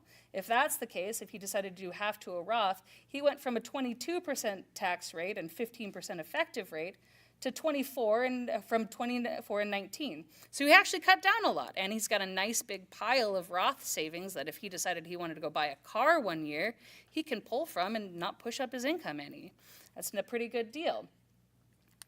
Or what's another thing he could do? He could take a year where he has significantly less income, and he could do a conversion to a Roth and kind of move some of that over. So let's say in the first year after retirement, he's not taking Social Security, he hasn't elected his pension. What could he do? Well, he could do, or he is doing all of that, let's say. We plan to withdraw and convert wisely. So John's in a 22% tax bracket. But he's got a lot of room until he gets to the 24 bracket. So let's say after he retires, he doesn't just take what he needs to live off of. He decides to take what he needs to live off of, so $44,000, and then he converts the remaining $85,000 to a Roth in the same year. He maxes out that 22% tax bracket, and then he ends up having a big pile of Roth savings and moving it over. By the time, so if he were to do that, by the time he has to do RMDs, he's dropped his rate from 19.4 to 18.7%. So you can take a look at what your bracket is and how much more room you've got inside of it, and take out more and convert it to a Roth in the early years before you have to do an RMD. The RMD is calculated on the value of your IRA, and that value is constantly growing because it's invested. So if you can take the money out early and put it in somewhere else that's tax-free, it will now grow outside of that IRA that is going to have an RMD in it. So sort of running that scenario. Okay, what's another thing? Well, there's a thing called qualified charitable distributions. After age 70 and a half, the IRS will let you write a check directly from your IRA to a qualified charity. And that income can be pulled out of the IRA, and it appears nowhere on your tax return. You put it in on, you get the 1099 from the company that says you pulled this out of the IRA, and then you designate the amount that you sent directly to the charity as a qualified charitable contribution, and you don't have to include that in income. So let's say you're the kind of person who likes to, give large donations to their church each year, or has a lot of charitable causes that mean a lot to them. Rather than pulling that money out of your bank account, you can have your IRA custodian write a check directly to the charity, and it will not have to go into your income for that year. So you can clean out the IRA on contributions you were going to make anyways. Another way you can do this is, so you can take advantage of the current tax rates. One of the things that I have been talking to a lot of clients about is right now we are sitting at 10, 12, 22, 24, 32, 34, 37% tax rates. In 2026, if Congress does nothing, those are going to sunset, and we will go back to our original tax rates of 10, 15, 25, 28, 32, 35, and 39.6. So if you're sitting here already in this 24% tax bracket, and you're like, oh, I'm in 24% tax bracket, why not convert some of that IRA this year? Because in a couple years, you're going to be in the 28% bracket. And even the next one down is still higher than what you're already paying. So there's some planning to be had about making sure that we use these brackets. Now, Congress could come back and say, you know what, we're going to extend these brackets. But I know everyone here thinks that Congress is working really well together right now, and that's a really big possibility. But I just don't see them getting everything together. Or if they do, great, and we still manage to get some money out of the IRA. Who cares? That's one of the things we could do. Or you can look at doing a combination of all of those things and trying to pare down what's in your IRA and how fast it's growing. So there's a lot of strategy to be had around that. So I guess I'll just, if there's any other classes too, by the way, I'm putting a plug in. We are trying to do a lot more of community classes where we talk about things like this and help educate people on what, finance things there are out there. We're doing one on trusted advanced directives May 7th. So we're trying to do a lot more of that. If you have subjects that you really think we should be talking about, that people should be, going to, please come by the booth and let us know, because we don't know what people want to hear about. So that's a big part of it, and I'm happy to take questions. No? Have I bored you so much with the taxes? I get it. They are that boring. Oh, yeah.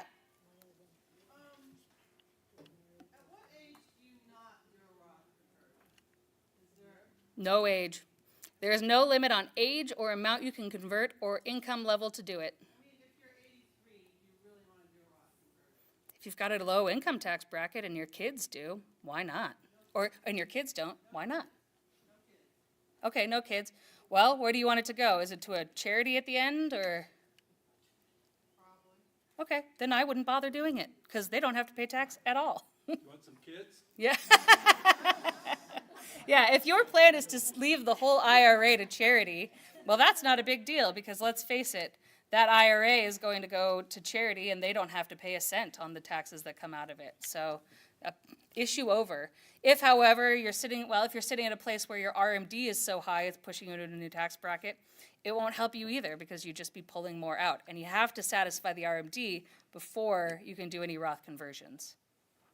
The only thing that would be worthwhile is a charitable contribution out of the IRA at that point. Yeah. Question about Roth conversion and the 5-year rule. Mm-hmm. So does that, let's say I did one last year, that starts the 5. For just that portion. Just that portion, I do one this year. Just that portion is another 5. Starts anew. Yeah. And where that all gets tracked is on your tax return, there's a form called an 8606. And it should be tracking how much that does each year. And that's where you can go to find out what's the basis in the Roth and when was it made. So yeah, that helps you keep track of it. Now, does everyone fill out their 8606? Does everyone hold on to their 8606? No. It's one of those things that gets shoved in the back that we just don't think about. So, yeah. So I have money in a government retirement. Mhm. It's not vested. Are you familiar with whether that's a good idea to just leave it where it's at or convert it to something else? The question is whether the rules on the type of account or not allows conversions within the plan. After separation, you can always roll it into an IRA and then begin conversions, but most of the plans I know of do not, especially the governmental plans, don't have a Roth component on the other side to put it into, and they don't necessarily have conversions. So it's one of those things you have to talk to the plan administrator themselves and ask, okay, is this a thing that your plan allows? Yeah, I know some of the big companies like Microsoft and Google all do all sorts of fun, crazy, IRA, Roth conversions and whatnot, but it's expensive for your employer to manage all of those little tiny fun pieces, so for the most part, it only happens at the big employers. And I don't know that the governmental employers have necessarily adopted all of that. But if it's allowed, do you have the ability to look to see what the better option is, just leaving it where it's at or converting it? I think it has everything to do with your tax rate. So yeah, you can take a look at it, yeah. I mean, most of what I look at is, do I think this person is going to have an issue when RMDs hit? When they have to take the money out, because that's when you're gonna run into an issue.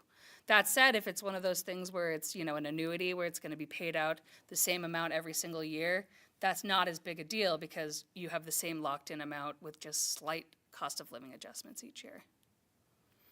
Yeah. Yeah. No, if you do, I got whacked with a Roth conversion penalty by the IRS because I didn't pay the tax. I did the conversion December 31st, but didn't pay the tax until tax time, April 15th, and they whacked me with a $300 penalty. There's a form you can do. So you did it on December 31st, and that's the big piece of income that pushed you over the edge? Okay. There's a little thing called Form 2111. I know, super fun.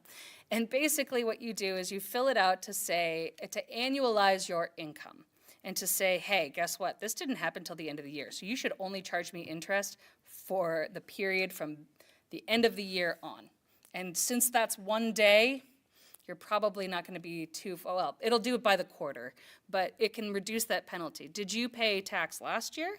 Or did you pay, so I'll just tell you the rule. The rule with the IRS is, with those tax penalties, the penalties for not paying quarterly or whatnot, if you paid in tax at least as much as you paid last year, so at least as much of what your tax bill was last year, they will waive the penalty. Because they did not, well, it could be that the program that you're using to do the tax return needs to know how much your total tax bill was last year. So if the program doesn't know that, it will generate the penalty because it doesn't know that you paid in at least as much as you had in tax last year. So those are the two things, is see if you can waive the penalty based off that safe harbor, or see if you can annualize the income and reduce it significantly. And can you do that form retroactively the next year, or you have Just file, well, you have, is this for 2022 or 2023? 2022? So you could do an amended tax return and say, hey, by the way, this was actually supposed to be annualized, and this penalty should actually be this. Now, it'll take the IRS at least 6 months to, bother getting back to you, but, Cost to have The amendment, yeah, probably. So the question is the amount you'd pay for the amendment worth it? Though you could always just write a letter to the IRS and say, actually, based on annualizing, I should have been charged this at all. No, they're so kind, yeah. Yeah. Yeah, so just to understand better, for a normal 401k pre-tax, you put money in after 59 and a half, as you take it out, how much you put in and the earnings, it's all income taxed. Every last dollar. Yeah, but for the Roth, you're just paying income tax on what goes in, not ever on the earnings. After 59 and a half, if you'd had that baby open for 5 years, you're not paying tax on anything. So even if it's double or triple the size with earnings. Nope, it's all free. Yeah. So, I'm not even quite sure how to phrase this. What happens to the descendants if you have an IRA versus a Roth? They still have 10 years to distribute the whole thing, but it's tax-free. So they distribute it, yeah, for everybody. Yeah, if it's a spouse, they can roll it into their Roth IRA and leave it alone. If it's a kid or anyone else, they can pull the whole thing out within 10 years, and there's not a tax at all for pulling it out. Now, whatever they invested in after that, that'll generate income that then is taxable. So there's no converting it over to another Roth after that. If they pull it all out and, I don't know, use it to buy a house? Nothing. Nothing, okay. Yeah. If you're in a different financial situation, and you're in a high tax bracket, would you recommend investing in an IRA, a Roth, or something else? So if you're already in a high tax bracket, and if you're in a high tax bracket and you think it's going to probably stay that way, I'd put it in a Roth. But that's because if you're in a high tax bracket and you're probably going to stay in the exact same high tax bracket, you might as well put it in the Roth, because then when you pull it out, it's not going to put you in an even higher tax bracket, because it'll just be a wash at that point. I would always say that when it comes down to it, tie goes to the Roth. Yeah. I think there was a question back here. Yeah. Where is the class on May 7th?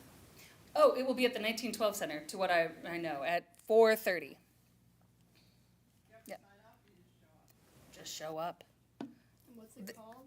It's trusts and advanced directives. So all of the stuff you need to put in place before you die. And it's not necessarily me speaking. It's going to be, well, I might talk a little. But Aaron Ropke from Westburg Ropke Moore is going to be speaking for us, because he's an actual lawyer, and I am not. I just play one. May 7th? No, just show up. There will be food and wine, by the way, and beer. Yeah. We will also be saucing you up at the same time. Yeah.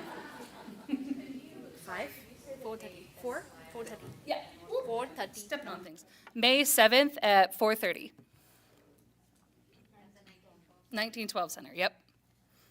God, I hope we don't change any of that in the meantime. If you sign up for the newsletter, you'll know if we change it. Yeah. But yeah, we're trying to put more of these, more classes like that with food and drink and, important questions. And I think the biggest question we all want to know is, what is actually worthwhile for you? What will people actually show up to listen to is what we'd like to know. So, yeah. And we try very hard not to be very salesy. So it's our thing. Yeah. Oh, yeah. I do have something later that night. How long does it run, do you know? I think we're supposed to, well, I think we didn't want to pay for the room any later than 6, so it will be done by then. Come hell or high water. It's $80 an hour, guys. All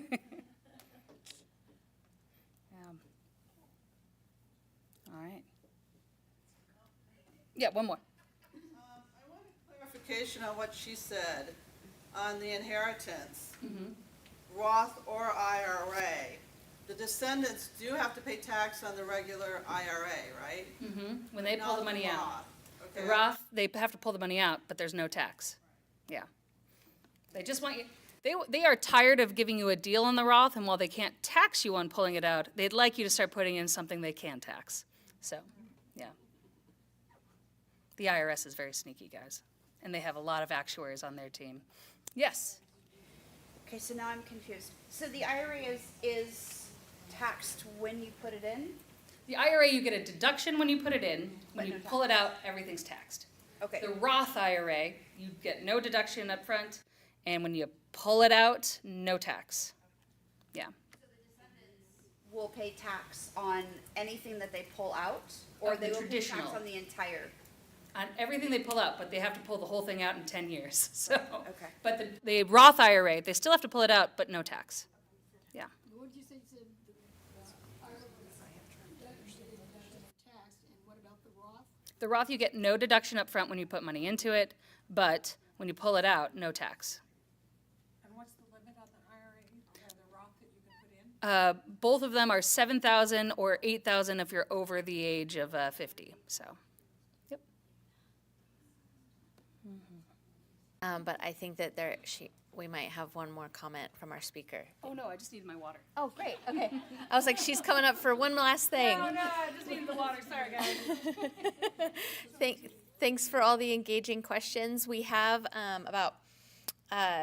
looks like about maybe 20 minutes until we're gonna have Karen come back in and do some final door prizes. So feel free to network, run down the hall, grab another cupcake. Thanks for sticking around, all. Thank you.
and I just want to be told. Well, in November, I get an email saying,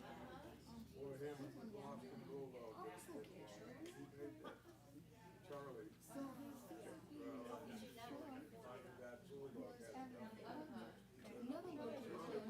another location. Well, and then they go, oh, well, we got you job and all this. So I was kind of excited. Oh, this is what I want. So they were in January, so January, I'm over. I moved over. What's our Samuel? Oh, it was about a week away or something. I couldn't, didn't want to do something, so I asked. The next day I got chewed out. And so, and then I asked for where the cook soup was. And I go, I need to ask my cook soup. And they go, oh, well, he's, in the fall, he was working here 2 or 3 days a week and then working remote. So he went 100% remote in January. Oh.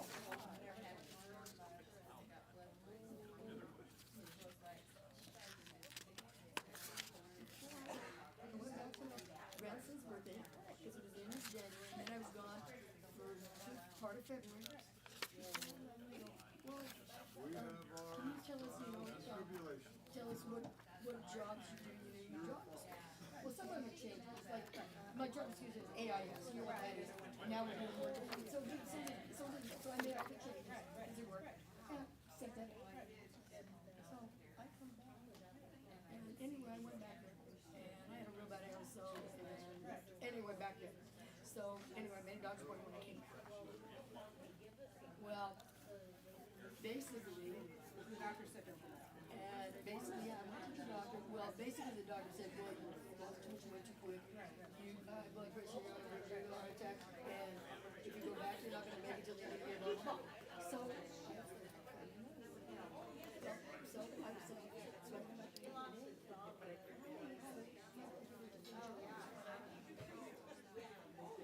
not the job description that I sent. And I know something that's that's all they do, job descriptions. And they do AP leads. So, and I had her read it. And she goes, well, Judy, she goes, oh, they hired, what 2 AP? She goes, well, these are 2 AP positions. She goes, this was this and this was that. I said, that's not what that is. She goes, what is it? They didn't check. I said, this is civil service on AP, it's my job. She goes, Judy, that's not. I went down, she lives a couple doors down from me. I went down to my house and got my job. This is my job. She goes, Judy, these aren't in this thing.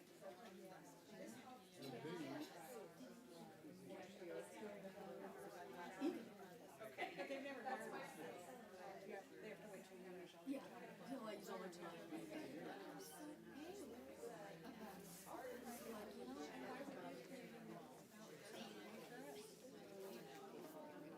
They don't want me there. They don't want me there. They don't want me there.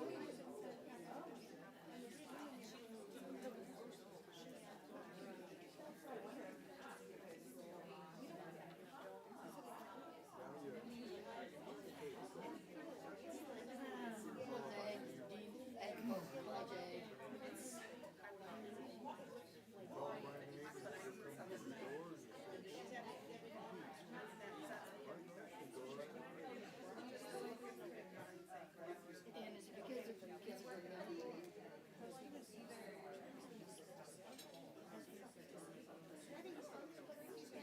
And the thing is, she can work from home. She's not allowed around.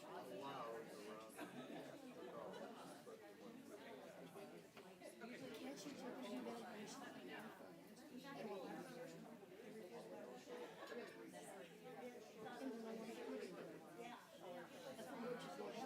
no, that's what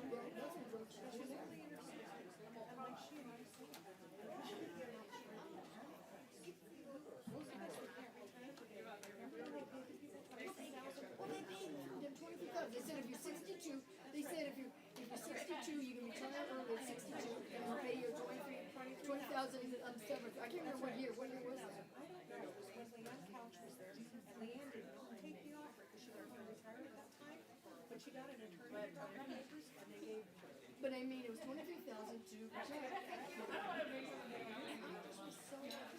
I just thought. If your name comes up, I'll get it. You're Mallory. I am.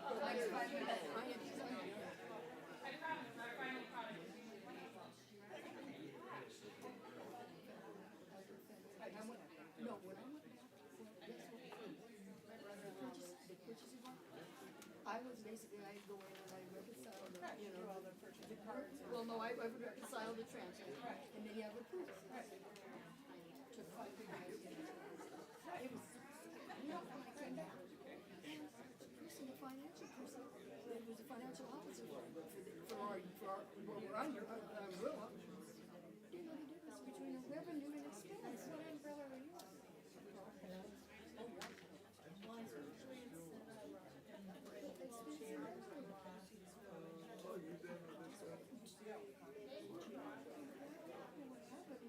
I went to Cooties and to try to zero out my grants and zero out department, because you have to zero out, because they don't bill.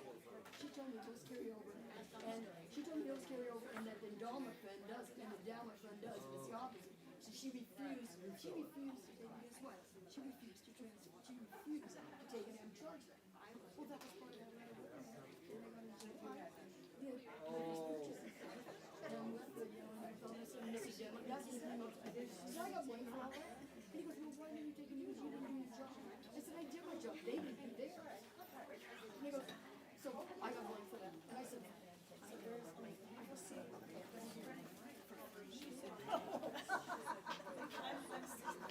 Nice shiny corner.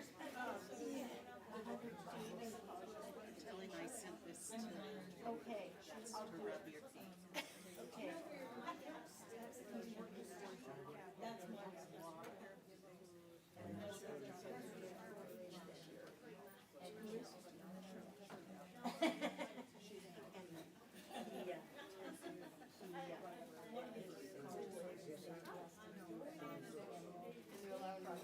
And where was she at before? And then the letter went down, and she couldn't get the job. All it was, and they had wanted to go back and say, yeah, and my friend.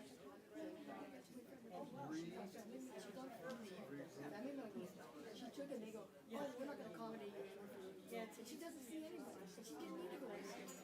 And they go, well, you're gonna have to come in the office a few hours every day, you know, and stuff, we're not gonna breakfast, you know. Well, they said, well, you're not doing your job. They just took and changed the job description, and then they laid her off. Oh, did he practice?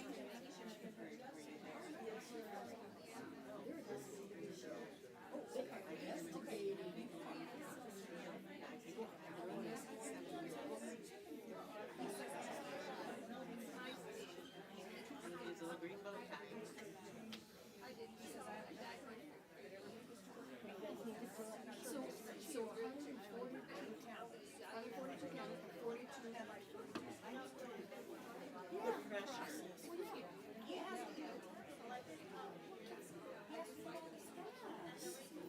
So 42 more for us. Yes. They're in different states. Oh, 142 people. Well, 100.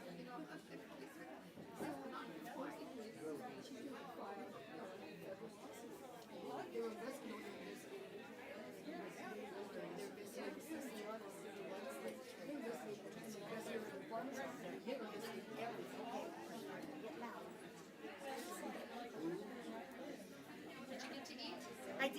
I did. Did you not see me? Every time I looked at you, where'd you go? And in different states.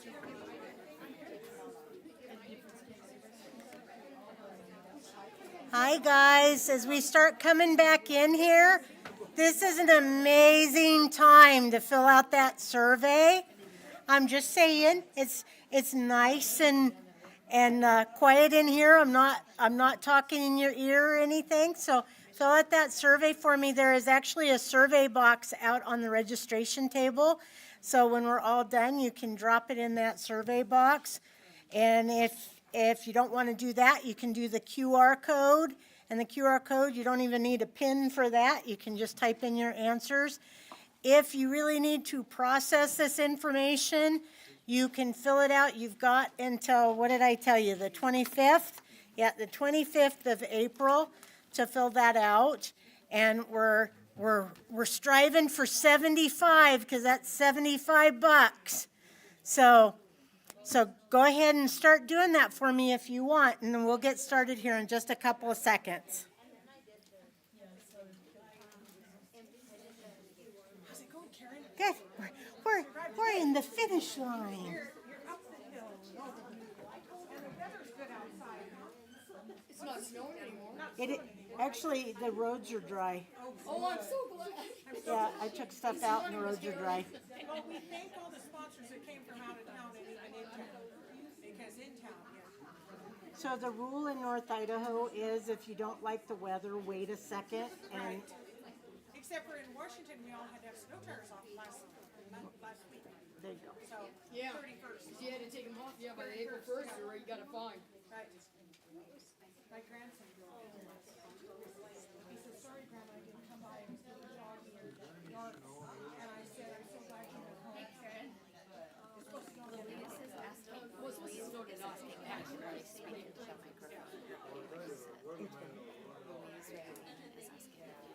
Yeah, you're far below. I think you're having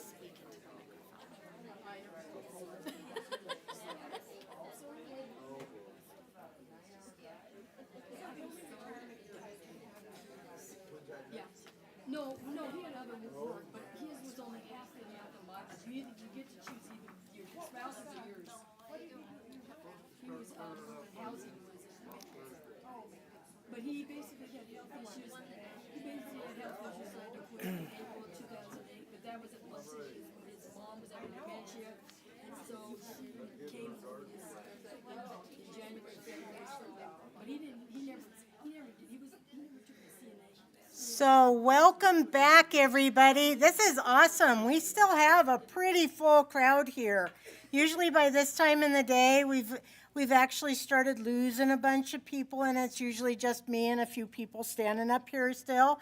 So thank you guys so much. You know that the best is not yet to come, but still to come. So what do you think of today? Was it worth your day? Yes. Oh, good. Was it epic? Yes. Okay, I have to tell you where the epic comes from. I told a couple people, but they said, why epic? Why is everything epic? So one of our speakers that did the financial, why can't I remember what the title was? It was Wendy Rimmelsbacher. She did the financial class in here. Is she? No, she left, I think. Self-care. Oh, self-care. There we go. Oh, thank you. Yes, thank you. Financial self-care. So every time Wendy wrote to me while we were talking about her being one of the presenters, she'd say, this is amazing. This is going to be the most epic day. Every email left with epic, and it was always capitalized. So that was our theme for this year, is that it was going to be epic. And I think that we delivered. What do you guys think? Did we deliver? Okay.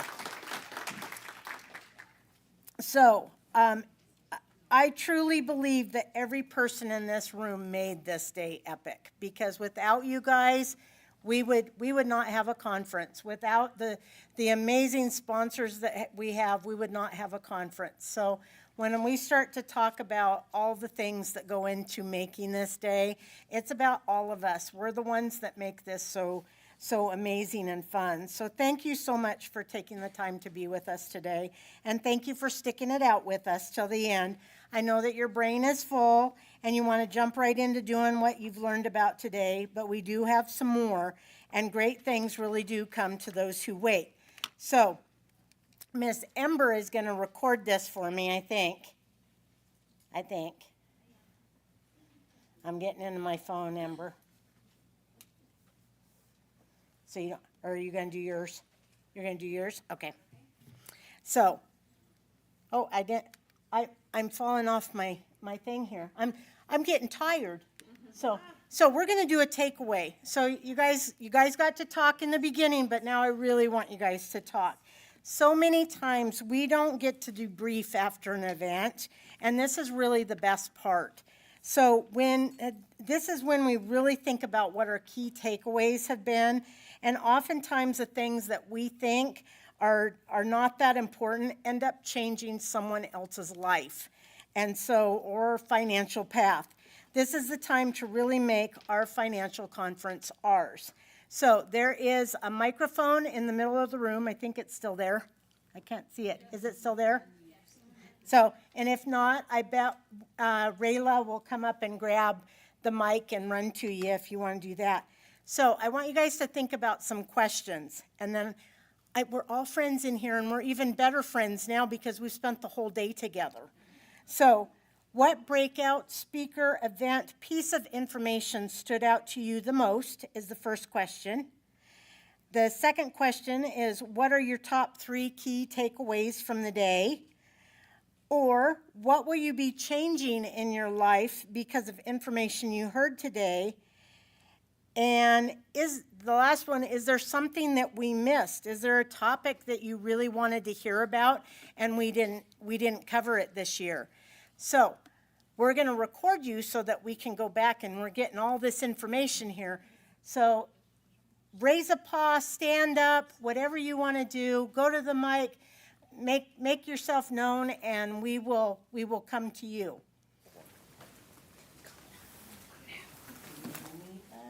Did you learn nothing today? Okay. Okay, Miss Rayla. Okay, Miss Rayla.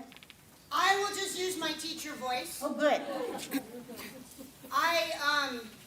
My big takeaway, I attended the self-care, and I really liked the thought about having a monthly date with my husband to talk about our finances and our goals. Currently, I'm the bill payer because I'm the math teacher, so I'm all money. And I probably leave him out of that conversation a lot, so I want to include him. Very good. So now next year, we're going to ask you if you did that. Okay. Anybody else? Oh. I will be updating my estate plan documents. There you go. Excellent.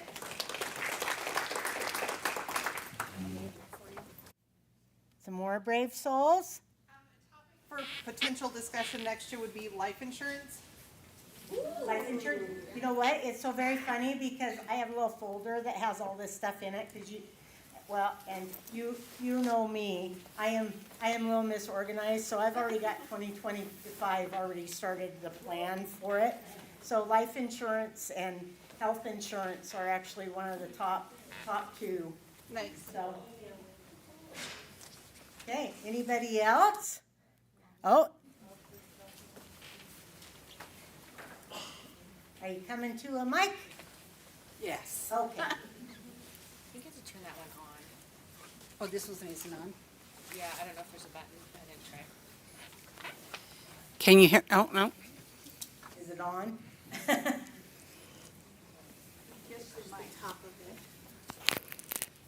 Now? No?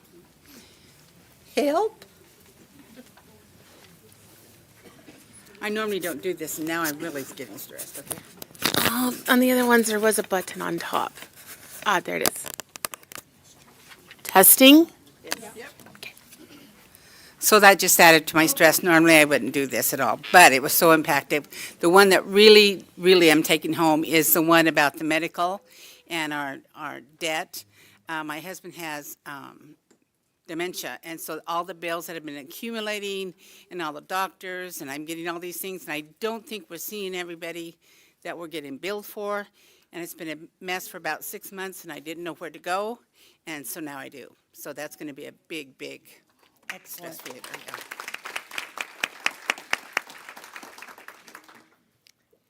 I went to the class I came for, and that was dealing with the loss of a loved one.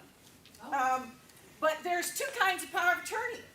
Do you know the difference between a will and a trust? Do you know what a summary of administration is? Do you know what the right of survivorship is? Oh boy, I got my work cut out for me for my client. Maybe you should go to their class next year. So, and guess what? The good news is that we've been recording all of them. So you guys will all get a link as soon as they're up. And you can, if you missed it, you'll get a chance to see it. If you went to it and you want to see it again, you'll get a chance to see it again. So it was hard to decide. You didn't know which ones to go to. They were all good. It was really hard in the first session because people kept coming up to me and telling me in the first session, that was the most amazing session I have ever been to, and they were all 3 of the different sessions. So there's no way to rate them. They're all number 1. So, yes, Ms. Francis. I learned that self-care is not self-indulgence. And for those here who are as gray-haired as I am, and that's not the way we were raised, that's what I'm going to put on my mirror to read every morning until I actually believe it in my heart. Very good.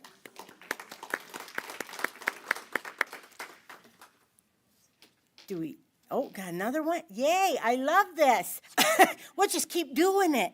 The one I attended was the Breakout 3, Navigating Loss. I learned a lot in that one, but it also brought up a lot of things that I don't know. So I have a lot of things to look up. And like she said, the different terms of the different powers of attorneys. And there were words in there that I wasn't familiar with. And so I enjoyed that one. And the topics for next year, long-term care insurance, the pros of that or the cons, and then financial responsibilities of families. So if you have a loved one entering assisted living or long-term care, what are your financial responsibilities if you're admitting them or helping that person take that step? Very good. Yes, Louise, can you talk loud? Yes, I think I can. Okay. Retired school teacher. I would first make a criticism that next year, please ask people to learn to use the microphones.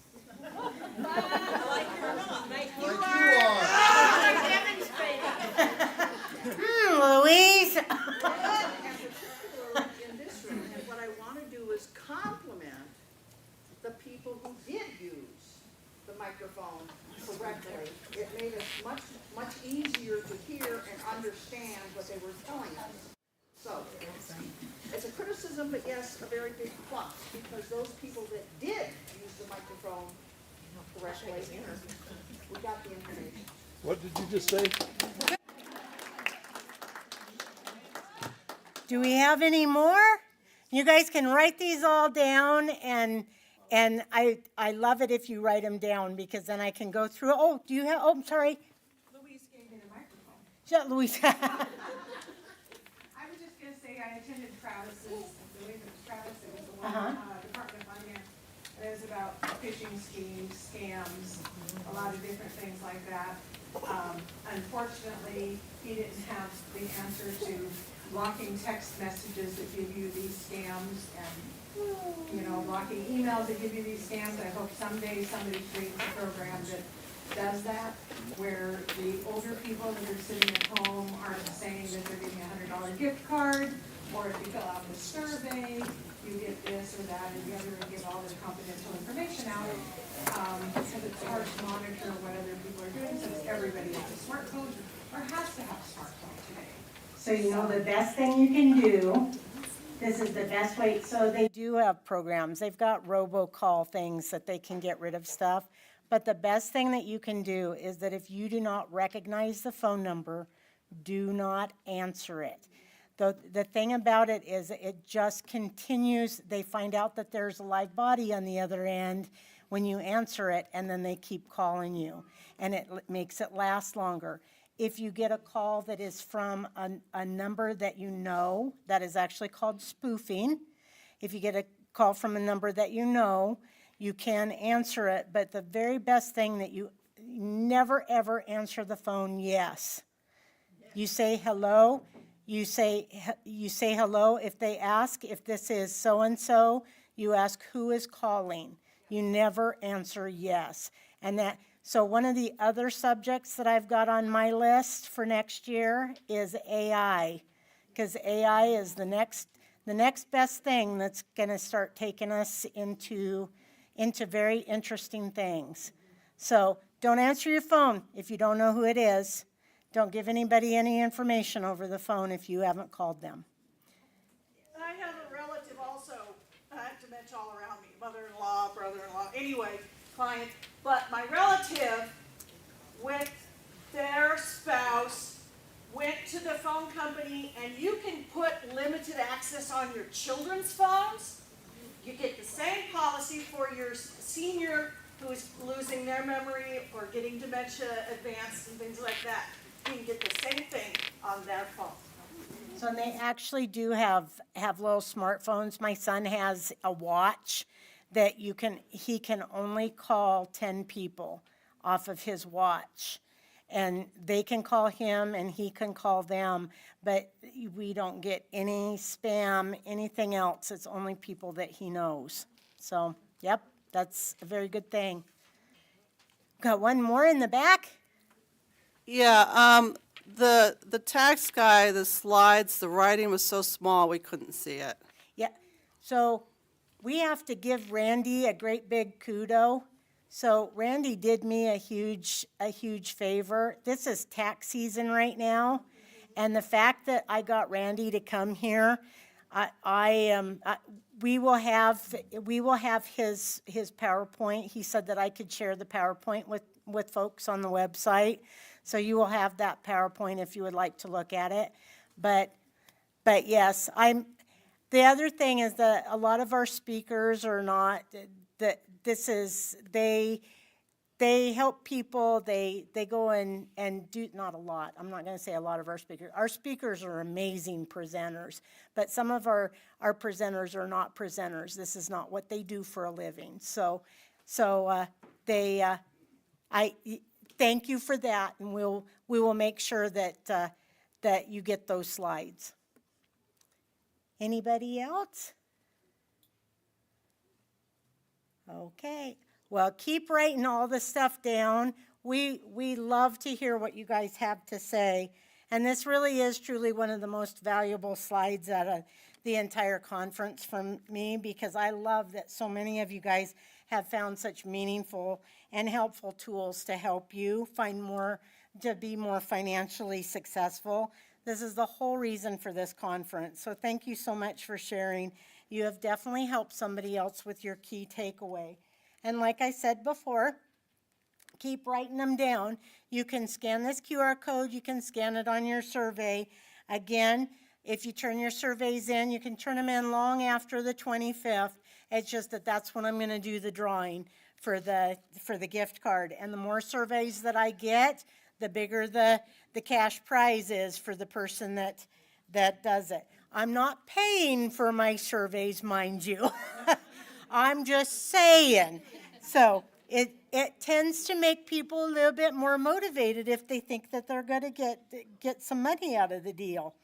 So make sure that you add your email to the paper copies on here if you haven't done that already. And it is already on the QR code there. Yes, Miss Lori? Yep, so when you are all set, a lot of folks put them on the table, but if you can put them in the survey box as you leave, that is awesome, because then they're where they need to go, and we don't miss one of them in here. So just put them in the box on the registration desk. You can't miss it. It has a survey box on it. So, and we will grab them, we go through all of them, we look at every single one of them, and that's how we come up with these conferences. So, that my microphone's not working? The QR code's not working? Try it off of did you try it off of the actual survey?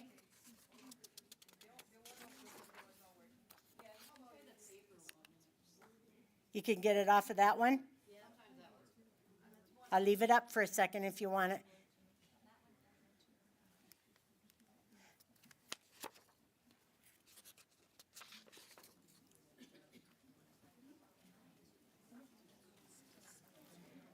Okay, are we ready? So this is the thanks a million slide. So thanks is not big enough. It really truly isn't. We don't pay our speakers to be here. In fact, we make them talk about the things that we want them to talk about. And our sponsors, we make them pay us to be here. So they come and they come out of their offices, and they come out of their busy, they travel long distances. Idaho Department of Finance, our Sheba rep had actually been down here. She has been down here for 3 days doing other things, but we've got people that are coming all from over the place.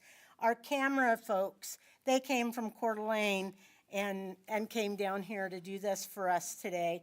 And so we really want to thank them a lot for all the stuff that they do. Plus, our amazing volunteers, our volunteers are all kind of lined up there. Did you guys plan that? So,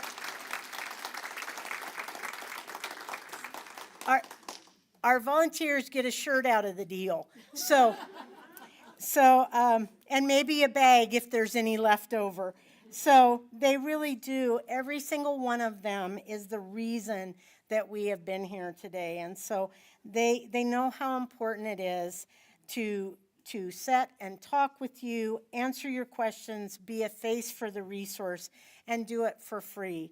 And so as you can imagine, that none of this is really free. So from the lunch to the stuff that we do to renting the hotel and all that stuff, all of it comes with a price, but you guys are worth it, and we want to be here for you. So would you just help me thank everybody a million for all the amazing stuff that they've done today? And if you forgot who they were already, Idaho Central Credit Union, of course, us, University of Idaho Extension, Latah Credit Union, we've got North Star Financial Management, Thrivent Northwest Pinnacle Group, Idaho Department of Finance, we've got Efert Law Firm, University of Idaho Margaret Ritchie School of Family and Consumer Sciences, and they send their regrets because they were actually not here. They had a table, but they had a last-minute change of plans. But if you have any questions for them, they are in your financial yearbook. The Savvy Financial Coach. We have AARP of Idaho, Community Action Partnership, Area Agency on Aging. I want you to know that it took me years to get to be able to say that name. It's a hard name to say. Disability Action Center, and it's probably Northwest. Are we Northwest on here? I think there's a Northwest on them. So Idaho Housing and Finance Association, Ideal 529 Plan, the Idaho College Savings Program, Idaho Department of Insurance, SHEBA, P1FCU, and Washington Trust Bank. So I thank you to all of our financial supporters, speakers, and volunteers for their vital contributions to our financial conference. Your unwavering commitment and selfless dedication, both financially and through expertise and time, have made our event an epic occasion. So, and then special thanks. We couldn't do this without everybody here. We've got Teresa Balderrama and her 4-H team. They did all of our videos for us today, and I am certain that they are going to be absolutely amazing. No pressure. And then our big thank you. So people always thank me for this conference, but it is not just me. So Ember is the left and right side of my brain over here. She is our office and program manager, so a lot of times people will actually talk with Ember instead of me at this point. Zoe Sones is our office administrator, and Zoe does a tremendous amount to get everything up and going and make sure that everything is right where it needs to be. Rayla Atwood is my new intern, and she just got thrown right into it, right into the mix, and she did a fabulous job. Marlis Wilson and Erica Odenborg are my amazing friends from Latah Credit Union. They are my board members, and honestly, Marlis, when I was driving back from Spokane after dropping a friend off from the airport, and we had found out that one of our financial conferences that was here was not going to happen anymore. And I thought, I'm not okay with that. And I called Marlis and I said, hey, Marlis, you want to? And before I could even get the words out of my mouth, she said, I'm in, I'm all in. So Marlis has been with me for every crazy idea, and Erica has been right with her and right with me on everything we do. And I could not do it without the two of them. Jenny Ford, I already told you my feelings about Jenny Ford. She is my pusher and gets me going. Hannah Ironton was one of our student volunteers, and she rocked it. She came right in and just did a bunch of stuff. Danielle Scott is actually our educator from the Nez Perce tribe, and she came up here, and normally she is a participant. She said, hey, I want to help you, and I said, hey, I want you to help me. So she got to come and hang out with us, and she was just amazing. And Cora didn't make it today, but she was one of our students that was a student volunteer. So thank you all so very, very much. So let's give a round of applause again for all of us in the room. We collectively really are the reason that our financial conference continues to grow and make impact in the community. So, am I missing something? Am I, Amber? Am I missing anything? I think I'm missing some door prize drawings. We got three door prize drawings. And while Amber is doing this, I'm going to get her up here and get doing this. But you will notice that on your yearbook, I don't leave the date empty on the yearbook. I always tell you when the new one is going to come. So I've got it tentatively set for April 4th, which I understand. My boss was telling somebody the other day, she said, you have got to go to this financial conference. It's on the first Friday of every April. And so apparently we're the first Friday of every April. But anyway, I want you guys to tell me, what do you think? Is the first Friday of every April a good time for you to go? Or do you want to do a Saturday? Or do you want to do a Tuesday? So this is what you need to do, because majority rules, and we will take that into account too. So write that on your survey. What day do you want us to do this?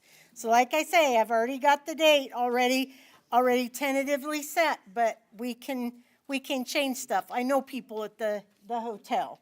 So are we ready? You can get out of my thing.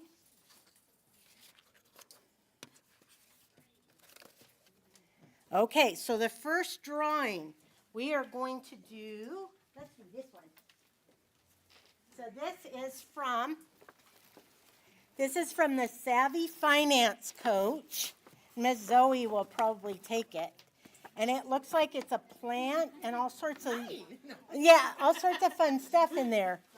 So who is the big winner? Carrie, are you still here? Yay, Carrie!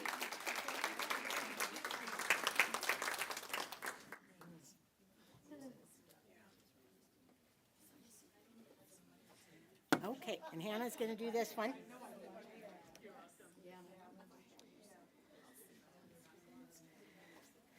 So I was going to save this for last, or maybe even hide it, but it is from Latah Credit Union. It is coffee basket. Oh. I'm just saying.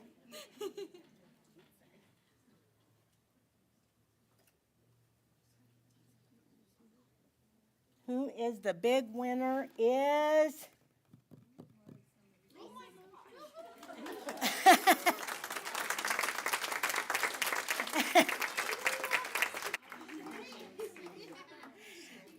So how many that have won prizes today never win prizes? Yep. Okay, last prize, and then I'm going to send you on your way, is from AARP, and it is a super, super duper heavy duty paper shredder.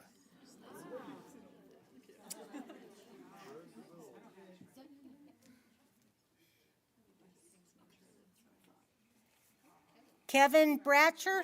Yay!